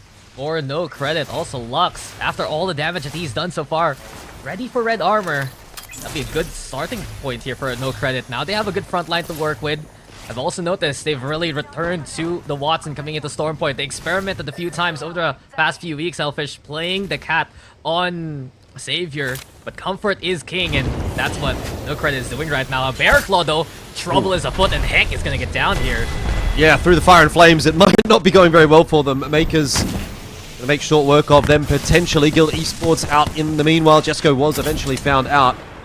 It looks like Makers have moved in alongside Weibo Gaming, but it doesn't seem as though there's a whole lot of room left for anybody else. These two teams on top of Countdown are going to try to hold on for that for dear life. MDY underneath, still on the move, using those smokes to their advantage. And it's looking a bit dangerous. Staying in position here to find Fenfu of Bear Claw. Big pick. Now they can actually gatekeep VK Gaming and the rest from moving into checkpoint. Outside, also gonna get eliminated of a fruit salad. Bear Claw now has been wiped on. Now we're down to 14 as this ring will close on in. But for every single team in checkpoint here, they are ready for a rude awakening. Time to head out back to the trenches. HKUF, the ones in position, and VK will look to push in to just at least get a position moving forward here.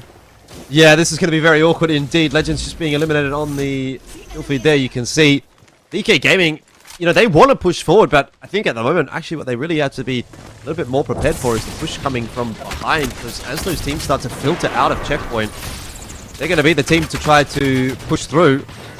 Vegas Inferno taking it slow. Everybody taking it slow at the moment. Trying to figure out what on earth do we even do now. Exactly.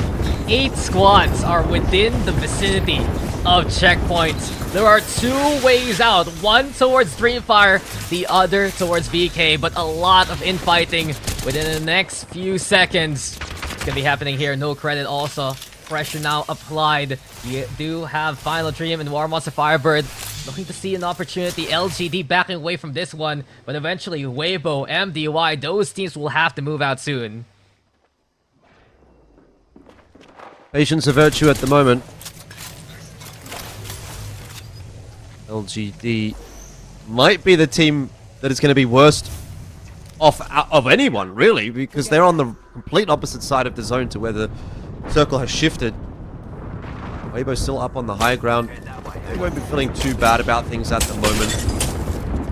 A couple of good shots in from the bow check. Lots of connections even here for Gugu. Oh. Okay, and a knock as well now, so that's starting to get really quite problematic indeed. Precision. Man's playing Hawkeye here, basically. Bringing a boat to a gunfight. Works out for Gugu. Makers making their way in also, but taking a bit of damage.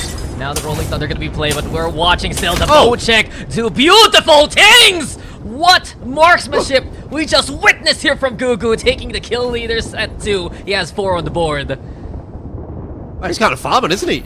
Yep. Pretty insane. Looking for some more. Yan's going to go through, and that should be the end of yet another team. It's MDY that get eliminated on the receiving end of that one. In the meanwhile, One Monster Firebird, Vegas Inferno also down, but Weibo very quickly dropped to LGD as well. To be fair, they kind of had their cake. They didn't get to eat it as well, but they got some points out of that game. So the day continues to be a positive one for Weibo. Absolutely. And of all the teams that survived, it's LGD who plays it perfectly. They did play the furthest angle from the ring itself, but with that being said, they have even evac towers to get out. Seems like, yes, that's gonna be the case. Watch out for LGD later on. HKUF, they've had the zone with the Maker's gonna get eliminated here by VK, and we're left to 4. You said it a while ago to Elfish. VK, good start on game number 1. Chance now to do it again in a second set for them. Yeah, be a good start twice in a row, wouldn't it? But I don't know if they're in the pole position to close this one off. HKUF are holding on to the donut. And to be fair, these trenches are very, very playable, but sometimes you do get sent. Kind of interested to see where LGD end up finishing. They're still on the countdown side. So, still some question marks as to what they're going to end up doing. They're regrouping on the second floor because they need the extra height on the evac tower. They're waiting for LD, so a regroup there. We're watching Dreamfire also. Very good position right now to continue what they've been doing so far, but with that extra elevation, Beiju and the rest can go through the cliffs and land on the roof. So LGD back into the fight here. Okay, the roof is pretty safe, it seems. There's no angle coming through from BKG. Certainly not from Dreamfire either, and HKUF is on the receiving end of this push there. The inside of the donut.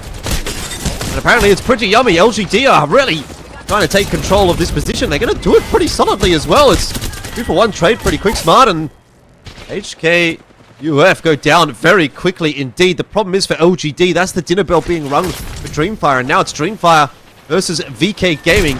Finish off game 1. Casa, he's gonna get dropped. Dreamfire took the opportunity since LGD took long in that first fight. Now the 3MC and the rest can take this rooftop away. A slide on down. I Hate the World continuing in. No Name brought the damage in the last set. Now he's gonna get down here, but QQ will get traded. All left for the Watson here. Dreamfire with advantage. A slide on Indo. Knockdown shield for the cover. Defense to try and get a little bit of the zap, but the spark is BK's to get. They win a game number 1 here. Yeah, they win another game, the number 1 here. It has to be said. They won game 1 of that previous lobby. They win game 1 of this lobby as well, but whether or not they're going to put more together. Obviously, didn't really manage to convert from game 1 onwards in that first lobby, so that's kind of the name of the game for this next one. Yeah, they always come out really strong in the first couple of games there for VK Gaming taking that win. But you know what? I just want to talk about Weibo still keeping momentum going into their 7th game today. Gugu hitting those bow shots, just stopping No Credits rotate and eliminating them in a blink of an eye. That was so exceptional. And you know what? I guess having, LGD take that rotate from the evac tower over the top and taking out HKUF, not without some casualties, but my God, that was A versus B. We have such a stacked lobby kicking things off in Storm Point. Elfish, what a great first game. Yeah, you got to be a little bit disappointed if you're HKUF there because at the end of the day, you haven't really done anything wrong. It's just kind of been a case of, well, these guys landed on us. They want to fight. We have to fight. And ultimately, you end up getting third-partied. Or, in fact, they went down, to be fair. But, you know, like, there's every possibility that LGD lands on Dreamfire or they land on VK. And then it's a completely different final sort of a fight there for HKUF. But either way, they were kind of doomed as soon as LGD decided that they wanted to land on top of that donut because they get stuck in that fight. Even if they win that fight, they do get third-partied up. So, rough, unfortunate. But still, a top 4 finish is not something to be too disappointed by. How about this, though, from Gugu? Yeah. Bocek. The connections were pretty insane. It was no credit. That just kind of got farmed. Yeah, it's not like shooting fish in a barrel exactly, but this is exactly what we see from Gugu, just absolutely obliterating the whole team, collecting some nice kills for them was just an exceptional feat from them. I did want to sort of bring up, you know, unfortunate start again for GK. Previously, Boogie Borders, you know, they were falling about 18th out of this lobby. You know, they're not known to do incredibly well on Storm Point, but I was very much hoping that they would have been able to pull something out this week. But, you know, we still have another 5 games for them to sort of turn things around. But, you know, VK Gaming, they held this position so well. They had so much kill points going on into this, and just having, you know, this one from Vitamin C just being able to collect that kill along with a Watson fence being placed down. Watson v Watson, Elfish. What great entertainment. Yeah, indeed. But VK Gaming were the ones to walk away with the ultimate victory. Has to be said, though, Dreamfire managing a second place. They are continuing their pretty consistent run today. Whatever they've done from the previous couple of weeks to come back into this week, it seems like they should continue to do that because it has been much, much better this week from Dreamfire, and another sort of late season run in for a top 20 position and maybe even a top 10. Weibo also, has to be said, wasn't a bad game from them. So take a look at the scoreboard here overall, see where we have ended after game number 1. VK, they started with 23 points in the last lobby, so this wasn't quite as good, but hey, you'll take it. That's it. You know, they start out strong. This is a team that sort of goes into their matches and they're all prepped and ready to go. But you know what? Then I guess comes in the juggernauts like Dreamfire today and Weibo to sort of take those positions. But LGD Gaming, another really fantastic game from them as well. You know, they've had a lot of matches today also. And just to see, I guess, these teams keeping the momentum, you know, against Legends Gaming falling out at 13th. You know, this is such a good thing. Also, Kill Devil have been having a great performance. You know, for Split 2, them falling a little bit short, you know, but no credit. I want to have a little bit of a conversation. Yes, you know, Gugu took them out on their rotate, but, you know, that team, they got, you know, about 5 kill points there in and amongst the chaos. So it's a great thing to see them, you know, in the top 10 positions, Elfish. Yeah, indeed. Still 5 more games to go, so we've got plenty more to talk about. Let's not get too far ahead of things. I mean, look, at this point, just get me out of here. You're just getting shorter and shorter. That's it. Just keep. That's it. There we go. It's my show today now, guys. But we're going to take ourselves a short little break, and we will see you shortly. And I'm sure Elfish will be back. See you guys in a moment. Points in our first game, Elfish, and not following long after them is LGD Gaming in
coming back to play in another 5 matches. Makers as well, being one of those, top teams that have been performing incredibly well through this split, Elfish. So, we still have so much action to unfold. So it's going to be exciting to see if Dreamfire, LGD Gaming can keep momentum going, being their 7th match.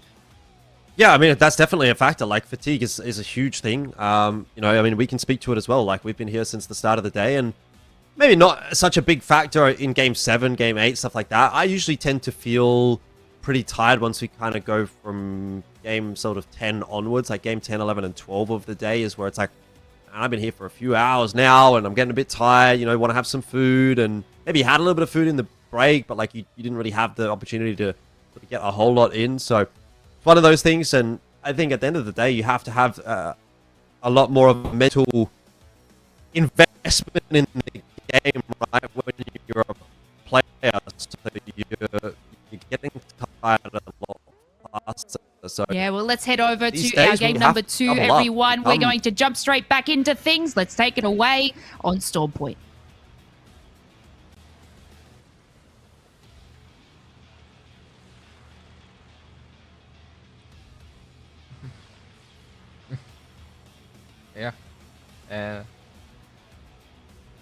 Yeah, and you can see it here. Legend selection yet again. Always about the Bang Blood with the Fuse, with the Catalyst, as well as the Watch One, which has been very much so popular. But game number 2, we're still looking to see if there can be some big games from some big players. You got Legends Gaming be landing here in Zoo Station, looking for VK Gaming 2 to continue what they started off with here at Sito Station.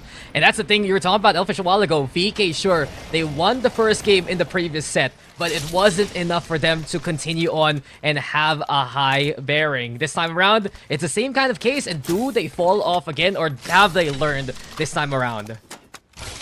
Yeah, look, I'll be hoping to say yes, but I don't know if I can necessarily say that is going to be the case. Didn't really convince me in the first lobby, but look, I mean, 2 wins in a day is not something that most teams get, so I guess that's got to win you some degree of brownie points. But we'll wait and see. We'll take it slow. Not get too far ahead of ourselves just yet. VK Gaming hopefully be doing the same, right? They can't be resting on their laurels and just getting happy with like 1 win.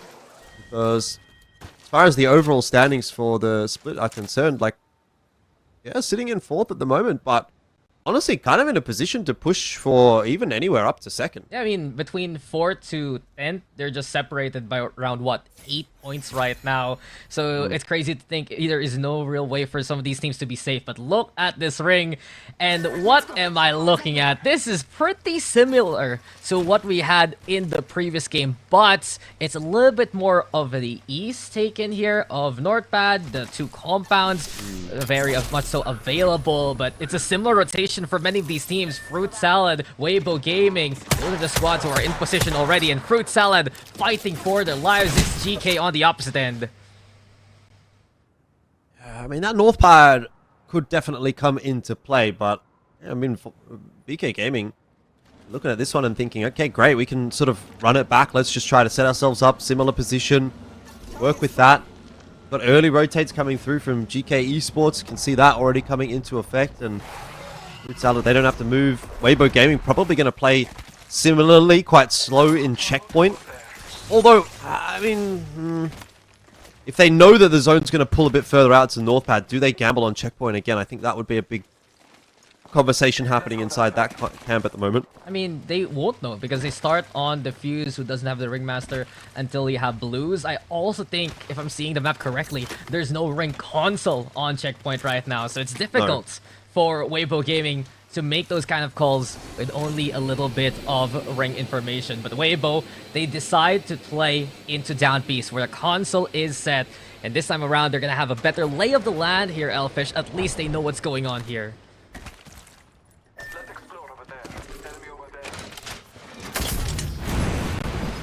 Yeah, interesting. Still gonna have to move, but it'll be a good staging point. Early exchange happening though right now between Outside and GK, and that's not gone very well for Outside at all. Amelia is the last one able to have any kind of an impact on this round, and outside just a little bit too little too late for them making it into that donut, and they do get punished by GK for it. Amelia surviving with a sliver of HP, moving over to the Trident, but some good tracking yet again from Killapause. A standout here for GK Esports. You also see Fruit Salad defending their claim over onto Northpad. That height and some 30-30 action. See outside now, eliminated here by Weibo Gaming, BK Gaming, right behind Fruit Salad, and this is going to be interesting for BK. They're taking a more proactive position early on, just to try and continue the momentum they had from game number 1. Most definitely. I'd love to see it. Let's go there. You know, let's get another strong team in the mix, right? We've got a lot to say about Weibo and Dreamfire today, and we know Legends at some point are probably going to do a bit of work in this lobby, so if we add BK Gaming to the list as a team that we're really keeping an eye on, then that's like 4 really strong looking teams in this lobby. But they're not there yet. I wouldn't be surprised because BK has had incredible performances in scrims and in the offseason, but HKUF, a newer team on the block, bit of struggles there. Yao able to go for the res right now, and HKUF fighting against no credit here over at Checkpoint. It's 2 though, still standing for no credit. Same can be said as Yuhang is down yet again. Deja vu, but they should be fine. A little bit of a reset for both of the teams here. Weibo in an engagement, and you don't want to be in an engagement against Weibo. GK, have they bitten off more than they can chew? Yeah. I have to imagine that is the case, and they end up going out in 19th place. So Weibo just continue to run through teams. No stopping them today. It's been so problematic for the squad formerly known as the Boogie Boarders, right? Always taken out early, struggling to make that kind of impact given you have a star-studded roster. Ooh. But that tracking, it's strafing play! And the M&K is ready to do magic again. Prowler out, easy flash there for the cover. And Legends Gaming skill is one. Legendary, that's what they are though. And Weibo falls to their hand there.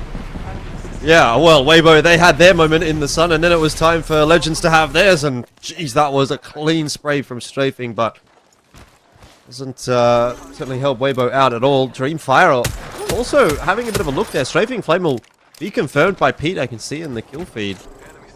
It seems to be a bit of a damned if you do, damned if you don't type position to go into. If you take that fight, you're probably in trouble. If you don't take that fight, well, you lose control of the position, but either way, losing members anytime you take a fight in that position. So Dreamfire end up in the donut for now, but is it a cursed position? Is this cursed location? If anyone's going to be able to hold on to it at the moment, it will surely be Dreamfire, because they've been good at holding down positions. They've been good at guessing circles as well today. They've had quite a lot of circle luck, so set up, and now it's time to put up another good game for Dreamfire, and I imagine they can do it. I mean, they've had their best game in the split coming into today, and as of right now, they're in a good position. A while ago, HAUF perhaps a little bit more inexperienced running these kind of locations. Dreamfire, you know the pedigree, we all know the pedigree, and as of right now, they're taking away a little bit of Legends Gaming, who has actually gotten the banner of Strafing Flame back. So if they can get a respawn beacon or Moby along the way, it can be helpful. HKUF though, and MXF this time around, the ones contending for Checkpoint, as this ring will head west yet again. MXF waiting to see if there's going to be any kind of shenanigans from HKUF, who, to be fair, are on the move. They recognize they got to get a bit of a wriggle on. And there's the zone you're talking about, going again toward the west, so it's actually very, very close to the same circle as the previous that we had. Just a little bit more north, maybe. Yeah, that's literally just it. Just a smidge towards the top. Get a little bit more of where Legends and Dreamfire is, rather than only having the MDY bunker, basically. So it's a bit of deja vu for sure. It's the same thing for many of these teams, and they're gonna realize this really quickly. You can already see No Credit has left behind Checkpoint. HKUF doing the same too, heading towards down piece, as Kill Devil will move from north. I'm more than happy to hold a little more of a northern position outside of that donut, but also keeping my eyes on BK Gaming.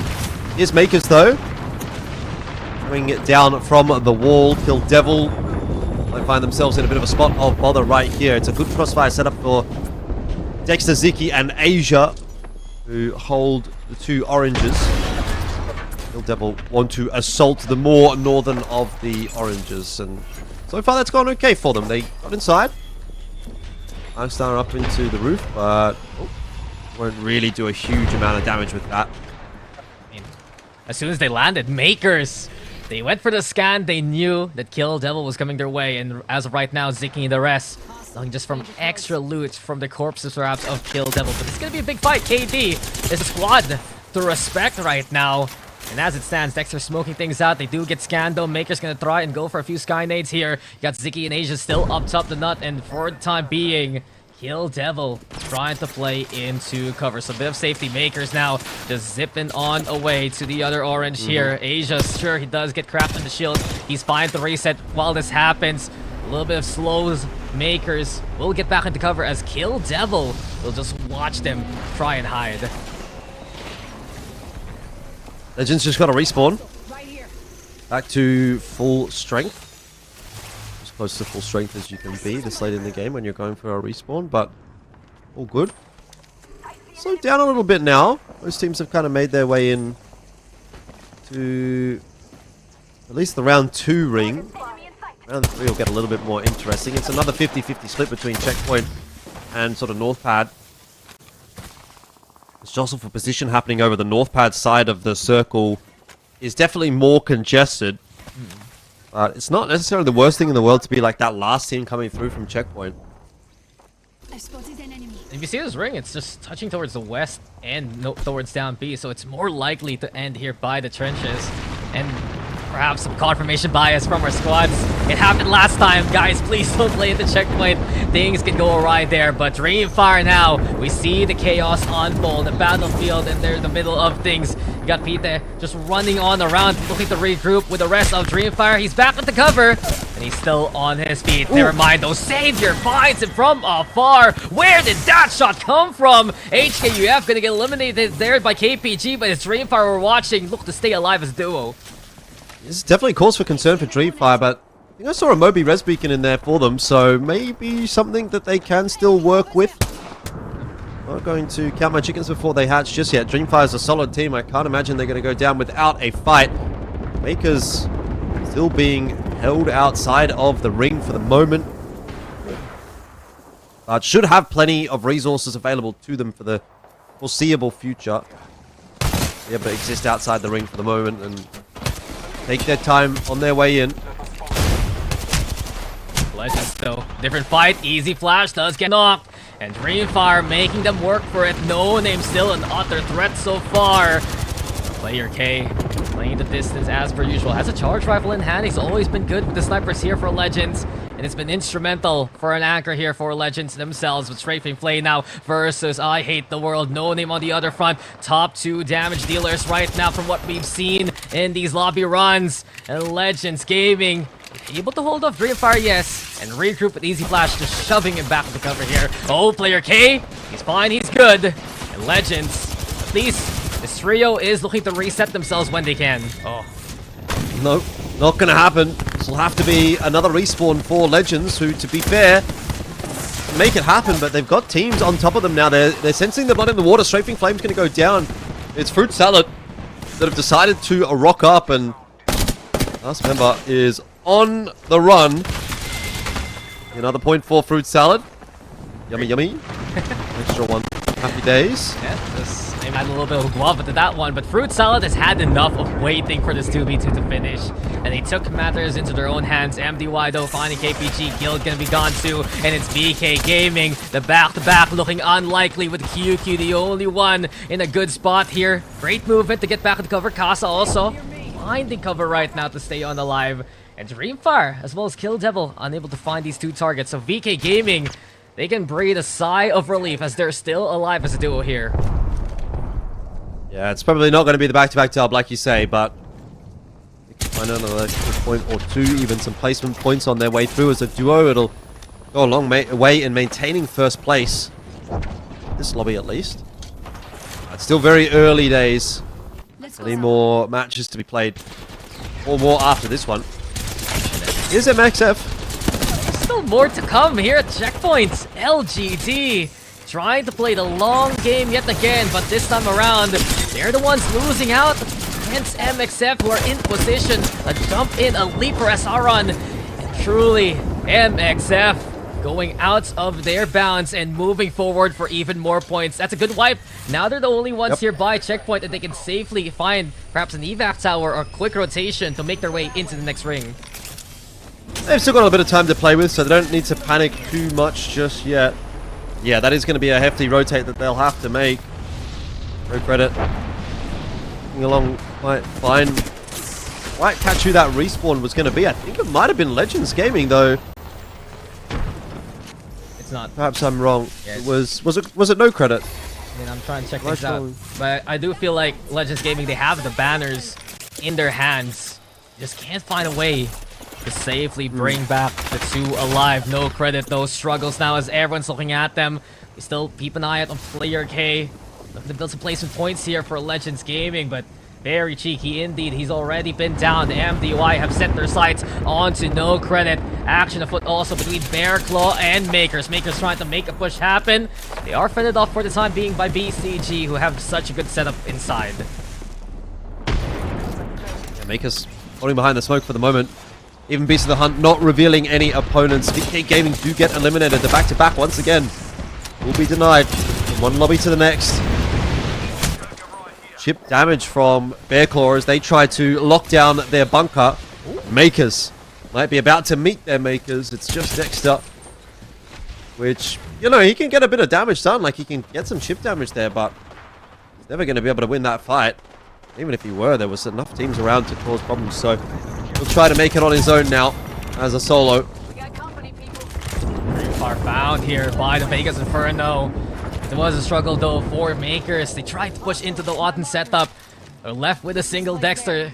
They'll look to find a few kills elsewhere, but Vegas Inferno pinging now, noticing BCG setup. They go for the scan. They realize Bear Claw has already left them behind.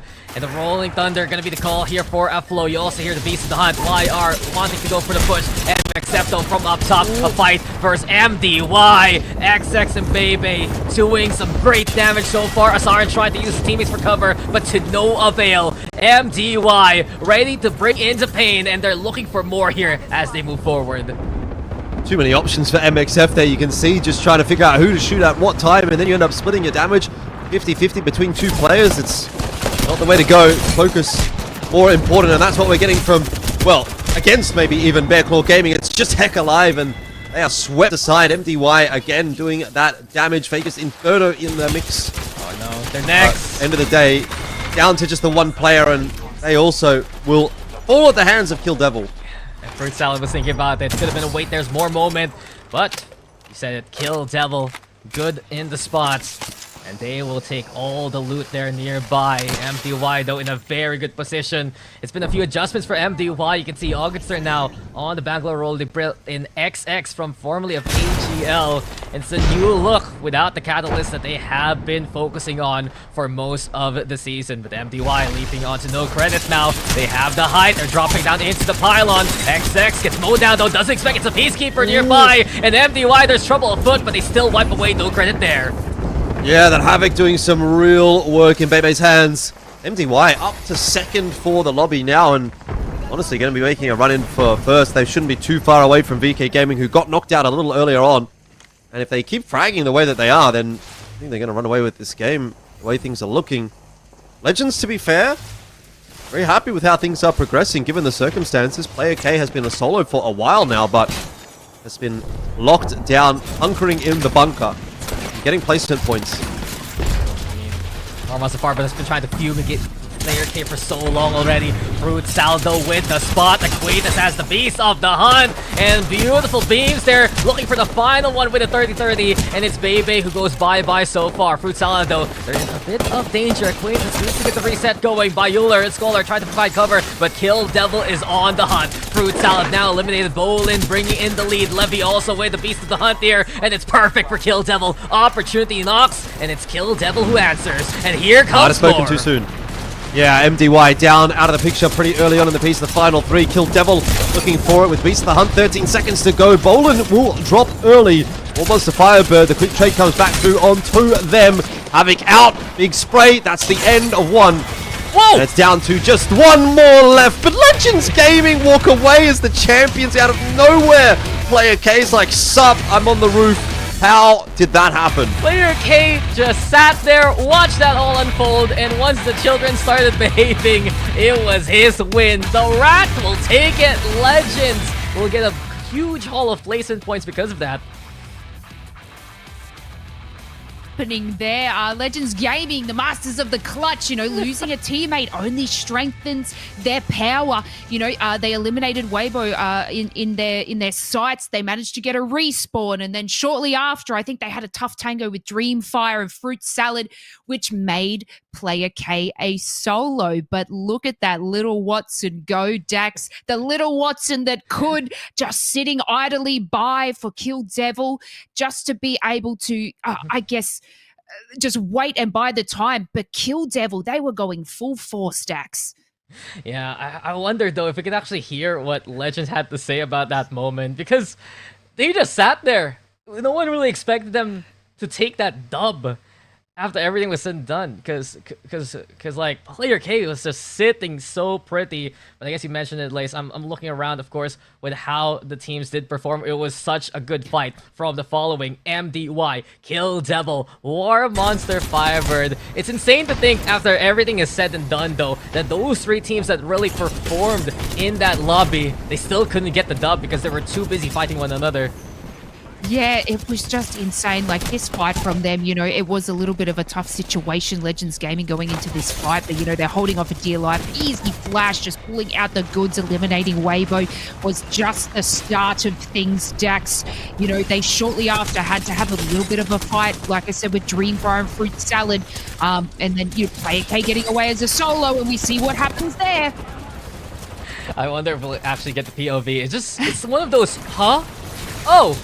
Time to win kind of moments, right? It's like, wait a minute, I can take this. And exactly what just happened there, I think really the biggest consideration is MDY was such a monster in that lobby. 14 KP to them, some immense damage done, especially by XX, the new member to the only MDY roster. And you can see that they were just so confident, XX and the rest, taking the fight to any kind of squad. They don't rely on the Catalyst setup anymore. They're just willing to send it, especially with a fuse in tow. But Kill Devil, opportunity, especially courtesy of Bolin, War Monster, Firebird, biding their time well. And look at this shot from Shark. Bang! Hits the marker, and then Player K says, oh cool, mine. I thought it was over with that excellent shot with the charged up Seti, but you know what? Legends Gaming were just waiting for their time, and there we go at the tippity top, with kills along the way. They did an exceptional rotate from, the top of the map into all that chaos, but War Monster, Firebird, Kill Devil, MDY, Dax, look at that, 14 kills. They were unstoppable. Everything in their path, they would just take down. I want to give also like a commendable effort to no credit. They were a duo when MDY decided to, I guess take their spot as well. But, they had such a great feat as well, taking down and making it a 2v2, but it just wasn't enough. But that brings them with all those kills right to the top. Yeah, and with that being said, they did take the most points from that game with 19. Legends Gaming, though, just because of that victory from Player K, within the top 3, they go 18 points as a whole. And they are going to be tied up with War Monster Firebird at VK Gaming, though. Same kind of story, Lace. And Elfish was really talking about it in that last set. Where does VK Gaming go after map number 1? They have faded on away again. Hopefully, this time they're going to recover even better because they're in still a good spot here.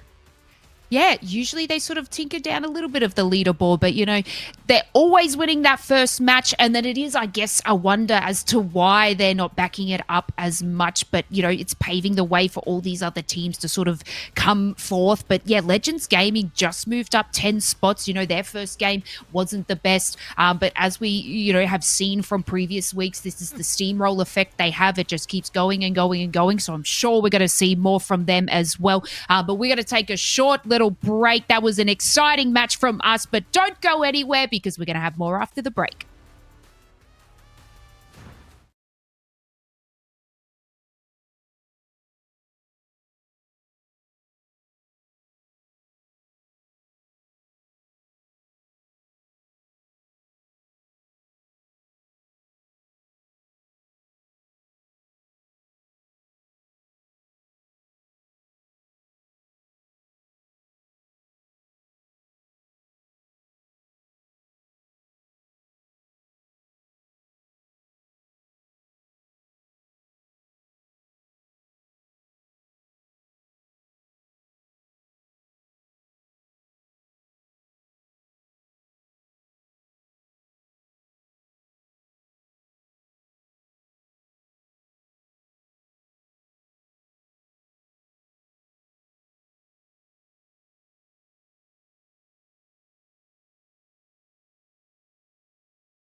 Everyone, what a thrilling game number 2 for our groups A versus B. We saw the flick of the wrist from Kill Devil, but what a jaw-dropping moment where player K, the little Watson that could, peeking from height, taking the clutch Dax.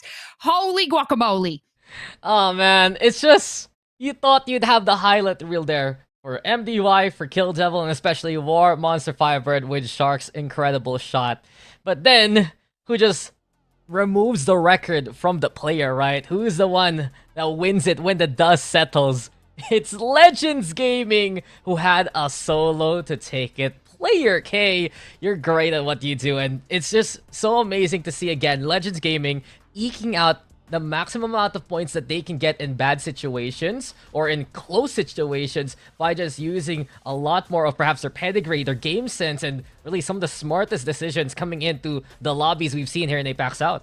Yeah, speaking of highlight reels, you know their game last week where they're just farming some more kills to push them to that first position to get them another 25 series points. And then again, player K just clutching the win as a solo because he'd left all his teammates behind, you know. But I've got to commend MDY. A huge 14-kill game has pushed them way to the top, up about 5 spots above VK Gaming at 24 points. So it is incredibly close going into game number 3. Yeah, anything can really happen here. Can Legends take it away from MDY? Will MDY still have that kind of performance, or will VK show one up? I do wonder who can get it. Let's find out right now, Dax, as we head over to back to Storm Point for game number 3.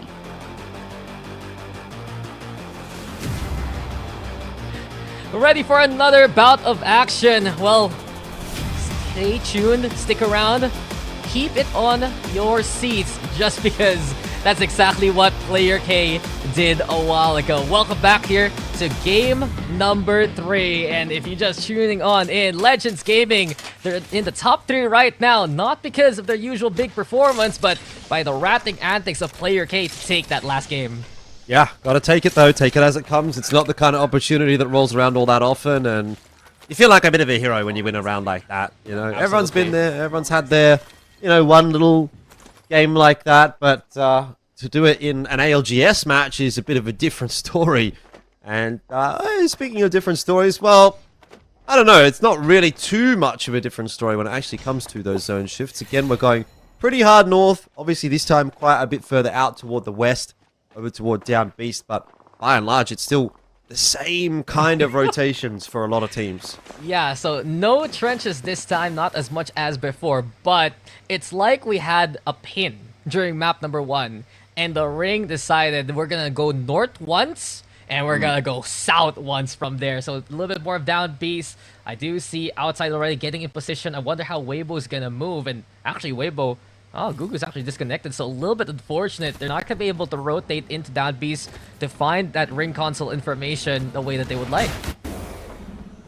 Yeah, but that'll be something that hopefully gets rectified sooner rather than later in an ideal world. Outside the ring, in a bit of a spot of bother there, copping a few shots on their little rotate. It's actually Fruit Salad that are going to head in their direction, so I wonder if looking at this outside are going to get the, you know, little spider sense in the back of their mind saying, well, they're rotating here, and HKUF are coming up from the south as well, who they might be able to see in a moment.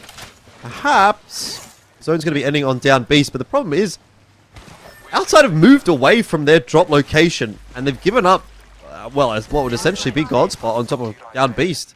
Yeah. I mean, if it ends there, right, and as soon as they realize, oh, Fruit Salad's going the other way, something has to be up, especially since they came from a ring console error. Just to correct myself, Weibo do have a ring console now in Checkpoint. It's Down Beast that doesn't have the ring console here, and that's why you see outside move on away. HKUF though, BK Gaming all moving on forward. Guild Esports still always loving to run this kind of rotation past the trenches. They're gonna go for the tower though, move even further. They're gonna be going past GK, who's scanning as much as they can, get that intel from Norpad here. It's a very fast rotation, though, from Guild Esports, isn't it? They're much quicker in this time than the previous couple of rounds. Outside the ring, they're going to feel pretty hard done by when they figure out how this zone has actually pulled away from them. Well, they've pulled away from the zone, really, I guess is the big takeaway. Guild have been able to leapfrog them, gotten into that donut, which caused so many shenanigans in the previous game. GK2 They've died so many times here on the outskirts in the past few matchups. Raki here, really trying to embrace the fuse role for this roster. That adjustment coming into last week, a few changes with Pana on who's gonna play what. But GK have struggled to find impact into the lobby. Only 2 points for the team that used to be Boogie Borders, and that's been the case for them for so much of the past few weeks. An awful start in the first 2-3 games, and an incredible effort to rally to get placements within series points in the last few. I do wonder if they can do it, given that we've changed the rotation and World's Edge becomes next year after this Storm Point map. Potentially. It's going to be a super late rotate in from Legends. They're still up at the wall. Got away with some cheeky shenanigans back end of last map. Good damage. 118 Evo required for Fenfu. Those triple take shots going a long way in assisting with that one. Yeah, so popular. Sniper rifles, especially when you have these more northern rings. Fenfu and the rest have been willing to embrace the longer scope. And here we go. Outside on one side, Bear Claw on the other. Seems like Weibo all good to go now. MDY, though, our lobby leader so far. And it's so interesting, really, the story of MDY. Now, they used to be MDY Black here, Elfish. And then they realize, hey guys, we're the only MDY left. We can take the name now. And that they did, but it's such a big shift too with Augenstern really on the Bangalore. It's a lot more proactive here from MDY and a lot more aggressive compared to before. It's crazy from MDY because it hasn't exactly been like any out of this world gameplay so far for game 1 and 2. But consistency getting the job done. Makers again on the rotate in on a Trident. But are definitely on Guild Esports at the moment. They failed in game 1, they failed in game 2. They failed in the 6 games of Lobby 1 of the day. So this is kind of just what we've come to expect now. And another early engagement that they're going to get themselves stuck into. I don't know if I'm a big fan of that. That's why they're going to back away, and it's so hesitant here for Guild. Usually there's confidence from Legacy, Bugi, as well as Jesco, but today it just isn't clicking, and even the initiates hasn't really come up to stuff. So Guild, he will go back to where they started, outside on the opposite end, looking at them. And interesting enough, an evac tower being set by outside, so they do want to re-rotate back. Speaking of rotations though, Legends Gaming have made their way into checkpoint, and Weibo's the one still there. Yeah, this could be a pretty spicy fight. Yeah, underneath them. What am I looking Jackie at? Chan's still on whites. They don't have console information yet because he hasn't gotten the blue Evo. And Legends might surprise Weibo if they decide to head on up here. I wonder if Legends are going to do that, or if they're just going to rotate down underneath them to the north side. They pinged them. They did. They're definitely having a bit of a look. They're thinking about it. Thinking above. But it's a hard thing to contest the high ground. Looks like they're going to take the stairs, if anything, but maybe electing otherwise. Zone shift continues to head in the direction of down beast. There's no surprise about that. It's one of the way, I would say, the most common zones I think actually we see in the game just in general. So very readable. Very much so. Once you see half of the ring within the cliff, you know where it's gonna head. But it's just crazy that then 3 north zones today, and they're all within the same sphere of one another. Final Dream, though, finally see a bit of barometer for today, and the last time we're gonna see it for the rest of today. Legends, though, on the other hand, have decided to play away from Weibo, look to get into better position, and they're the ones in the chokehold here between Down Beast and Checkpoint to see if No Credit, MXF, or Weibo will head their way here. Patience of virtue right now for Legends Gaming. Stuck sort of between a rock and a hard place, right? You don't really want to go too much further forward into a down beast, because there's going to be a lot of teams that are going to have an angle on you. But similarly, if you wait too long, it's going to be teams rotating out of checkpoint that are going to cause the problems for you.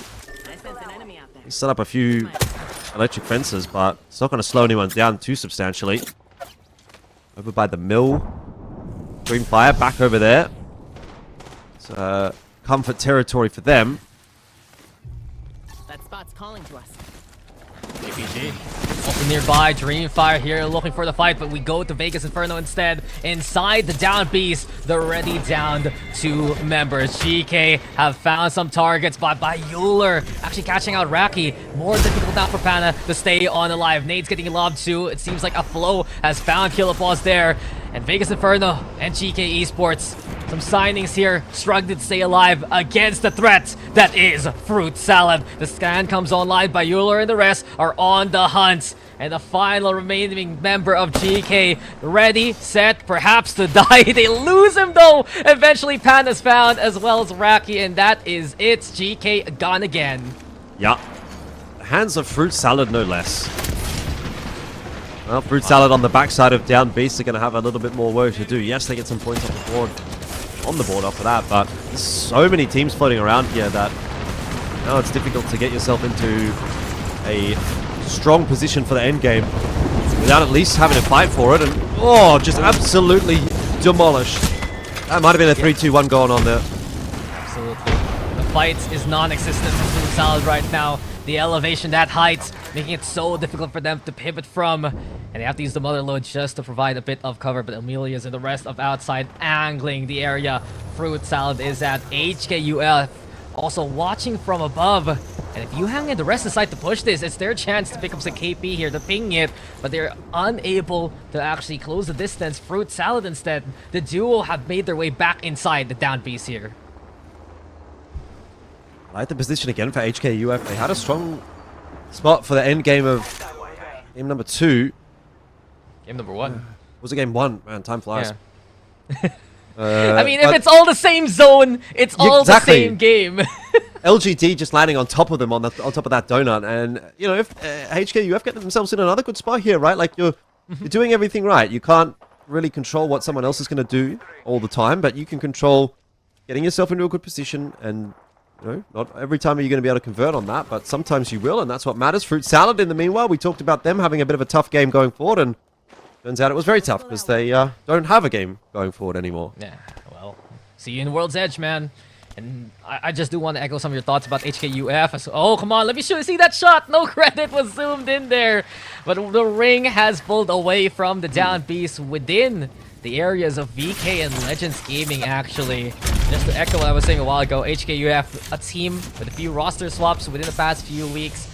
Notably, very good at making those decisions, but the fights have been left to be desired. Kill Devil, though, they have their own kind of fight right now. This is one door that will try to open. KD playing utter gatekeeper here versus War Monster Firebird. Luhan already setting up the fences, and who's gonna go for the push? Levy quite low already, needs to get back into cover, can't force the issue though. War Monster Firebird tempted to head in there, but with the pylon and the fences, Azu and the rest find an angle instead. They're cracking the shields, but the pylon doing work. Eventually KC finding Luhan, a chance here for War Monster Firebird with the advantage. Azu and the rest with the push now. Eventually they're just shoving away Kill Devil, one left standing in a 2v1. Kill Devil has been exercised here.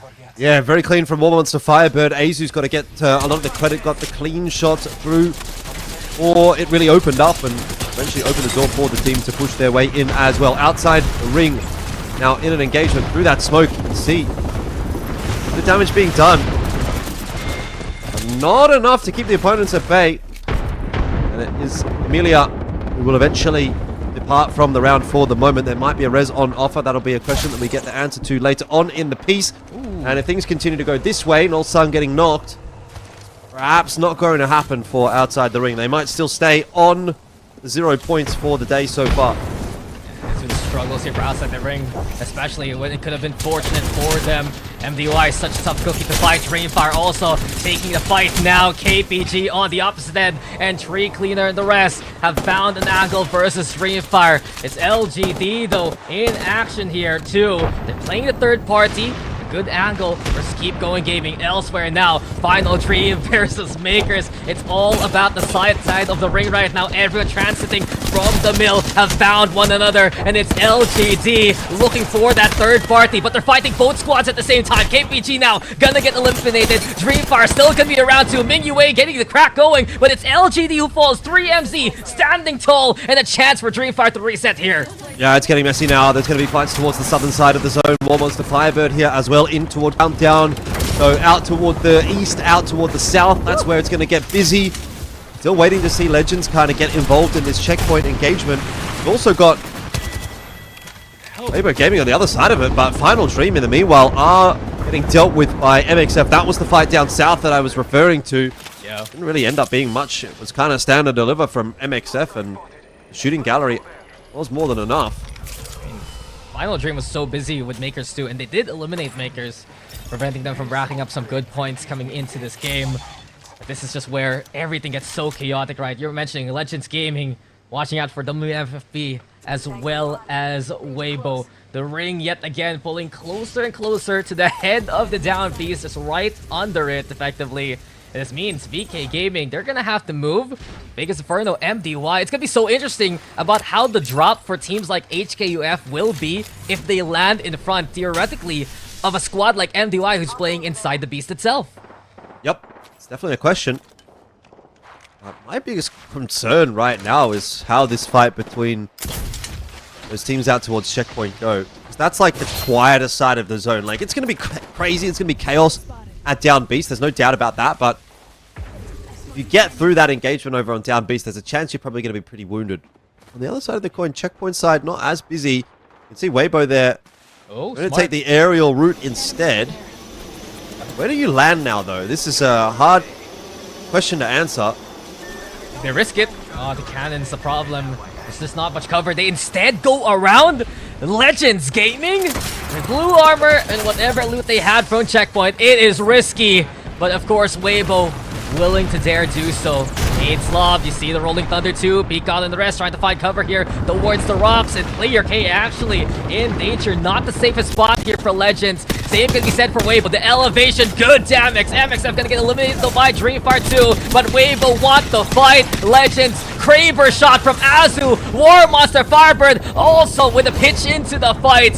Still a big battle between two contenders. Weibo on one side, Legends on the other. Peacock, the only one still standing. Shark has found some more stellar shots. Legends Gaming gonna get eliminated. Will Weibo be next? Yeah, it certainly seems that way. Peacock is going to be the last one standing, and on that cliff, it really feels like he'll be, a nice bright little target for pretty much everyone involved, although War Monster Firebird are on the receiving end of the shots coming through from the down beast. MDY go out. Coda's killed.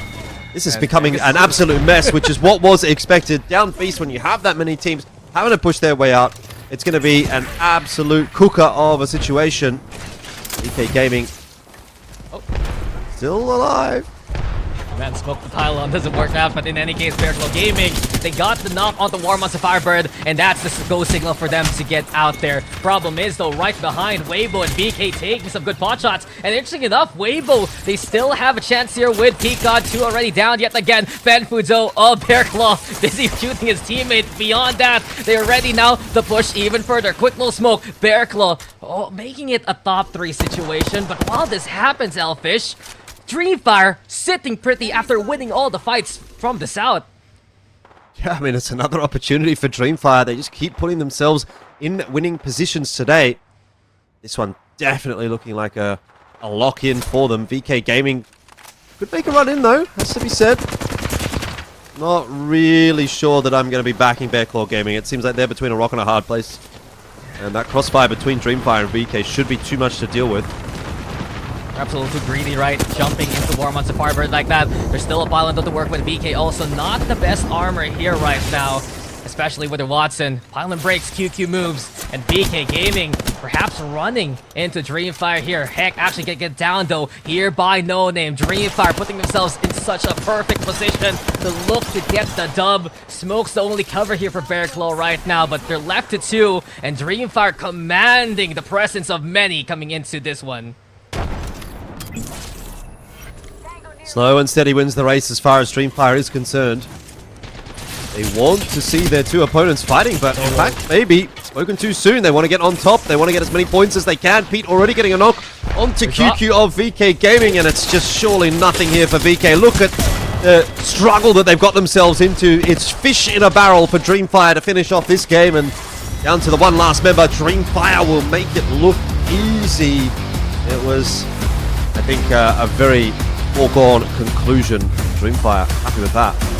Rough Flag and Sinker. The Rainfire will take it. At one scan, told them everything they needed. They knew that game was theirs.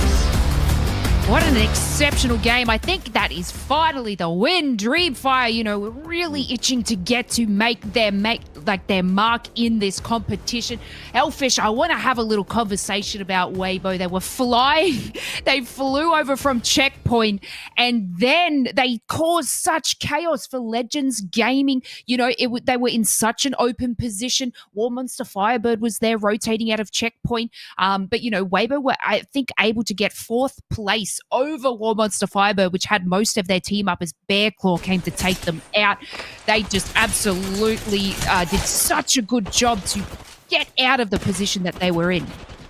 Yeah, it was definitely an interesting choice from Weibo. I think there was a couple of schools of thought. Like, obviously, they can go through, take the fight, but it's always going to be like a bit of a 50-50 when you're coming out of checkpoint and you're pushing in toward down beast. There's every possibility that there's going to be third parties coming through from the down beast. So not only are you having to deal with the team in front of you, you're just having to deal with pot shots from across the ways. So instead of that, they prefer to take the aerial route, try to wrap in behind, and that in itself kind of comes with a lot of concerns, right? There's always going to be people shooting at you when you're flying through the air, and you know, you oftentimes don't expect to receive a knock or something like that, but you certainly will be chipped on your way through. And for Weibo, they go for might have been the percentage play. I feel like it's a bit more of a percentage play to take the aerial route rather than try and take the fight. But end of the day, neither was really like a winning play necessarily. Like there's no right choice for Weibo. They've just got to work hard to do as much as they can, and they obviously, you know, place quite highly. They're happy with that. I think overall,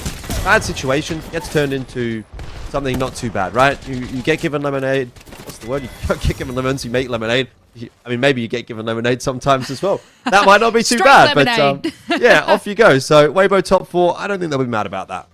No, I think, you know, all odds were against them and they did what they could with what they had. But let's talk about Dreamfire. They started out this split just in the trenches and they managed to come out with a win today. 11 kills along the way. They are playing so well going into the first 6 matches we had today and then another 6 matches. They are on a roll and it's so good to see this coming out of their team. I think, Elfish, you brought the good juju for them because, you know, until you joined us, they weren't doing so well. So I reckon you've got the Dreamfire pep in your step, and that's so good to see them on top with 39 points, but tied with MDY.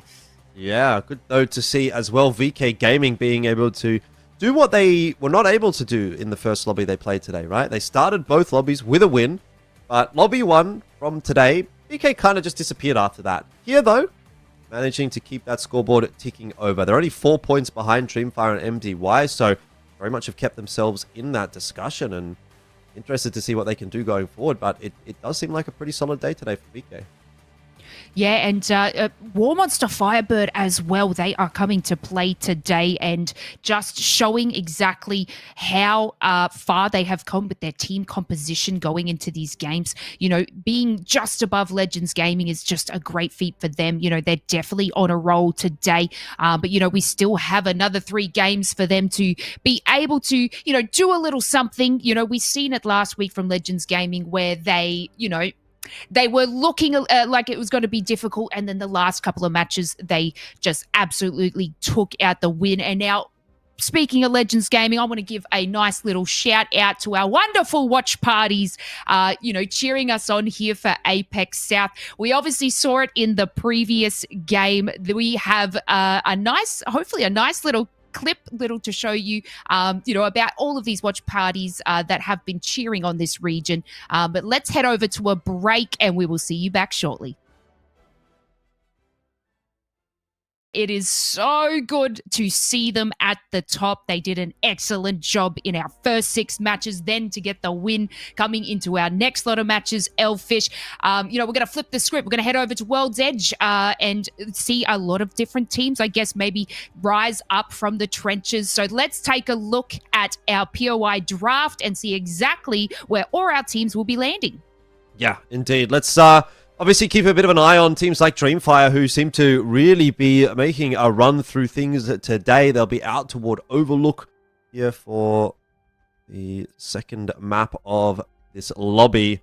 I'm also kind of eager to see what LGD is going to be able to do. I think they're a team that's kind of been bubbling away under the surface. It hasn't really come together too much here in this second lobby, but maybe for them a change in map is going to be a change in fortunes as well. Climatizer East, not sure that's really going to help Guild out too much. They've been having a rough day. It's not a particularly highly sought after drop location, so could be a rough one to continue things forward here on World's Edge. Yeah, you know what we love about this draft system is we've got GK Esports, previously known as Boogie Borders.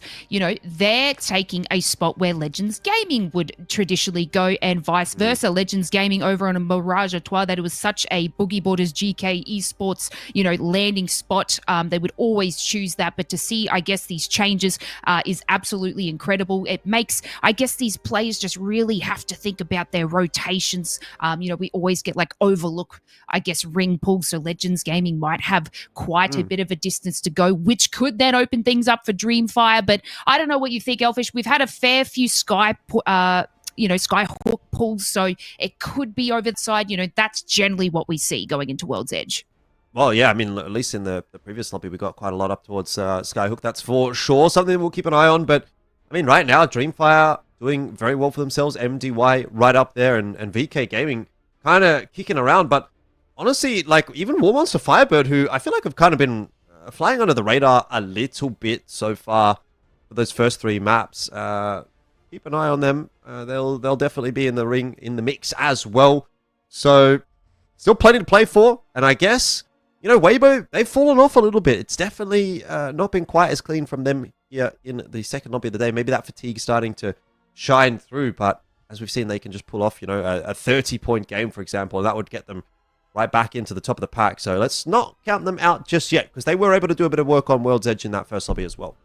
Yeah, you know, it's just, you know, a lot of people don't think about that, and you know, going into like, what is it, their 8th game, it's going to be a little bit difficult. You know, it's something that a lot of people don't think about. You know, having to play these 6 to 12 matches. Sometimes it can be a good momentum, as we say, for a lot of teams, and then sometimes it sets in. It's a little bit, I guess, difficult in that sense. But I think we're going to have ourselves a quick little short break, just because we've got a little bit of a reset happening. Everything works here, we promise you. So don't go anywhere. We're just going to take a short break, and we'll see you in a moment.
Everybody, and it's good to have all three of us on the desk again as we go through all this passion that APAC South has to offer for us today.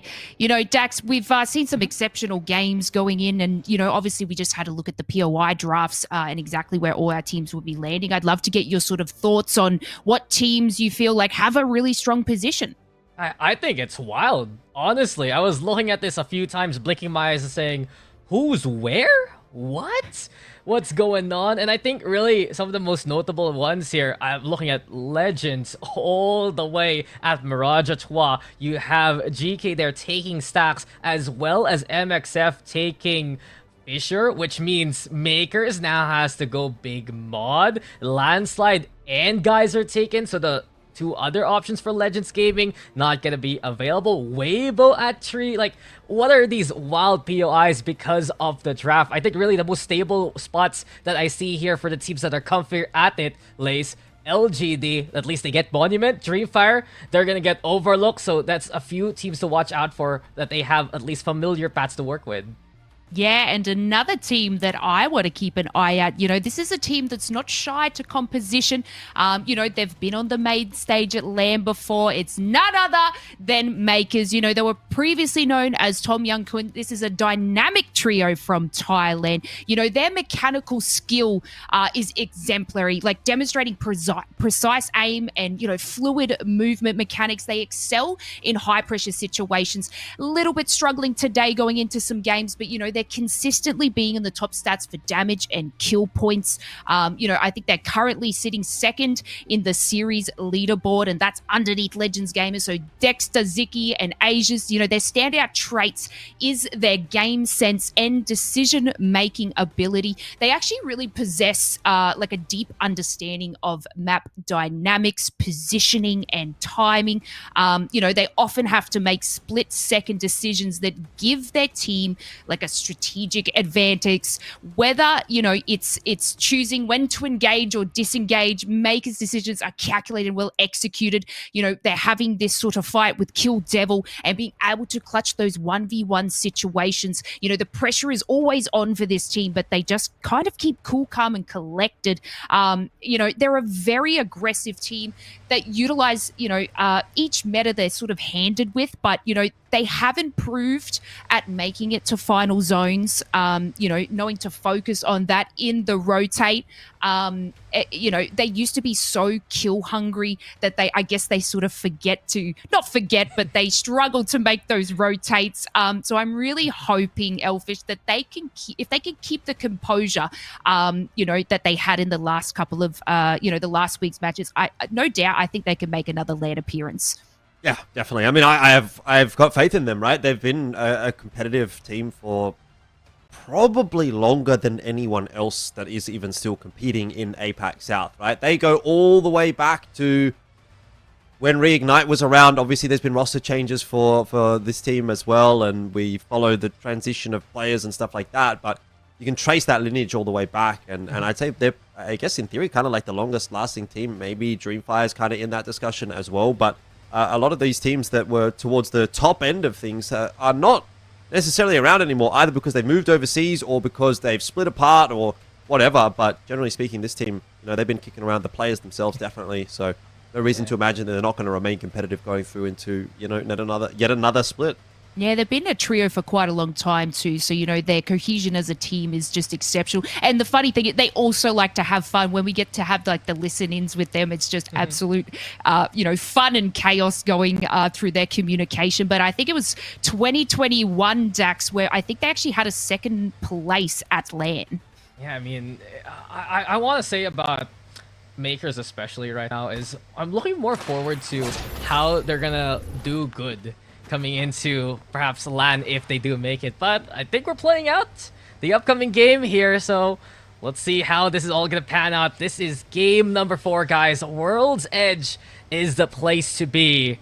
And unfortunately, it looks like Dreamfire only gonna be a duo right now. Most of these teams moving on in already, as you can see that this ring very familiar right outside the Overlook. A shift perhaps into the Gotan. We've seen multiple rings here, Elfish.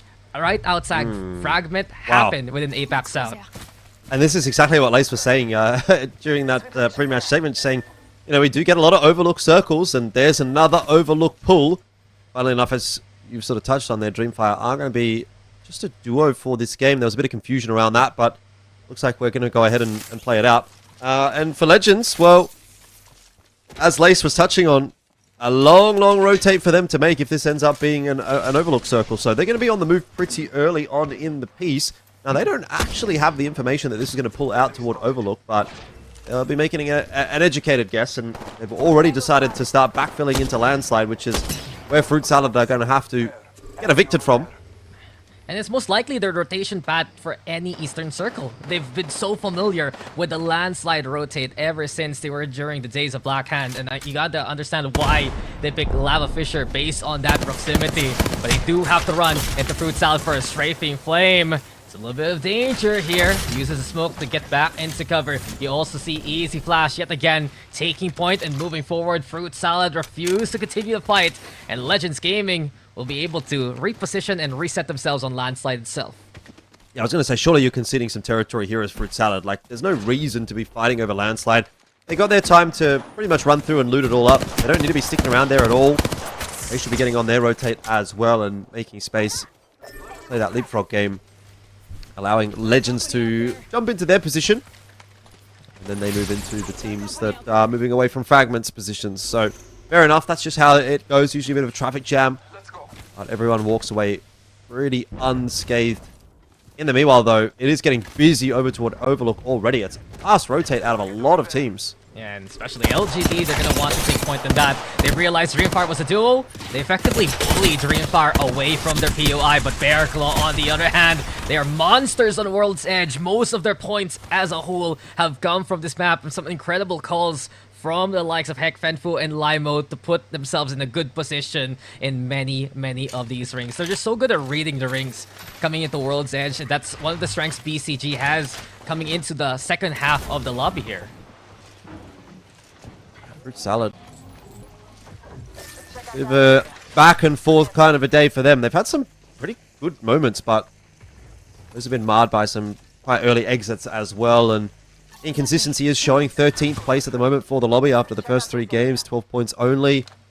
Not a great day for them, and it's been a horrible day for Guild Esports. I just kind of got to question what has gone wrong for Guild. You know, they had some really consistent games over the last few weeks, and then, you know, okay, one lobby goes poorly, you know, maybe you can say, okay, they started slow, they didn't get it together, but you'd think normally after a bit of a break, they come back, they finish stronger, and that hasn't happened either. It's now been 9 games of pain for Guild, and doesn't seem to be changing tonight. I think it's just going to end the way it began.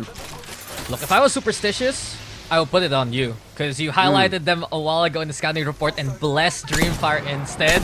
But truthfully, I agree with you. It's just, they're just not finding the form that they're accustomed to. I don't know if I'm accurate about this, but we listened into them for a while in the series prior, and it did feel like it's a little bit more defeated in the way. Yes, it's still calm. You expect that from a squad formerly known as Serenity, but it was a struggle for them multiple times. Even more struggles. Look at GK. First one gone. VK Gaming continuing their run and eliminating the first squad here. Yeah, good spot to set up in as well for VK Gaming, right? Fairly central inside of the zone. Generally a pretty safe position to hold on to as well. Could be another strong game from VK, who are inside the top 3 this time around. They're having much more consistent run in the second lobby than they did in the first. But a couple of wins on the board from them today. It's not been a shabby day at the office. On the other hand, Weibo, well, you can say a lot of positives about this team, but maybe not for the latter half of the night so far. It hasn't been awful, but it's definitely not been up to those same high highs. It's like a roller coaster when you support Weibo. We're getting the highest of highs so far, but some of the lowest of lows. And Weibo need to find their form, that consistency that was able to bring them that win last split. But out of the ring over at Epicenter, it will be RXM into the front line. A new addition here to outside the ring right now. Amelia's in the resto. Look for any kind of opportunity We have an evac tower available. Can easily lob the Motherlord towards it and get the intel, but it's Legends Gaming already fighting within this sphere. Strafing Flame up close. Noel Sang the first of all. 99 on that shot. The choke's in, and it will just be asphyxiating towards outside. Choked them out, killed them all. Strafing Flame has found 2. Yeah, Peacekeeper doing a lot of work, but One Monster Firebird jumping their way through. Let's listen in how this fight played. Cracked one. Net again, careful. Cracked another. 40. Sending. Have to heal. What's 100? We have to heal. So. Yeah. We're good. Relax. That's another team. We're good. Relax. Popping silence. I'm popping ulti, so. It's a full team. It's a full team. Just chill. We're fine. You can rest me, player. My res. You have to fight them. I'm gonna die here. They're not fighting each other. It's just one team left. 50. It's 2v3 somehow. Rest. I dropped my Alpha Flame, alright? No. Okay. I'm selling. 15 seconds. I'm gonna climb. I'm good. Yeah. They haven't res yet. I'm dropping medkit. Safe scan. We're gonna see you on res. 3 seconds. I didn't see them though. I didn't see them. Nothing in the box. I'm good. They're gonna take the... You need to scan northwest, Mark. Yeah, Scan look at northwest. this. I can't see. Cannot see it also. It's a duo. I have his right run up here. They run high. Oh, he ran left. Yeah, he ran left. Yeah. There's someone else on that. We have to leave. I think. We got access. I got a thirst. Is there someone on the height here? I think we just leave. Yeah, come. Okay. Oh, Careful on the right height. You heard the voice, just chill, but also authority when need be. Legends Gaming there, Elfish, keeping calm under pressure from KPG, and they're gonna get out of there safely. Yeah, you're right about that. There was a lot of pressure, but they bunkered down and they weathered the storm really nicely. So, able to survive. Epicenter no longer quite the hotspot that it was. It's still quite a rotation to make for Legends, and they are going to be coming in pretty late to ward Overlook, so they won't be getting any of the premium positions, but the fact that they managed to get through that is already a positive note. It's just great to hear Legends Gaming that they actually listen so well to Strafing Flame and his calls. He knows exactly what needs to be done. There's a reason why Legends is as great as they are. KPG, though, did get the res going. They're back to a 3-0. Warm Monster Firebird also going to be nearby as a Rat, the team that Legends did bully. But Guild, again, spotlights on them. We've seen them succeed, actually, from this position outside the camp here. They know how to play from the north, but Peak God, here we go. It's his final dream, saying goodnight early on here in World's Edge. Yeah, that turns into a bit of a nightmare for them. They didn't even really get the chance to fight at all. God, as usual, causing quite a ruckus.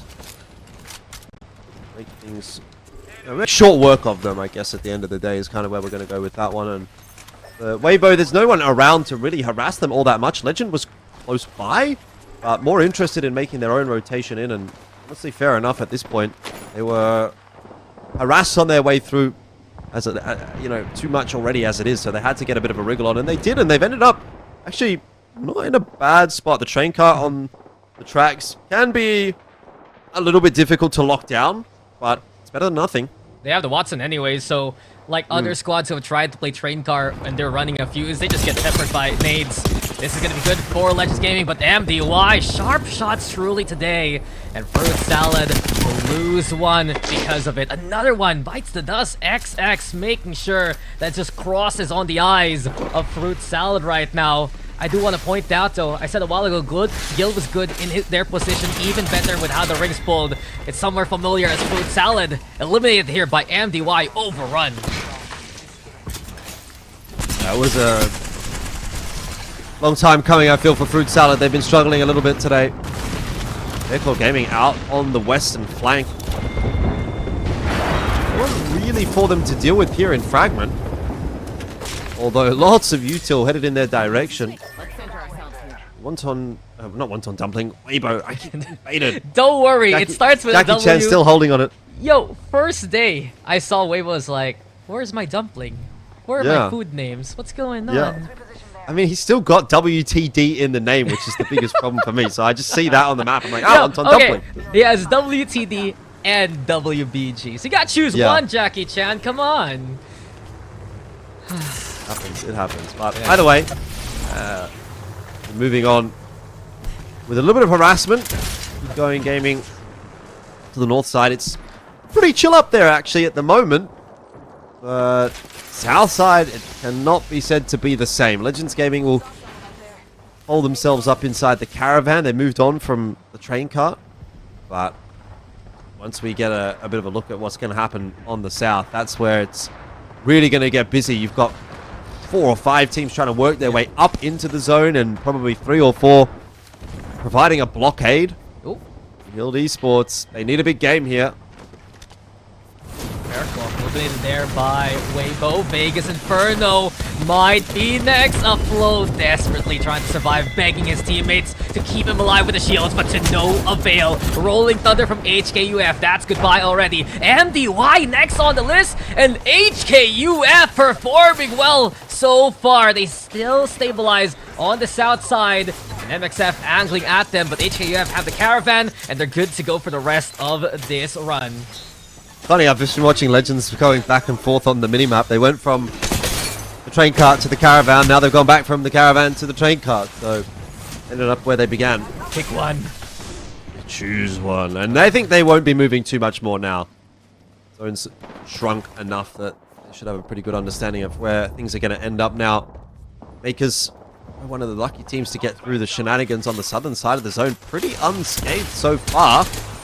And we've been keeping an eye on VK Gaming. They're actually into first place overall for the lobby now, up to 43 points. Plugging away nicely. I mean, not surprised. Rainfire still, the duo doing well to play into the zone, but you can already see difficulty for them. Zikido, on the other hand, finding a first player of Kill Devil. Next will be Luhan and Makers, of course. We saw Lace talk about them, how much of a well-balanced carry team they can be. You said the legacy of Makers, no matter what banner, they go back to the TYK stable. Bolin, the only one still standing. The smokes now to try and get out of danger. Makers desperately looking for them. They also go for the evac tower here. But Makers, they're a duo right now, and they would love to bring Asians back to life. They have to leave them, though, because of that ring, and Dexter can't even get away. Yeah, that ring causing way too much of a problem. Ziki's going to end up on the tower, which is still not inside of the next zone. It's going to be only a position he can jump forward from. Bolin trying to escape, but there's no getting away from Kill Devil at this point in time. Makers went for Kill Devil, and Bolin made Makers pay the price for it. Ziki left to a solo. Makers didn't expect that this would be the situation moving forward, and not only that, this tower isn't in the next ring. Dreamfire now eliminated. They made it to 10th at least, so a few points for them to work with. No credit on the other hand. Moving forward, VK Gaming nearby, but within the smoke screen now. Very cheeky, searching away to see anyone here, but VK right below them. The train tracks have been their friend throughout this game. So far, so good. VK Gaming. Been a pretty consistent run from them. Makers do get eliminated in 9th place at the hands of LGD. I am really keeping my eye on the proximity of Legends and Weibo. They're like so close to one another. And they're the ones in the ring for the next one. Weibo will have one side, Legends is gonna have the other. And for the third position there, it's KPG, but Guild Esports, they unfortunately do not get the ring pull that they would like, and instead, they're gonna have to just carve a path of destruction to make their way in. LGD, their first target, inside the caravan. But LGD is such a patient team. Guild, same can be said, and 2 teams who have been built on discipline. Let's see who flinches first. No credit. Taking it nice and slow at the moment. They do have HKUF right underneath them, and those shots reminding them of that fact. Not a whole lot of room to actually work with here for No Credit. One false step and either side they're actually getting shot. We're just going to take it slow. LGD rolling up. LGD's in position. They're the ones who decide to head on out first. Guild will mirror that on the opposite end, but LGD have action in front of them. No credit, and they're set up looking pesky. VK as well as HKUF also nearby, but very cheeky, already finding the first. Scan comes on out. Savior also with a chip in there. Guild, while this happens, just staying away from the fight, but eventually they're creeping up now to look for opportunity. Jesco and the rest, this is their chance. LGD gonna get eliminated here, but the push from Guild will give him opportunity. This has got to be a big one from Guild, but I just don't see that that's going to happen. This is an absolute mess. It's a cluster of fun, might be a word to use. And how do you get through this without losing players? Well, answer is you don't. Legacy already on the floor. Bugi down to half, below half. Jesco trying to survive, but ultimately Guild will fall as well. Top 4 finish. Elfish. Probably the best they can ask for. My man, look who's remaining. Everyone who tried to make their way to the ring is dead. And Keep Going Gaming was the ones who watched that. We go back to the 3 in position. KPG move on away from the train cars themselves. Legends there. Yet again in the middle of the action. Weibo gonna be nearby, but I do believe let's listen in to Legends Gaming and see how they handle things. We can't. We got more net. Yeah, heaps off. They play high. Did we just go here? I don't know. I don't think so. No need. I think we got fucked. Yeah. We have to outside. Okay. These guys are gonna play above us. Which guys? They don't have a bloodhound. Okay. I swear. Yeah, I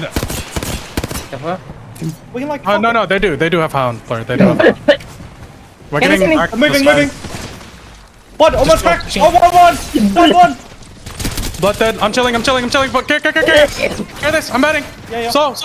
I'm banging ulting the other team. Just slow. Play safe. Play on me. Play safe. We're fine. Give me triple swing the back here. Just kill him. 1, 2, 3, swing. Yeah. I stunned all of them. Here's one. I fight. Swap. Stopping. I'm looking more. They're on left. They're fire. I'm nading that. I'm nading as well. Nading. We're all playing roof. Behind wall. Just play safe. We win this game. I'm playing under. I have heaps of nades again. Playing cover. Skin. I'm nading in. Yeah. I'm gonna swing around here for an angle. That's done. Swing. Oh my fucking god. Oh my god! Let's go! Good day! Let's go, boys! Went fucking perfectly, boys! Oh my god! Coordination is one thing, Legends is another. You heard it from them. We win this thing, they take the dub, and what a show again from Legends. Perfectly, boys, indeed. Coming out of the words from, the wonderful Legends Gaming. Their skill is just unmatched, Dax. What cohesion and communication this team has to take that swing. They're right in the center of the action, playing, in the only, building that is available in that space. And then to just take that swing, out and just take out Weibo Gaming and then just decimate the Keep Going Gaming with that Devo nonetheless. Dax is just exceptional from them.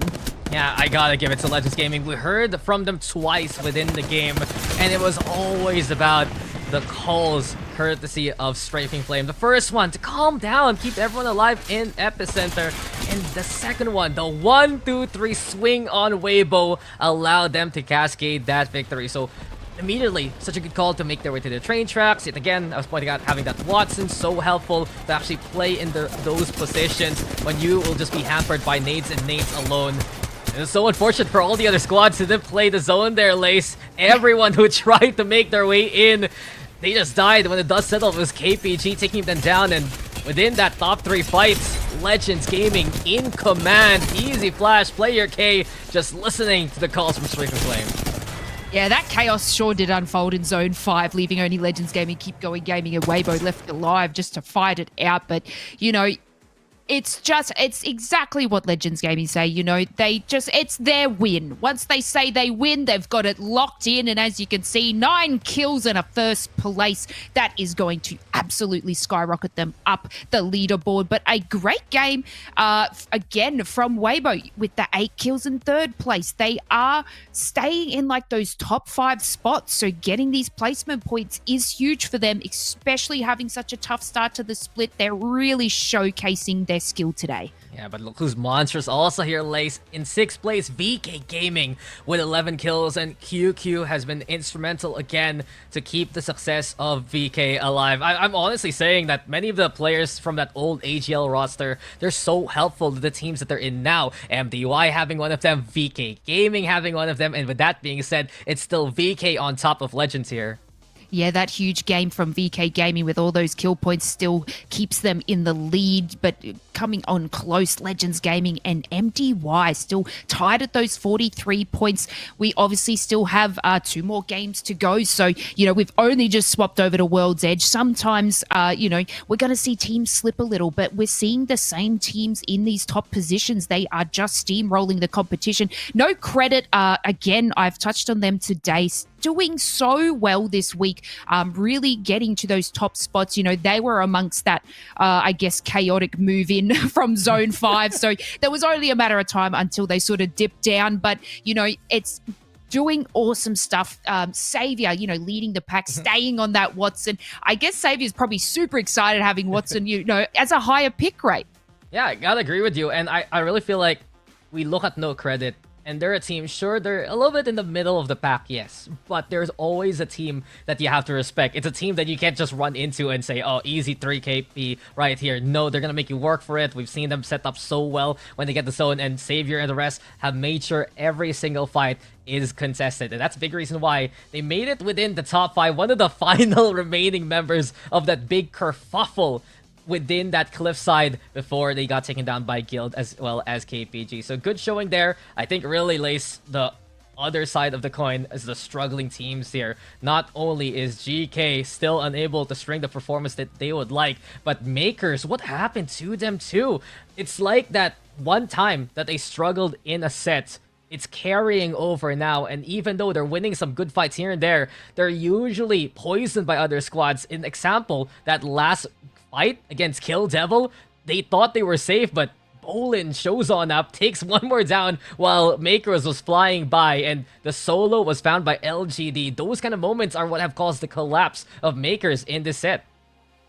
Yeah, I feel like, Makers are taking good fights, but it seems like they're not really having the awareness about what teams are surrounding them whilst they take these fights, and that's sort of being their downfall. But I guess let's have a look at some stats. We love seeing exactly, how our teams take this meta and control it.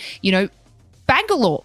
Wait, is that the first? Bangalore is, we're usually having Bloodhound at the top there, Dax. But, it's such a very big pick having Bangalore, that covering the smoke. We're seeing more aggression from teams, and Bangalore, Bloodhound, even with the Fuse picks, are really getting these teams these kill points. And then, we're seeing the Watsons obviously come in to keep that defense and keep that momentum going. So, I'm really enjoying, the meta this season. So the only reason why Bloodhound has one less pick than Bangalore is because Dreamfire played as a duo a while ago, and they played Bangalore and Watson together. Beyond that, though, I think it's like what we saw during the first time we went into split number 2, Lace. A versus B is the most meta-based matchup. They will play Bang Blood plus the controller of choice. I'm going to add Fuse as a controller in essence since he has Ringmaster as a perk, right? And with that being said, those 2 picks will never move. But we've seen really APAC's out. They love to play Watson. We know notable players like Player K, like Savior, and so many others have run that as their main legend. And it's just really showing up today of all days as per usual. Yeah, well, I guess with the more Fuse picks, the more Watsons need to combat that, because, the nades come flying, and sometimes that can absolutely cost you your placement, your points, because, a lot of these teams have to move into final zone. They've already got so much space to play with, and if you get a bit of Fuse action in there, it might be make or break for you. Speaking of break, we're going to take another short break. Don't go anywhere. We will see you back shortly for game number 5.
next. Legends, we just witnessed a passionate win from Legends Gaming, strafing Flame, calling the win before they even secured it with a swift swing to take down Weibo and a devastating Devo push on KPG. It's not enough to take the lead against VK Gaming, who got 11 kills, Dax, but they are moving on up. Well, Legends Gaming, it's 2 wins already for them. And from how dominant they have been already here, Lace, I wonder if they can continue on. I was really looking to see if Legends can replicate their second half success coming into World's Edge being that second map. But apparently, they were so convincing in that last game. And yet again, everyone's looking at them right now to be the standard. I know we're still looking for this team to get 3 wins in a match so we can get that bonus series points. And, you know, Legends Gaming could do it with the momentum that they're having. So, you know, we're itching to see if that can happen again. You know, Dreamfire could also take another win. You know, VK Gaming might need to do something like that to be able to keep themselves at the top. But again, they had such a big game, and I think it was only 5th or 6th that they placed, but they had 11 kills to sort of back that up. So it's going to be exciting to see, you know, if they can sort of do that now. But let's take it away. We're going to head back to World's Edge for game number 5 and see exactly how this unfolds. It's getting close here at the top. Legends Gaming rallying yet again. They're in 2nd place right now, right behind VK Gaming, who have showed up also here for today. We are back here, ladies and gents. 2 more games to go in the A and B set. If you guys are tuning on in, this is already the 3rd outing this month between groups A and B. The last time they're going to see each other before we make it to the regional finals themselves. But in any case, I'm Dax here with Elfish one more time. And Legends Gaming, man, I think everyone is convinced to see them at the top of the APAC South pecking order. For them, though, they want to make it to the top of the leaderboard today, too. Yeah, well, I mean, I think they've got a very good chance of doing that. That would make 5 out of 6 series played that they would win. Or was it 4 out of 5? 4 out of 5, yeah. 4 out of 5. I get a little bit ahead of myself, but that's fine. Don't worry about it. 4 out of 5 is still a pretty good conversion rate. So, yeah, we'll take that one. Though, they are sitting in 2nd at the moment, so bit of both to 2. But, look, in saying that, as you say, it's been a very competitive lobby so far. 49 points for VK, 43 for Legends and MDY respectively, 41 for Dreamfire. It's a lot tighter than the first lobby that we got to watch today. So that means we get a bit more of an interesting finish. You know, it's not really a foregone conclusion quite in the same way as where it was like, oh, well, it's either Weibo or Dreamfire. Here, it could really be any of those 4 teams. And quite frankly, like Weibo, War Monster, Firebird, they're not really out of the discussion just yet either on like just above 30 points. If they have a good game right here, then maybe it's a 5-horse race in the last game of the day. Yeah, gotta agree with you. And honestly, Genome likes to make this point when he's around. If you haven't made it to 50 points, it's still very doable for all the other teams, even in the 10s and 20s. So with that being said, I'm excited to see if someone like Makers can pop off. War Monster, Firebird, a lot of hype around them right now with the performance here today, especially from Shark. That 6 shot from Stormpoint still being remembered, still being clipped and shipped by many other people. But War Monster, Firebird, they're within the top 6. They're moving in now to perhaps where the next ring can be, as we can see with how the pull has been towards the southeast near Big Mod, near Geyser. Considerations for both of those POIs to be part of the endgame here. Well, don't know if I want to be seeing Dreamfire get into an early fight. VK Gaming also on the receiving end of quite some spam. Casa has been knocked by Fenfu. There is a trade back, but VK Gaming down to 2 in the penultimate game. Not going to come through very nicely for them if they want to hold on to first place. Yeah, and no support legend means they can't actually craft that banner if need be. Dreamfire have decided to just go for an evac tower. Good to see them as a trio now. Hopefully any issues they had a while ago have been resolved. They are going to be looking to get in position. Thing is though, they're going to have to call towards Geyser rather than outside Big Mod, since War Monster, Firebird is in that position. And not only that, already No Name getting knocked down there by a prank. It's a duel also for Dreamfire, so they're back to square one from what we saw a while ago. Yeah, a couple of the top teams already being put through their paces. Bearclaw Gaming continuing to stick around. And LGD this time are the ones that are copping front of a shot. So they should get out okay, although this is where VKG might actually come back in for a little bit of revenge. They're hearing those shots and they're taking a look back in the other direction. LGD down a member, and certainly this will be a problem now for them. They are the meat in the sandwich between a couple of teams. Never a fun place to be. Yeah. Oh no, Legends Gaming though, they've been hounded here by Final Dream, and Legends is gone in 20th place. The rally for first will end here for now. Final Dream silencing Legends Gaming, and that is very unfortunate for the team still looking for that 4 out of 5 that you mentioned. Yeah, okay, hang on. Let's just hold our horses for a moment. This could still get exciting. Think about it. I think VK is down a member. Dreamfire is down a member.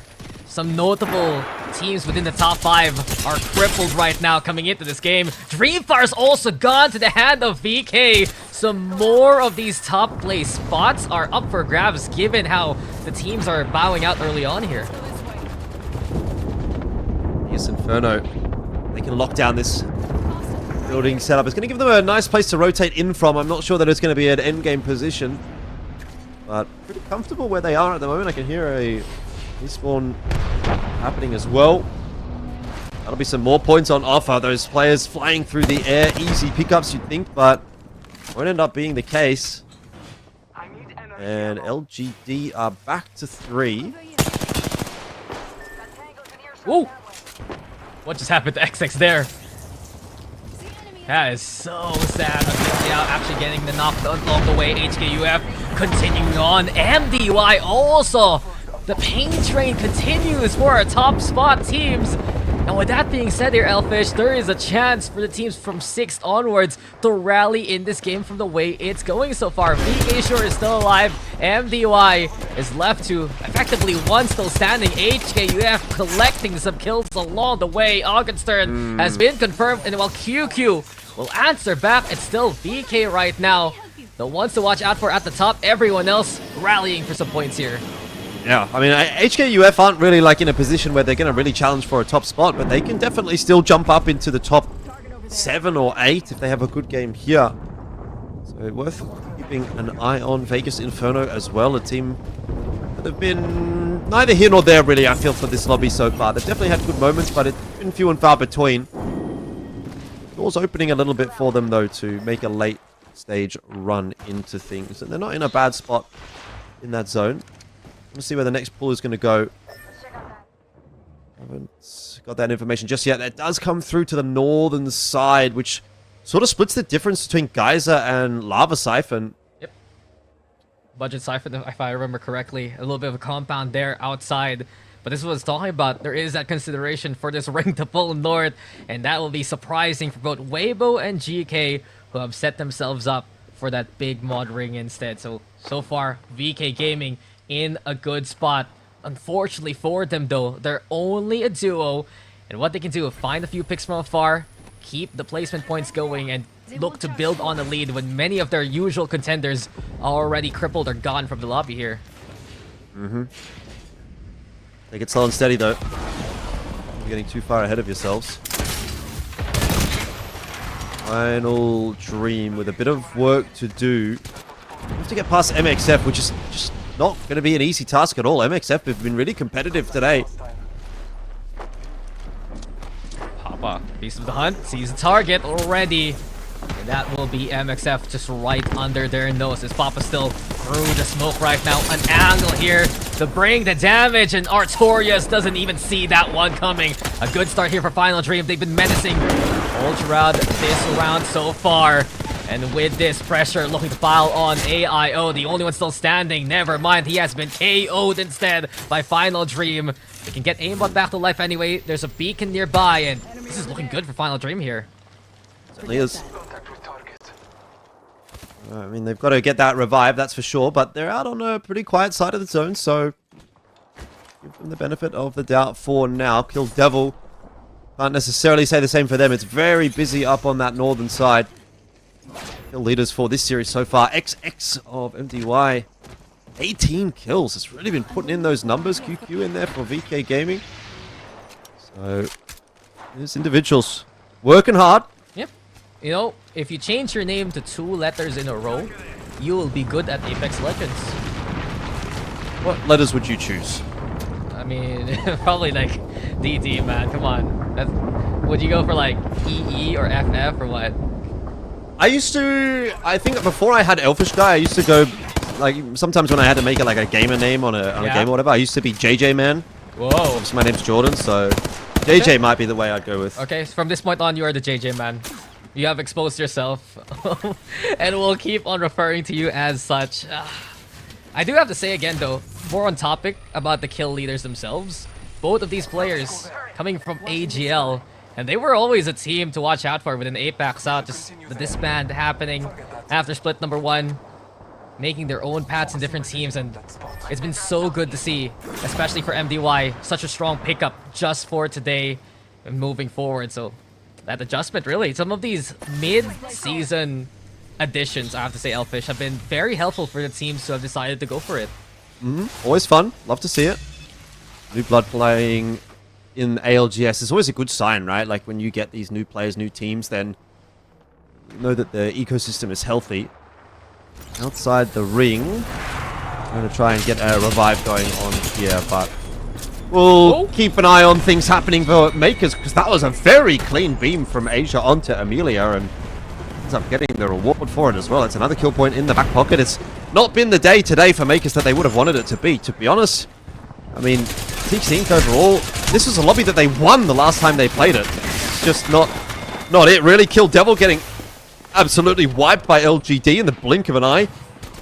Be happy with that, to take that position away from Kill Devil and clear out their side of the zone. Yeah, but Makers have been in a situation like this before, that they're within the bottom 20 positions, just suddenly monstrous games when they feel that kind of momentum.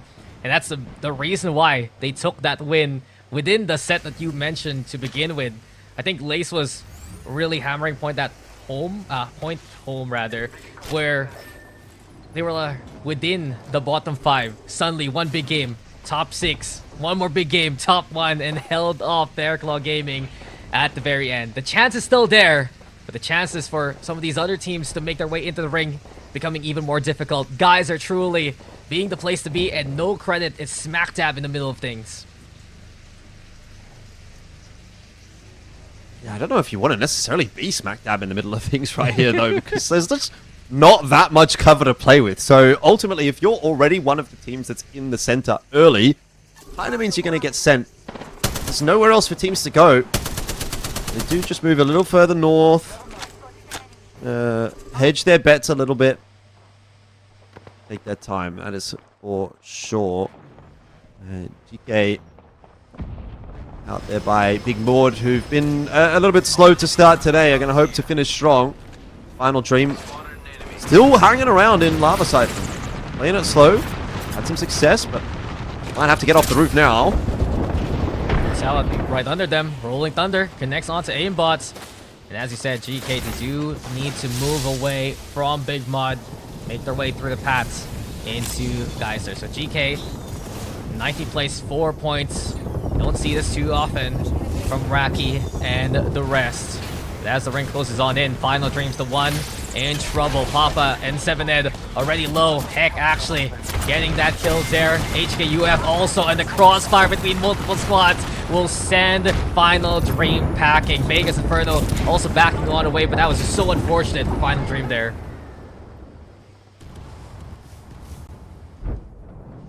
They're going to have to continue to push forward here, Fruit Salad. And on the other side of things, it is Weibo who rock up right behind them. Initial shots aren't super clean there from Gugu, but still going to be a problem. To be honest, Weibo can't really be affording to spend too much time focusing on what's happening down on the ground. They're going to have to go sky high because they have a big rotation to make. Smokes down early from Gugu. And he still wants to do a bit of chip damage to Fruit Salad, who are all hiding behind that bin. But honestly, it's a no-win scenario for Weibo, so they'll just get out of dodge, up onto the height. Now they've got almost a Firebird in front of them. Oh my word! He's gone. Azu tries to fight against Weibo and learns the lesson that he needs to take moving forward. Don't fight Weibo like that. Don't swing into them, because they'll just mow you down so very quickly. Peacock, he was searching for KP a while ago. Now he gets it at the elevated angle. KZ next on the list. What else can Shark do here? Pretty much nothing. Weibo looking for confirmation for even more. Wander Monster Firebird. They'll get away with Shark being a rat, but Weibo Gaming stamping their authority on that spot as War Monster Firebird has been found. Yeah, they missed out on the dub in the first lobby of the day by, well, really one game. Got beaten to the punch by Dreamfire in the last game of the day, and perhaps they might do the same back here in lobby number 2. HKUF, the better fruit salad, but now under the pump themselves, and Weibo, again, the team that is causing a problem. All I've noticed here is if you slide swing, you die. As soon as you get into the field of view of many, you just get hit by multiple crossfires. And Weibo Gaming, learning that lesson, they're still keeping on versus Bearclaw. LGD though will be eliminated, but now down to 10 as Vegas Inferno have some cover to work with. But right above, nice craft there, courtesy of YR. Maybe a chance to climb, but Weibo still fighting versus Bearclaw here. They got the first knock already. Continue on with Peacock. Peacock destroys them all! And you always go goo goo gaga. Oh, so exceptional by Peacock there. Weibo into the top 4. They were 5th coming into this game. 43 points right now. Homing in on 49. That was where VK Gaming came into this lobby on. To be fair, VK might be doing a little better than that. MDY eliminated. Yes, VK are doing a lot better than that. They're up to 58. And as 2 players alive only. That's the thing. They lost Casa so early on. And they've done so well from their position. With MDY eliminated there, it does mean they should stay in first place for a while. Unless Weibo Gaming have a monstrous game moving forward.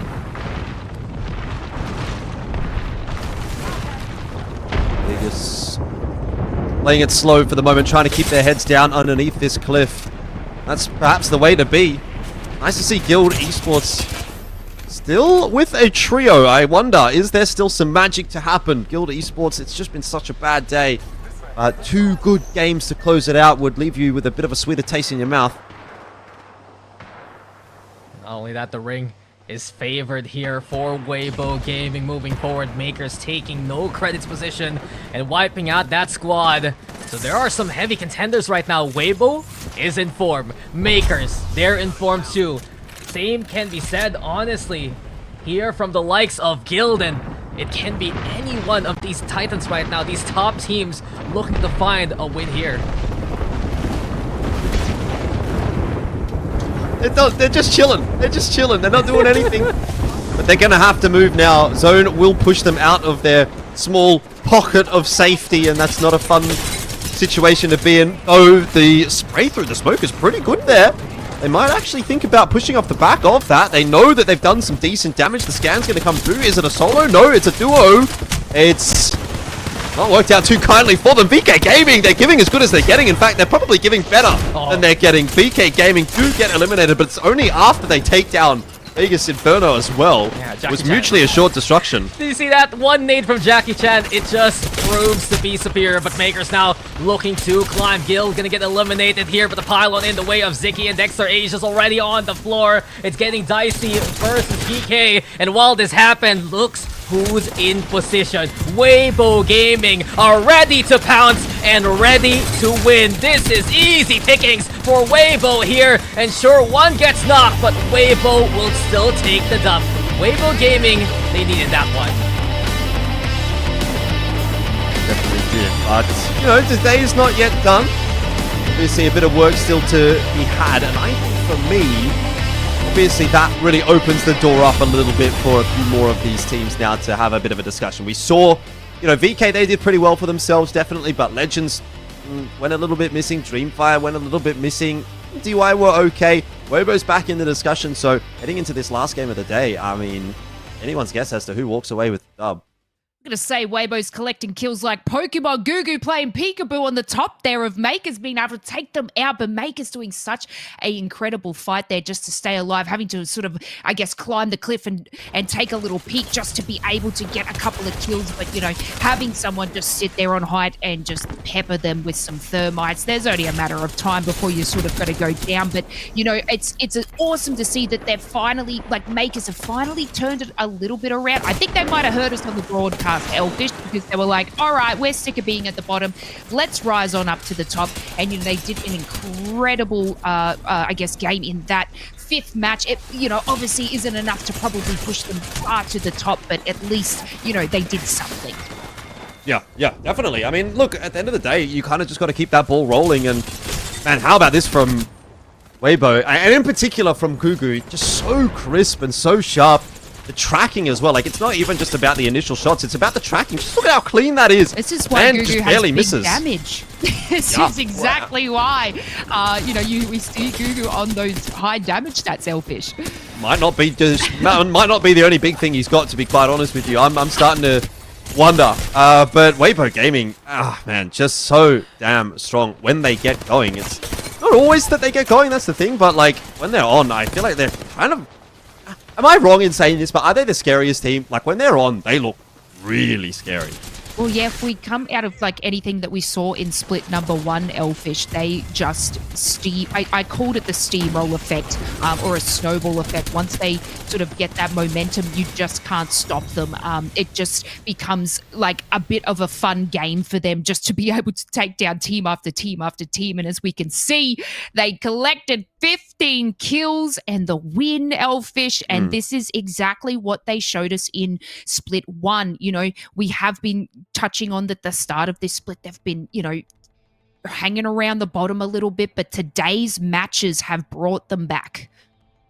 Yeah, most definitely. And you love to see that, right? Because this is a team that it would have been kind of a bit disappointing to maybe not see make it through. And I think the results today have probably done enough to get them to that spot where we can say, well, they're probably pretty safe to at least make it into the final lobby. Let alone potentially even be quite competitive in that lobby if things kind of continue in this capacity. A little bit of a performance from Makers. I'm happy to see that as well. They kind of needed something. They've been a little bit slow in the overall leaderboard for this series, but up into the top 7 now, 29 points. It does keep them out of the race for first, but Weibo, VK, definitely up there, 61 points apiece. MTY or Legends would need a win. Dreamfire would need a win probably to be part of that discussion. But yeah, realistically, 5 teams that could be our eventual winner for the B and C groups. Yeah, and, you know, Weibo currently, like, they're sitting 18th overall in the series board. So having, you know, a win today is going to, you know, skyrocket them above a fair few teams, like, you know, even Grape Soda, War Monster Firebird. It will take them to the top. So they just need to keep this momentum going into the next game. And it could be a great day for Weibo. You know, Legends Gaming still performing incredibly well going throughout that match, but, you know, not getting another win like we've seen them before. We were hoping for a third win, Elfish, so, but, you know, that's fine. We still have one more game to go. Maybe they can do it again. But yeah, looking at the series standings, you know, Legends Gaming are still out in front, taking their games away for today, sitting in 4th position currently at 43 points. If they can just, I guess, have another amazing game like they have in the past couple of matches, then, you know, they could also go back to the top and win yet another 25 series points.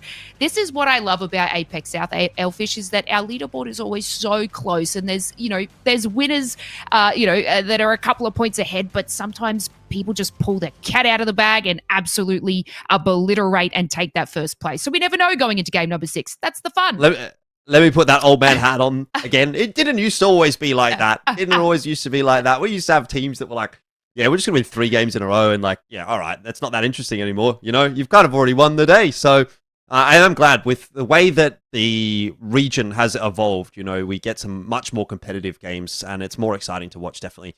At this point in 2024. So it's been fun to follow that journey. That's it. It makes you want to stick around for the last match because you don't know who's going to overtake. But let's have ourselves another short little break, and we will see you in a moment for match number 6.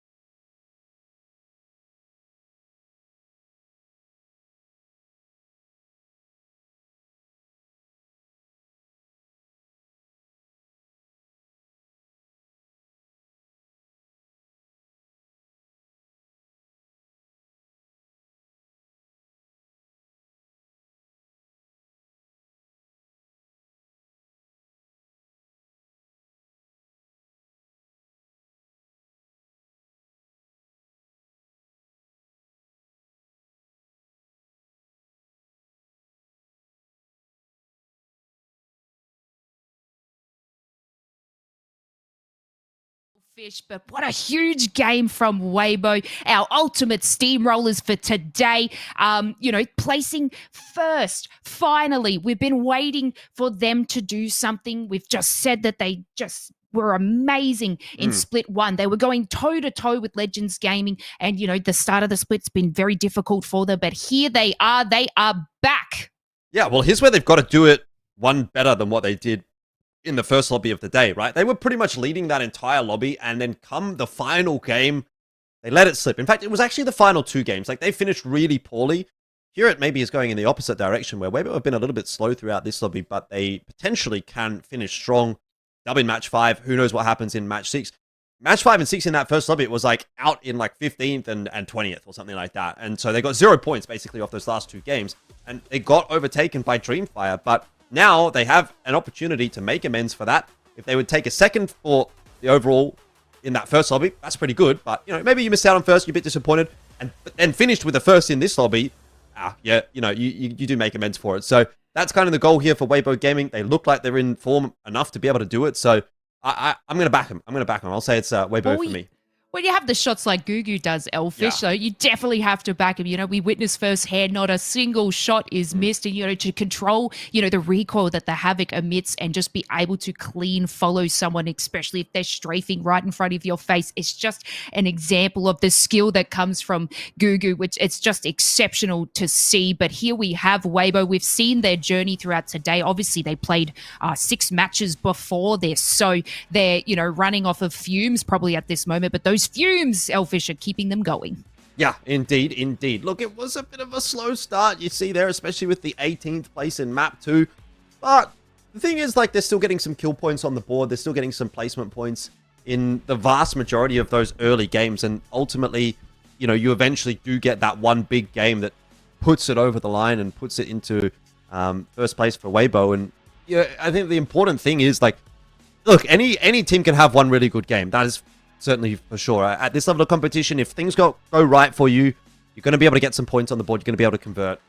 Everyone's a good enough team to do that. But when things aren't going well, when the zones are shifting away from you and you're having to run through multiple teams and, things are, maybe I don't know, just life's difficult, let's just say, in the server. The important thing is to be getting those 3 to 5 placement points, those 2 to 3 kills, or, maybe 5 kills a game. And that's what separates, I think, the best teams from the teams that are sort of sitting more often than not down towards the bottom end of the table. You will a lot of the time see those teams that are, like your Legends, like your Weibos. They're very rarely going to have a 0-point game. If ever do you almost see them have a 0-point game. Whereas teams that, are new to ALGS, aren't necessarily used to this kind of level of competition, they're getting 0-point games on multiple occasions throughout the day. And yeah, they'll have their good games, but that's, only one piece of the puzzle. Yeah, and I guess one of those sort of GK Gaming is one of those ones that, we've been itching to sort of get some, momentum. But yeah, they seem to be getting knocked out, 18th, 19th, each match they sort of go into. And, they were over at LAN. They're struggling this split to find their footing. And, hopefully they can get some kills, but they just seem to be sort of, losing their fights or at least winning a couple of points, but, not seeing what team is around them at this point in time. So it's going to be really difficult to tell if they're even going to move anywhere from here. It's a little bit, I guess, of a sad moment for them, but I guess I want to touch on Makers. They had a really cracking game, just coming out of that. So they moved up 8 points. But let's touch on Legends Gaming.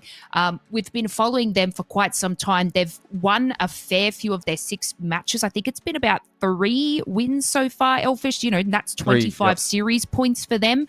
Will they be able to do it again? Yeah, 3 out of the 4 that they've played so far. This would be 4 out of 5 if they could get it done here as well today.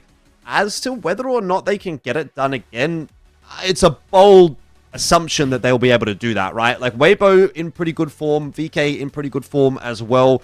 Those 2 teams you think will be finishing strong, but then again, who can deny that smile?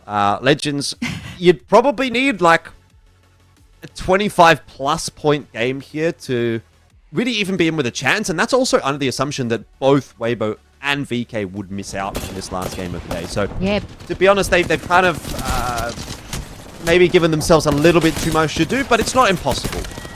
Can I just jog your memory real quick, Elfish? Last week we saw Legends Gaming wait for the respawn just to farm those extra kill points to then push themselves above, I think it was Makers, to get the win. So, you know, they have 43 points at this moment. They have MDY, VK Gaming, and Weibo obviously in front of them. But, you know, we did see that last week. They are an incredibly smart team. So, you know, they could potentially do it going into match number 6. This is what I guess makes it super exciting to see Legends Gaming, you know, with Strafing Flame leading the charge and the communication that he has for his team. I definitely feel like we could see something crazy like that happen again. Or at least I'm praying for the entertainment. Yeah, I mean, look, at the end of the day, obviously it's possible. I would love to see it. It would be a great storyline. It would be a very fun finish, but I am always the realist in these kinds of situations, so I'm going to be the one that's always boring and like, well, you know, mathematically it can happen, but it's like a 1% chance. And you probably would need to see something like, yeah, camping and waiting for the respawns to get extra points on the board to get it done. Speaking of which, lots of damage being dealt there. VK Gaming being helped out by QQ, 7.7k. I think it was 10k today, earlier in that first lobby. From... who was it from? It was from one of the Dreamfire players. I hate the world, that's right. 10k, not going to see that one beaten, I dare say. 2.3k out of the last game would be tough to beat if you're QQ and Ugu and No Name in there as well. So, solid stuff. Yeah, I don't know if this is the first time it's sort of seen QQ up in this damage ranks. You know, we always see, I guess, Gugu leading the charge, or, you know, Easy Flash, Player K, you know, from Legends Gaming. So I guess it's good to see VK Gaming really performing. You know, they're tied, they're neck and neck with Weibo at the moment. So I know we've been, you know, having this conversation about Weibo, but like, just for everyone at home, they are tied 61 points. So, you know, VK Gaming are very much in the running to take over the top going into match number 6. You know, we're obviously going to see if Legends Gaming can pull something out of the bag, but don't forget about MDY as well. Elfish, 40, they're sitting 45th, 45 points, sorry. There could be them as well. It's just always so close for Apex South.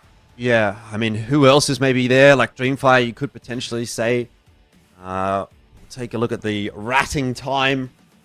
This is often not a stat that you really want to be on, but give some shout out to Player K, because the ratting time actually ended up being quite successful, getting that dub, 6 minutes and 5 seconds, and that actually is, I think, a big reason why Legends are still part of the discussion. If they would lose out on, you know, a couple more points, 4 or 5 more points, they probably are just completely out of the race. But here, at least that extra couple of placement points that Player K was able to get them, you know, that keeps them close enough to maybe be within striking distance. Yeah, it's interesting to see that these, I guess, spent time ratting is actually some of our top teams. So, you know, MDY, you know, they're third, 45 points at the moment. Legends Gaming, obviously, you know, we saw Player K rat as a solo to the win to take out Kill Devil. So, you know, even though they've lost the team, their passion still holds strong. And just to see these stats, I guess, is really exceptional, because, you know, I, as a player, Elfish, if I'm ratting by myself, I feel the pressure is on, and sometimes you just can't think straight. But then to see someone like Player K just be able to take a win from losing the team is just crazy skill. Yeah, most definitely. I tell you what, though, I mean, it's not the kind of thing that happens every day, but when you do get it, it makes you feel like a hero.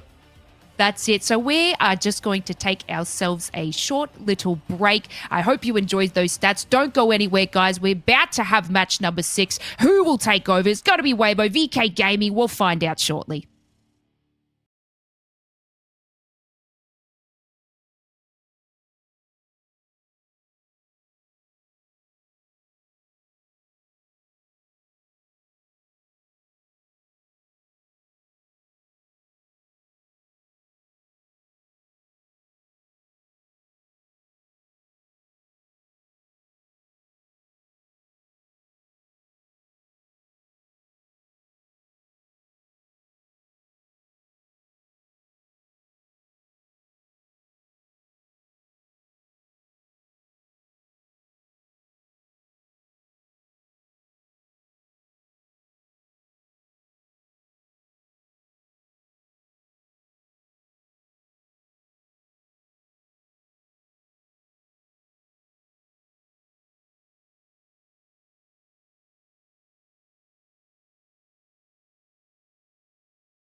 Welcome back, everyone. We just witnessed Weibo's take out the win in match number 5. They are currently tied with VK Gaming for 61 points. You know, Elfish, we had a discussion about Legends Gaming before the break, and I know you're a stats man and you think it's a 1% chance that, you know, Legends Gaming can take the win. I'm going to be an optimist and say I believe that they can because I've seen it before. Dax, what do you think?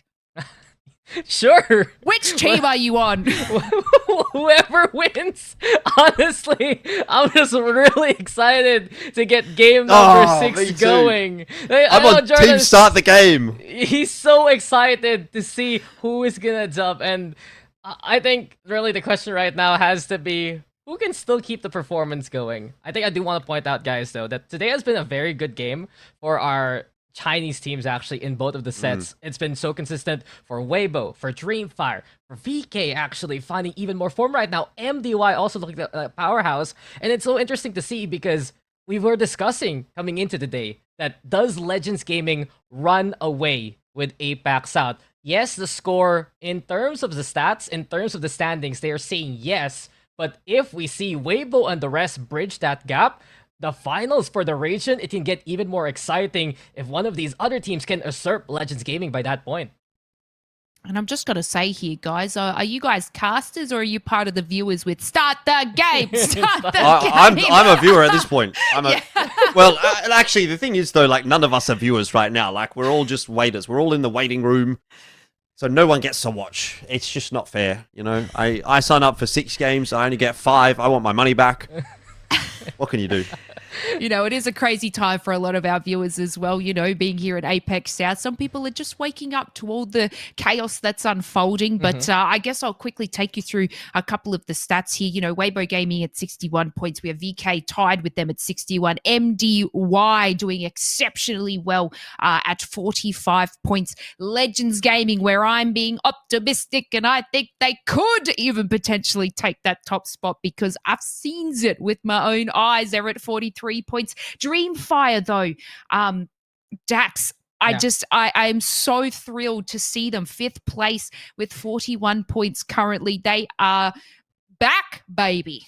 Yeah, Lace, feel free to keep asking me the questions. Let's let Elfish here rest for a while while we're getting ready for game number 6. And truth be told, it's so doable here for Dreamfire. It's unfortunate that the momentum did get stopped since they had to play as a duo for a while, but 20 points is so possible for a team like Dreamfire. Same can be said for Legends Gaming, 18 points, and it really has to go back to how No Name or I Hate the World has been performing so well, especially today. In their first lobby, he got 10k damage and was just a big component to why Dreamfire was so successful. On the other hand, coming into this top 5 placing right now, 5k damage, 6 kills, 7 knockdowns, and just that extra bit of aggression, very much so helpful for Dreamfire when it looked like that they did plateau when they had Roy, Pete's, and 3MC stay too long as a roster together.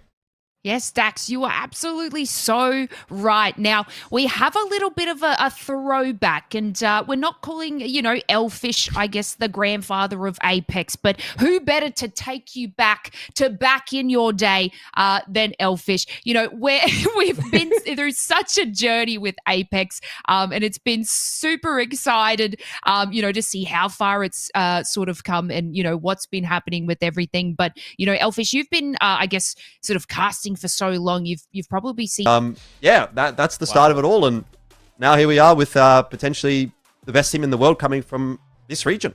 Wow. You get a bit emotional, I think, Dax, watching cry. that. You know, I know. It's just crazy to see, you know, the likes of I guess Zero and Jen, you know, they moved over to Dark Zero, and like you said, Elfish, it's so exciting to see our players really take to the stage and perform and then get picked up by, you know, these massive organizations, so much so that they move out of the country over, you know, I guess to NA where esports is, you know, massive. It just, I guess it makes you a little bit emotional, Dax, I must say, like just to see our players. It's like our little babies. They're growing up so big. Yeah, all I gotta say is I'm just happy to be here. We have to give the JJ man here his rocking chair, like something to hold in his hand, and just ask him about the memories of when APAC South used to rule the Apex world.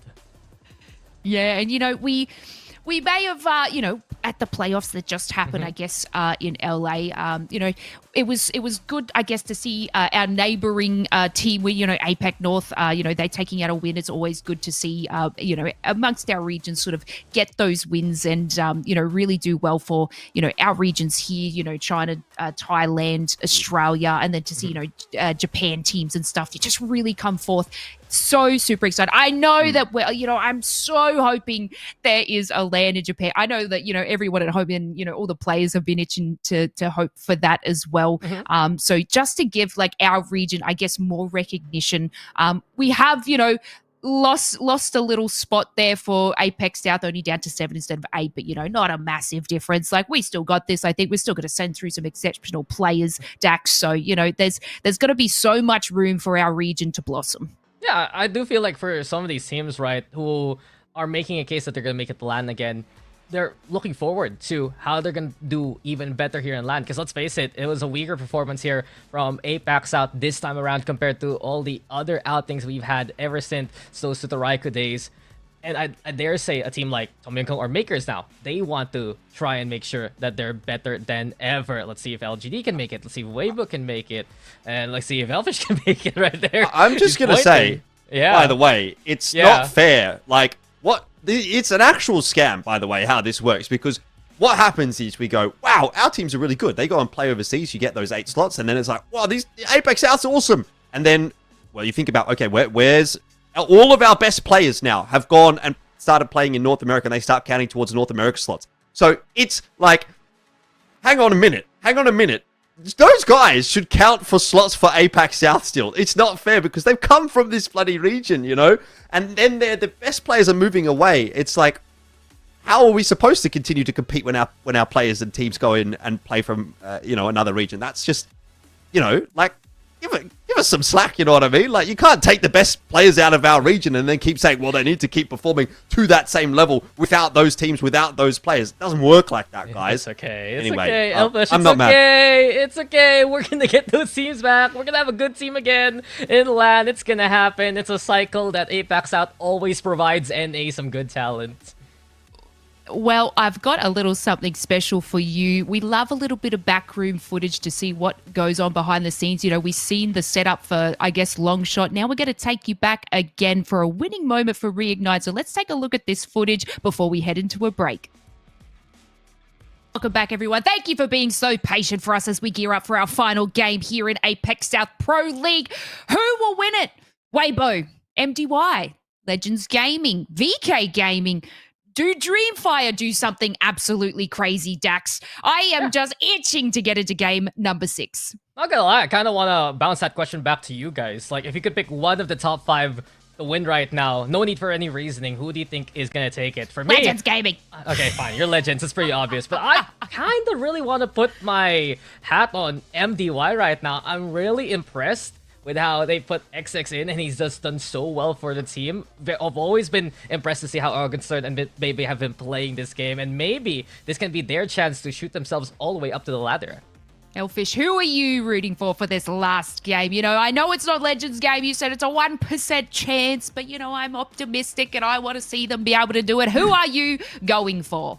Yeah, I'm just going to say, if Legends is a 1% chance, I think MDY is probably a 1.5% chance. They've only got the 2 extra points over Legends, so both of you are sort of backing the outside horse here. I'll be going with Weibo. I think for me, obviously, it's between Weibo and VK. Like, that's the easy choice. Smart picks. Smart. Yeah, Weibo looks a little bit stronger towards the back end of the day for me, so I'll go with Weibo. I think they finished strong, but in saying that, like, after such a long break, after a bit of downtime, are these players like warmed up? Are they feeling comfortable? Who knows what's really going on in their minds? So it's really hard to like actually make an educated opinion at this point in time. Yeah, it's I guess it's interesting you say that because, you know, I say Weibo is a steam-rolling kind of team. So, you know, having these sort of longer breaks, will they be able to keep that momentum going into it? You know, it happened, I guess, earlier today, and we saw them not drop off completely, but they did sort of fall behind a little bit, taking that longer, you know, waiting time, not getting, you know, to have that snowball effect we've seen them do. But, you know, Legends Gaming might be planning some sort of strategic scheme to be able to take out the win again. You know, I've touched on it before. I said they did it last week. I'm super excited, Dax, just to see how this game unfolds. So, you know, let's see how I guess it unfolds. But like you said, MDY, they are in contention for this as well. They have been doing exceptional today. Yeah, and I gotta go back to how the core has been really uplifted here by XX. We're gonna get into the game though. It's finally here. And guys, the wait is over. We walked through memory lane. We've seen 11 incredible games. And we waited with such a fun lobby. But we finally gotten into World's Edge. Confirmation on your screen that the 60 players that are going to be playing today, they're in the lobby. We're going to see these 20 teams fight and look to dub. I'm ready for it. I'm ready for it. It's been a wait. 6, 5, 4, 3, 2, 1. Let's go, Elfish and Dax! Thank you, Barrelace. I love it. Oh, even Prawn is hyped up. Oh, the zoom, the effects, and now the compositions. To no surprise, you got Bloodhound, you got Bangalore, and you got your pick of the Watson, the Catalyst, or the Fuse. We have big contenders though here, Elfish. Who can take it? We had our own personal opinions while waiting for this game. But right now, we're gonna see who will take it. Drop spots are still the same. It's the usual draft that we have had. And as of right now, there are many eyes on the likes of Weibo as well as VK as they are within the top spots here. Well, let's take it away. We are game number 6 here for 8 versus B. This is APAC South Pro League, where we've been waiting for so damn long to see this game unfold. So let's get right on into it. Everybody cheering at home. Let's take it away, Elfish and Dax, and see how this unfolds. Yeah, good game into this one. Everyone's hungry for some food and, of course, for some great Apex. Now, with that being said, though, let's look at this ring pool real quick. Looking to be within the center of the map, actually, here, Elfish. You see LGD. They always love to play it a bit from the middle. You have Dreamfire, so far away in Overlook, but in a relatively safe angle. But Weibo, eyes are on them if they can continue what they did in the last game. Yeah, look, they say patience is a virtue. I think we've been very patient today, so we should be treated to something nice at the end of the evening. It will be a more northern shift inevitably. And look, that's a lot of unplayable terrain in that second phase. There's just not a huge amount of cover there, so this could get pretty messy. Like, if you look at the first part of it, maybe it's angling towards Skyhook East, but we've seen a ring like this before wherein Dreamfire was in a good spot, Weibo still took the win anyway, and it might just be towards the train tracks or right under Survey Camp if that will be the shift there. And even our observers are pointing it out. It can end within an area like this if this is going to be the ring pull, and that is good signs for teams like Kill Devil and especially VK Gaming, tied with Weibo with 61, and they're the first ones with ring priority as they move towards Survey Camp here and look for a beacon to utilize. Could be a big final finish from them. And as far as Weibo are concerned, still got a bit of a rotation to be making on their behalf. All right. Well, what? Is there an Octane in this lobby? I've just been wondering, why am I getting screamed at in my ear? You guys can't hear it on the stream. Is there a jumpy boy in this apparently lobby? there's an Octane somewhere. Yep, and I hope we did get Lace on the mic there, but no credit. There is action afoot, and it's MXF on the opposite end. Savior already down. Very cheeky. He's going to be gone, and Lux will have to play for a solo as MXF will surprise. No credit there. But I'm still trying to figure out who has the Octane. There's an Octane. Where? Kill Devil. Oh, I didn't see it. Okay, Kill Devil. There you go. There we go. All right, let's have a look and see how that's going to go. But for now, we'll go back over to LGD over at Epicenter. And this will very quickly become a bit of a hot spot already. A bunch of teams rotating in, one of which is Legends Gaming. Ooh. All eyes on Legends Gaming. Look at Fruit Salad, they're already in position into the House of Legends wanted to run into, and that's been the case for Legends Gaming with a different drop spot to begin with. The rotations aren't as fast as they would like. Kill Devil though, to the excitement of Lace especially. You got Bolin here ready to show her how it's done. And with the Octane, that extra bit of speed, that's him. It's time to go, go, go. And Luhan and Levy will send it. Kill Devil want to fight immediately, but Benfu makes them work for it. Octane Legends cut. Gaming eliminated by the Octane squad here. Well, the Octane might not last much longer beyond that, but it was a moment of excitement for 5 seconds or so. That's fun. We'll take it. The problem is, you know, Lace will be happy that Octane got a few kills there, but maybe not happy that Legends are out. So, yeah, seems like the 99% ended up winning out over the 1% in this case today. Unfortunate. That's so sad. Lace's favorite Legend has killed the team that she was rooting for. But with that being said, we also noticed Barracuda playing such a strong third, and coming into World's Edge, we've noticed that they're really good at making those opportunities on this map. No credit also gone. 4 of these teams, they waited so long for this map to happen, and they're eliminated this early? Let's be real, they just wanted to go to bed at this point. Live by the sword, die by the sword. That's all I'll say to you, Lace, if you're still listening. But moving forward... Like someone. Oh, this corner. 100%. Yeah, 100% pick rate for the Blood Round Bangalore. I think that has more or less been the case for the entire day. No real surprises there. And it's been a tough one for outside the ring. Have a look at that. Only the 3 points over the 5 games, and into the 6th game, they're down to 2 as well. MXF making a very late rotate. They're going to jump in with Guild Esports, but you can't just send this building this late in the game and expect it to be empty. There's just no world where it's going to be empty. So they do get punished for that, and that's good to see, courtesy of Guild Esports, who are putting together a bit of a better lobby, but still nothing to get too excited about. Yeah, I think you gotta tell MXF that directly.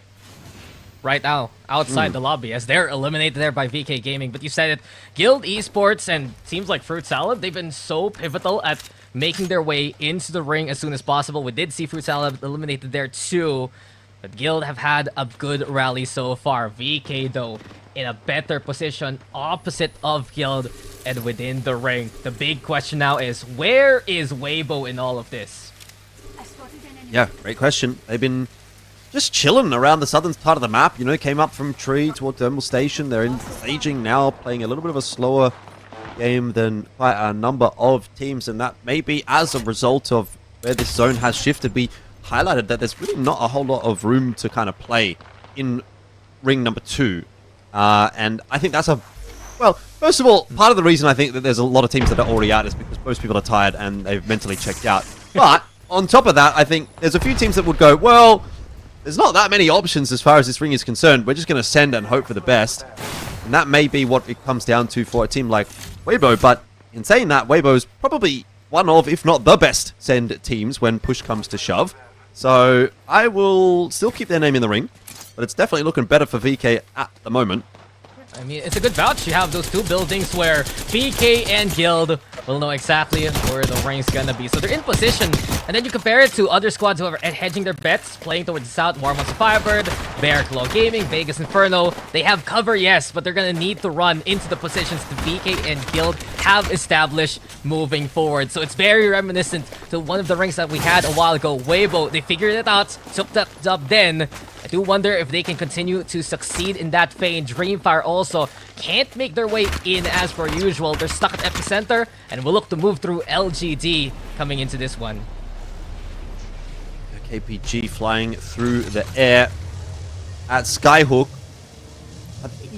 Are they low-key chasing outside the ring? I think they might be. At least they're following in their footsteps, and Yeah, they are. I definitely think they're trying to chase this one down.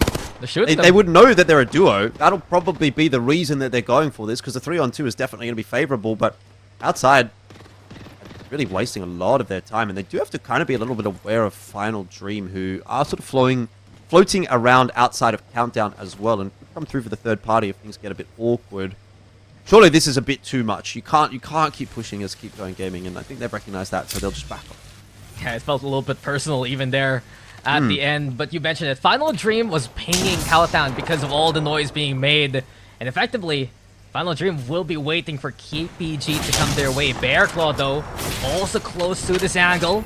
You got Heck ready with the Sentinel. He's been strong with this gun, too. And for now, Bearclaw, it's a different kind of call for them. They would love to play into the zone, but they're just unable to push towards the north with Guild, and now Final Dream blocking their path. Bearclaw Gaming playing nice and patiently at the moment. But this is the team to keep an eye on. VK Gaming pretty much smack bang dead center of the zone.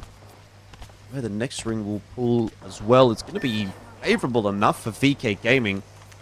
And that could be enough to get them the chance to hold on for a first place in this lobby. And deny it away from Weibo Gaming 2 second places in a row would be a little bit sad. Then again, you know, I look at Weibo out on the edge and I think they tend to do their best work from the edge. You know, they sweep through, they clean up teams on their way in, and there's always a lot more points on offer when you're an edge team rather than a center team. So, could be a double-edged sword here for VK Gaming, that they do get those placement points a little bit easier, but as far as skill points are concerned, it's going to leave them a little worse for wear. No, that's the perfect term right now. Look at where Weibo is at and who's nearby. Two very strong edge teams might collide here with Weibo on one side and MDY actually on the other. So it's going to get dangerous there. LGD also in the way of Weibo. But as you mentioned, with the armor advantage that Weibo has, they can send it onto a squad like LGD, who loves to bide their time. Final Dream also still here. They've had some strong 3v3s within this lobby. Points, not the best, but at least they found impact. LGD's just emoting. Okay, sure. Might as well. A little bit of stretch. You know, sitting down. Oh man, I could do with a stretch at this point in time. A long day. But Keep Going Gaming are trying to force their way into Train Tunnel. HKUF on the other side of this exchange. Held at bay at the moment by the Catalyst Wall, but sooner or later that drops and then it's off to the races. Yeah, Thermal thrown on over. A little bit of a wall jump there from Crane too. But eventually he's going to need to get into cover. The Catwall still providing a bit of space to work with. But HKUF now looking to take the fight towards KPG here. Tree Cleaner cornered. And he will just be felled by Vic Liao. Next on the list might be the rest of KPG through the smoke. HKUF will push. And they're fighting really well today. Bible Shore making them work for it. But Keep Going Gaming will be sent home packing. 14 squads remain here. Yeah, and Crane should have enough time to get these revives as well. There's no issue with that. No one pushing their way into the tunnels either.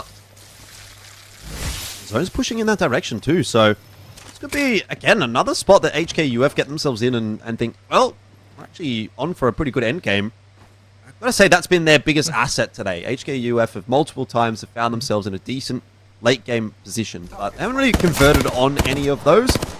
Maybe the final game of the day could be the one. I agree with you. They've been a big what if. Either make a good call for the zone or make a good call for the fight itself. It hasn't been a complete package for them, but you can see the improvements for HKUF as a whole. Ring, though, now looking to go towards Guild. It really is just that Dreamfire wave of gaming on repeat. And I guess that's the case when we had to wait for this lobby. Speaking of, though, look what's happening towards Epicenter here. Dreamfire, LGD, and Weibo ready to collide soon. Yeah, and the pool goes over to Guild Esports, and it might be a final little gift from the gods of Apex Legends, who have been quite mean to them today, just to say, we're sorry. How far up that would push Guild if they would win this game. Got to try and give it a crack, and here's the points on offer for Weibo. Talk about it, Pete has been finished off. Dreamfire in the sightlines, no doubt about that. 63, DK on 64 or 65, so not too far ahead of Weibo at the moment. There it is, 64. top of your screens. Weibo are not shying away from this engagement at all. Beast of the Hunt has been popped, and that shows the intentions of Weibo.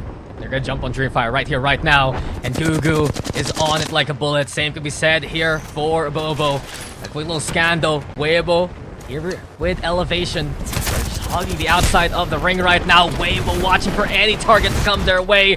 2 squads eliminated off screen now, but here comes Bobo yet again. Sees everything going on. He does get traded. Weibo Gaming now gonna get eliminated here by LGD.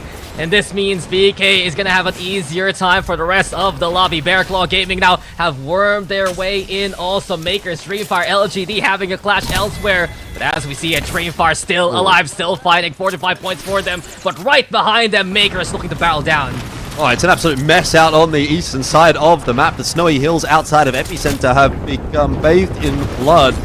Makers perhaps going to be making a late game resurgence. 1 game to go, and they are trying to make the most of it. They're out their side of the zone. Dreamfire below them. They will know a duo. But they're not pushing off the back of that. And yeah, I'm pretty sure that more or less confirms VK Gaming as first. I don't believe Weibo overtook them, and they didn't. You can see VK Gaming 65. MDY down to 1 player. Not sure they're going to be making that kind of a deficit back. So yeah, VK Gaming have, you know, maybe let it slip a little bit in the first lobby after that win to start the day. They didn't really do too much there, but here in the second lobby, they have really made amends for that. Yeah, in first lobby, it's not about how you start, it's how you finish, and now they're showing that they can start and finish well too. So good on VK, unless we see a massive game from the solo of MDY or the duo of Dreamfire. It's not gonna happen. Final Dream though, in trouble. Throw an Arc Star for a little bit of cover. Smoke's there too. Aimbot actually getting the shield bat off. And while this happens, it's still Bearclaw nearby. They've been having a stalemate for so long already. The scan confirms their position. Knuckle Cluster can get thrown on over. Vegas Inferno, on the other hand, coming out from the north. And they're facing off against HKUF. Fire already confirms the first with the flatline. A flow goes for shield cells too. But Vegas Inferno have the numbers advantage, and they can be safe and stabilized before they send it. Dreamfire, though, they have a different battle. Bearclaw Gaming gonna be the ones they're trying to declaw here. Dreamfire, though, getting dropped to a single. I hate the world, has the whole world to fight in front of him. He's searching for a target. He finds it in front, and Bearclaw Gaming will be eliminated by the hand of Dreamfire. Dreamfire doing pretty well for themselves, but they are now down to 1 player left. GK Esports with the 3, although that might not last too long at all. They are in a real stoush at the moment.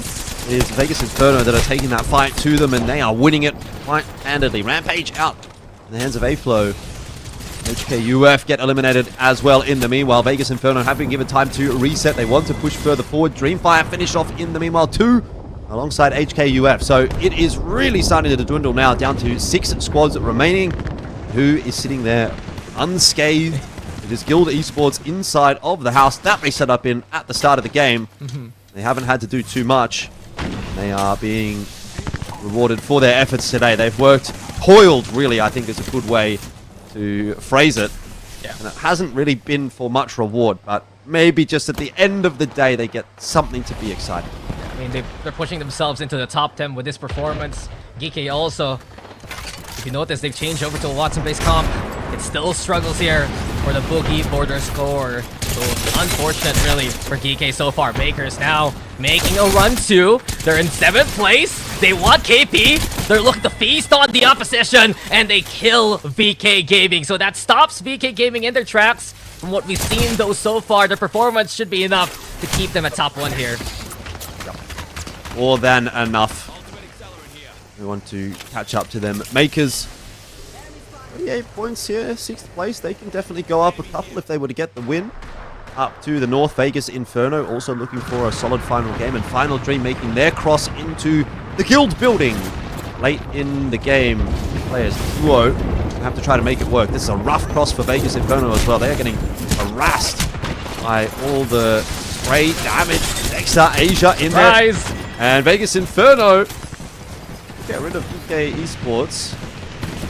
And Guild not looking to try to get aggressive. They're not dropping down off of their roof just yet. They're playing this one incredibly safe. There's no need. I mean, Serenity has always been a smart core under Guild Esports. It's a recovery game that they're looking for. A little bit of a 1v1 there from Vegas Inferno and Geeky, with, of course, Vegas Inferno winning it to keep themselves within the top 4.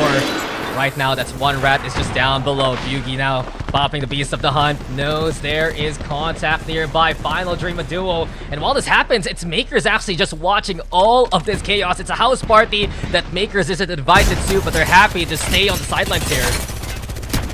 Oh, big spam from this Devotion. Damage is good from Bugi in the end. Gets that final knot. We've got a bit more work to do here. Spotting a couple of members out. Beast of the Hunt helping in that respect, and Bugi just holding down the left click, can't quite find the last bullet or two that was required. Eventually, I think you'll get it done. Vegas Inferno taken out.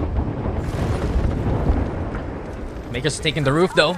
Ready now to crash this party. 3 squads left. Makers taking immense damage! And it's Guild Esports looking for a victory here. They drop the mother load. They still have the interior with them. Asia's now gonna get taken down. Final Dream eliminated too. And it's Makers still standing with 2. But Ziki low on the HP. Dexter gonna be nearby also. Makers trying to find the fight. They want to push this one in. Guild Esports on the other front. And now, a slide in through the doorway. Legacy still alive somehow. Jesco and Bugi providing cover. Guild have backed away inside the house. And the number's still in favor of Guild here. Yeah, Guild, you can see though, they are just so passive. They're trying to play this one so safe. And it is Makers that is really pushing the issue. Surely that will come to a head at the moment. And Guild will get themselves a strong finish at the end of the day. They worked so hard, so long, and finally they get some success. It will be a bit of a bittersweet feeling, to be quite honest with you, because it's not enough to really salvage the day, but it is something at least. Yeah, awesome stuff by Guild. You know, they were just biding their time to finally get themselves a win. You know, previously known as Serenity. They've been to Lair before. They know exactly what to do under pressure, and it was excellent. Just wonderful to see them finally, you know, put that, I guess, that LAN experience into practice today. And it was the last game, of course, but you know what? A great game from them. I'm having a look at this scoreboard, and I know that everybody's itching to see it, but we've got to take a look and have a little bit of a replay back at what happened to that game. A lot of our Juggernaut teams, Dax, sort of fell out early. I was obviously super passionate to see an Octane here, but Bolan being able just to swing in and get a couple of kills. But what Octanes do best is they full send, get kills, and then die shortly after. Yeah, and not only that, Legends was also trapped by the nades of Bearclaw there. It smiles for Lace to see it. Octane KPG also having an incredible fight versus HKUF.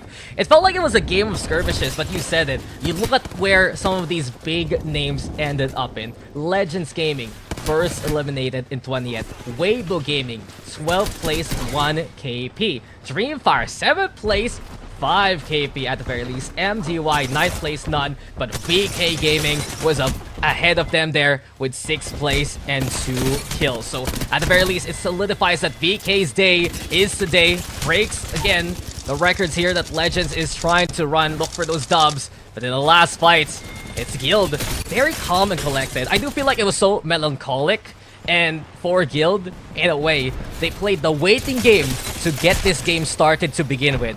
And they played the waiting game by the house to take the dub.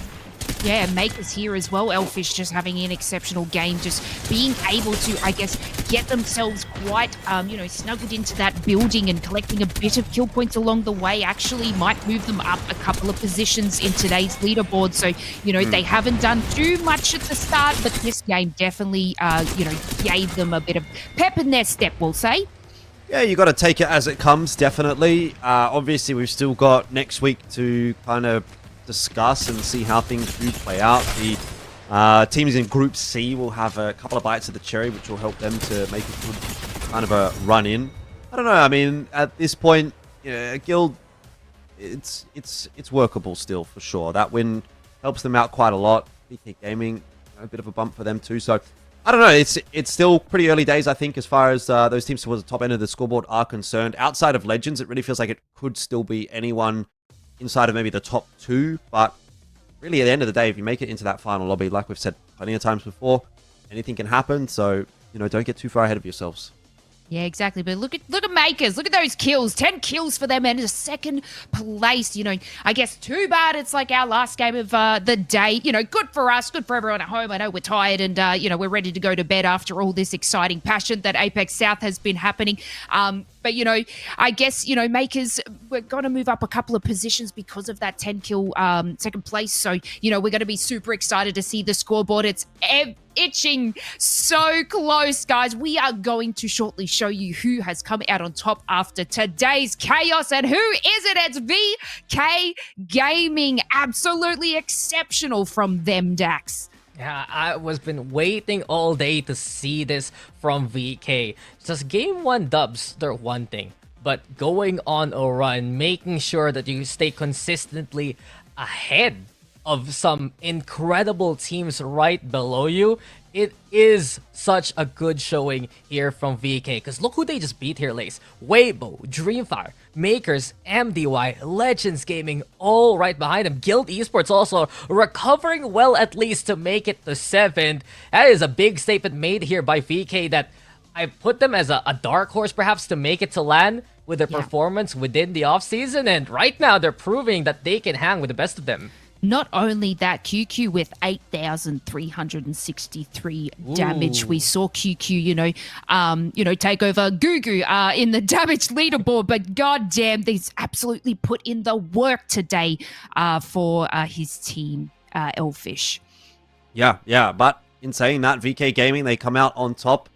Pretty incredible consistency outside of that second map for the Group A and B lobbies. They were inside the top 6 every other time and decent kill points on the board for the vast majority of those games. You know, a 10 and 11 kill game is pretty impressive. 8 kills in one there as well. So very, very solid stuff. And VK Gaming, you know, I feel like they kind of fly under the radar a little bit when we're talking about a lot of these big name teams, you know, like Legends and Makers and Guild Esports and stuff like that. But they are plugging away pretty nicely. And look, their consistency has been good today in terms of the performance in this lobby is concerned, but just in general, in terms of their results across the board on the overall lobby results, they're actually doing a pretty good number over this season. So be very happy with that, and I think they will be greatly rewarded for that going into the final couple of weeks. Yeah, you know, it's nice to see, I guess, someone else taking out the victory. And let's take a look at our overall standings, where Legends Gaming have, been doing extremely well thus far, with Makers following in shortly behind. But Dax, they are still on the tippity top. There is just not much to catch them at the moment. 99 points in the overall series. They're almost hitting those triple digits. I can't believe they're 1 away from 100 to begin with. So it just means pretty much any kind of placing besides 20th, they're gonna be breaking that 3-digit run. But look at the tail end of the top 7 here, guys. This is such a big deal because we didn't expect a recovery like this. Weibo's intent with 56, but Dreamfire 64 points. They missed out on LAN last split for the first time in forever. They don't want that to repeat again. Yeah, all their efforts, I guess, today and from, the previous 6 matches have really come into clutch for them, because they were nowhere near this top couple of spots, Elfish. So, I said this before, I think you've given them the magic today to bring them to such a great position. Yeah, we back. And I'll be back next week as well. So, I don't know. I'm just going to say there's a potential run in here for Dreamfire, but look, I don't think they're going to end up in first. That's probably a stretch too far. But if they can repeat their heroics from today, they're going to lock themselves in for that final lobby. And that's really all they can ask for right now. Yeah, and, we still got one more week to go.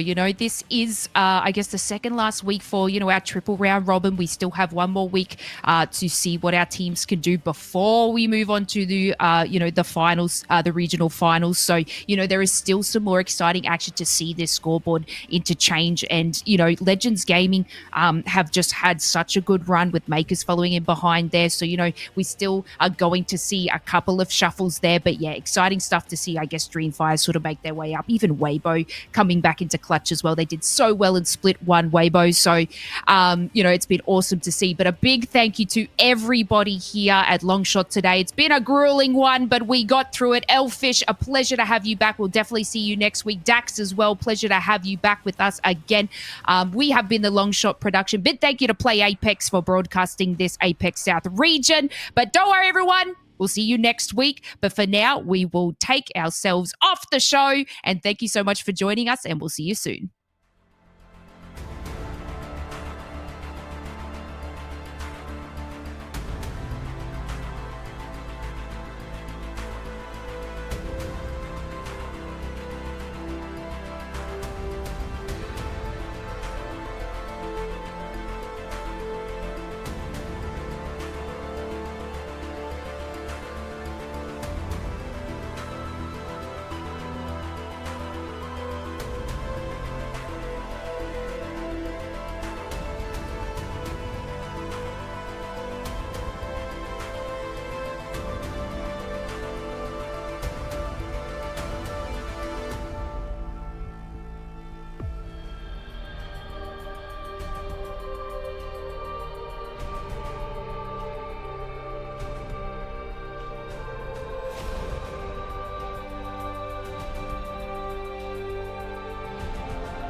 Thanks for watching. Subscribe to the channel.